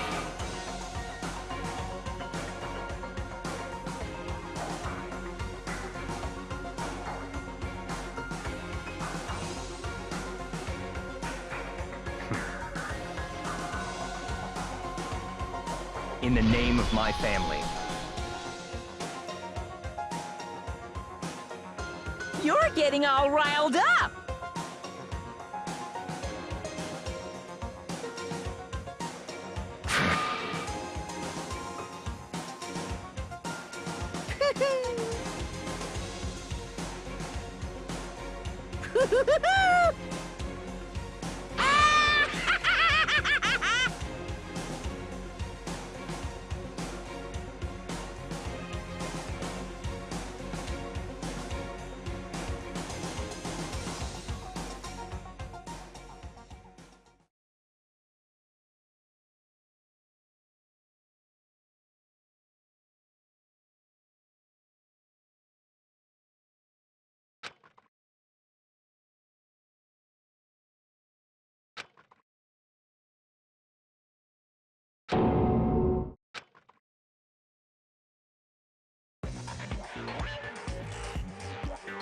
Well, anyway, like I was saying, this is a pretty good spot. Yeah, a really good spot. Anyway, isn't it amazing how that girl went and killed someone before things even had a chance to get boring? Once things really get moving, it'll be like a roller coaster. There won't be any stopping it.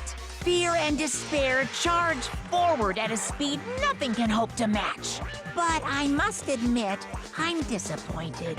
I went to all the pain and effort of making you part of the group, and you couldn't play your part. You do remember you were supposed to make the first move, right? Well, no biggie. Nothing we can do about it now, so just do your best to make things more exciting from now on, okay? After all, That's what everyone wants to see.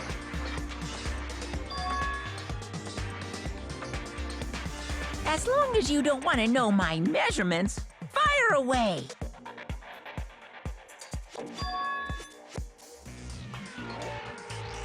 Ooh, my, you really took me by surprise there. I know I said you could ask anything, but super denied, ultra denied, demonic denied. Because you see, that's my ace in the hole. And nobody'd be dumb enough to reveal that, right? No matter how close they were to their friends.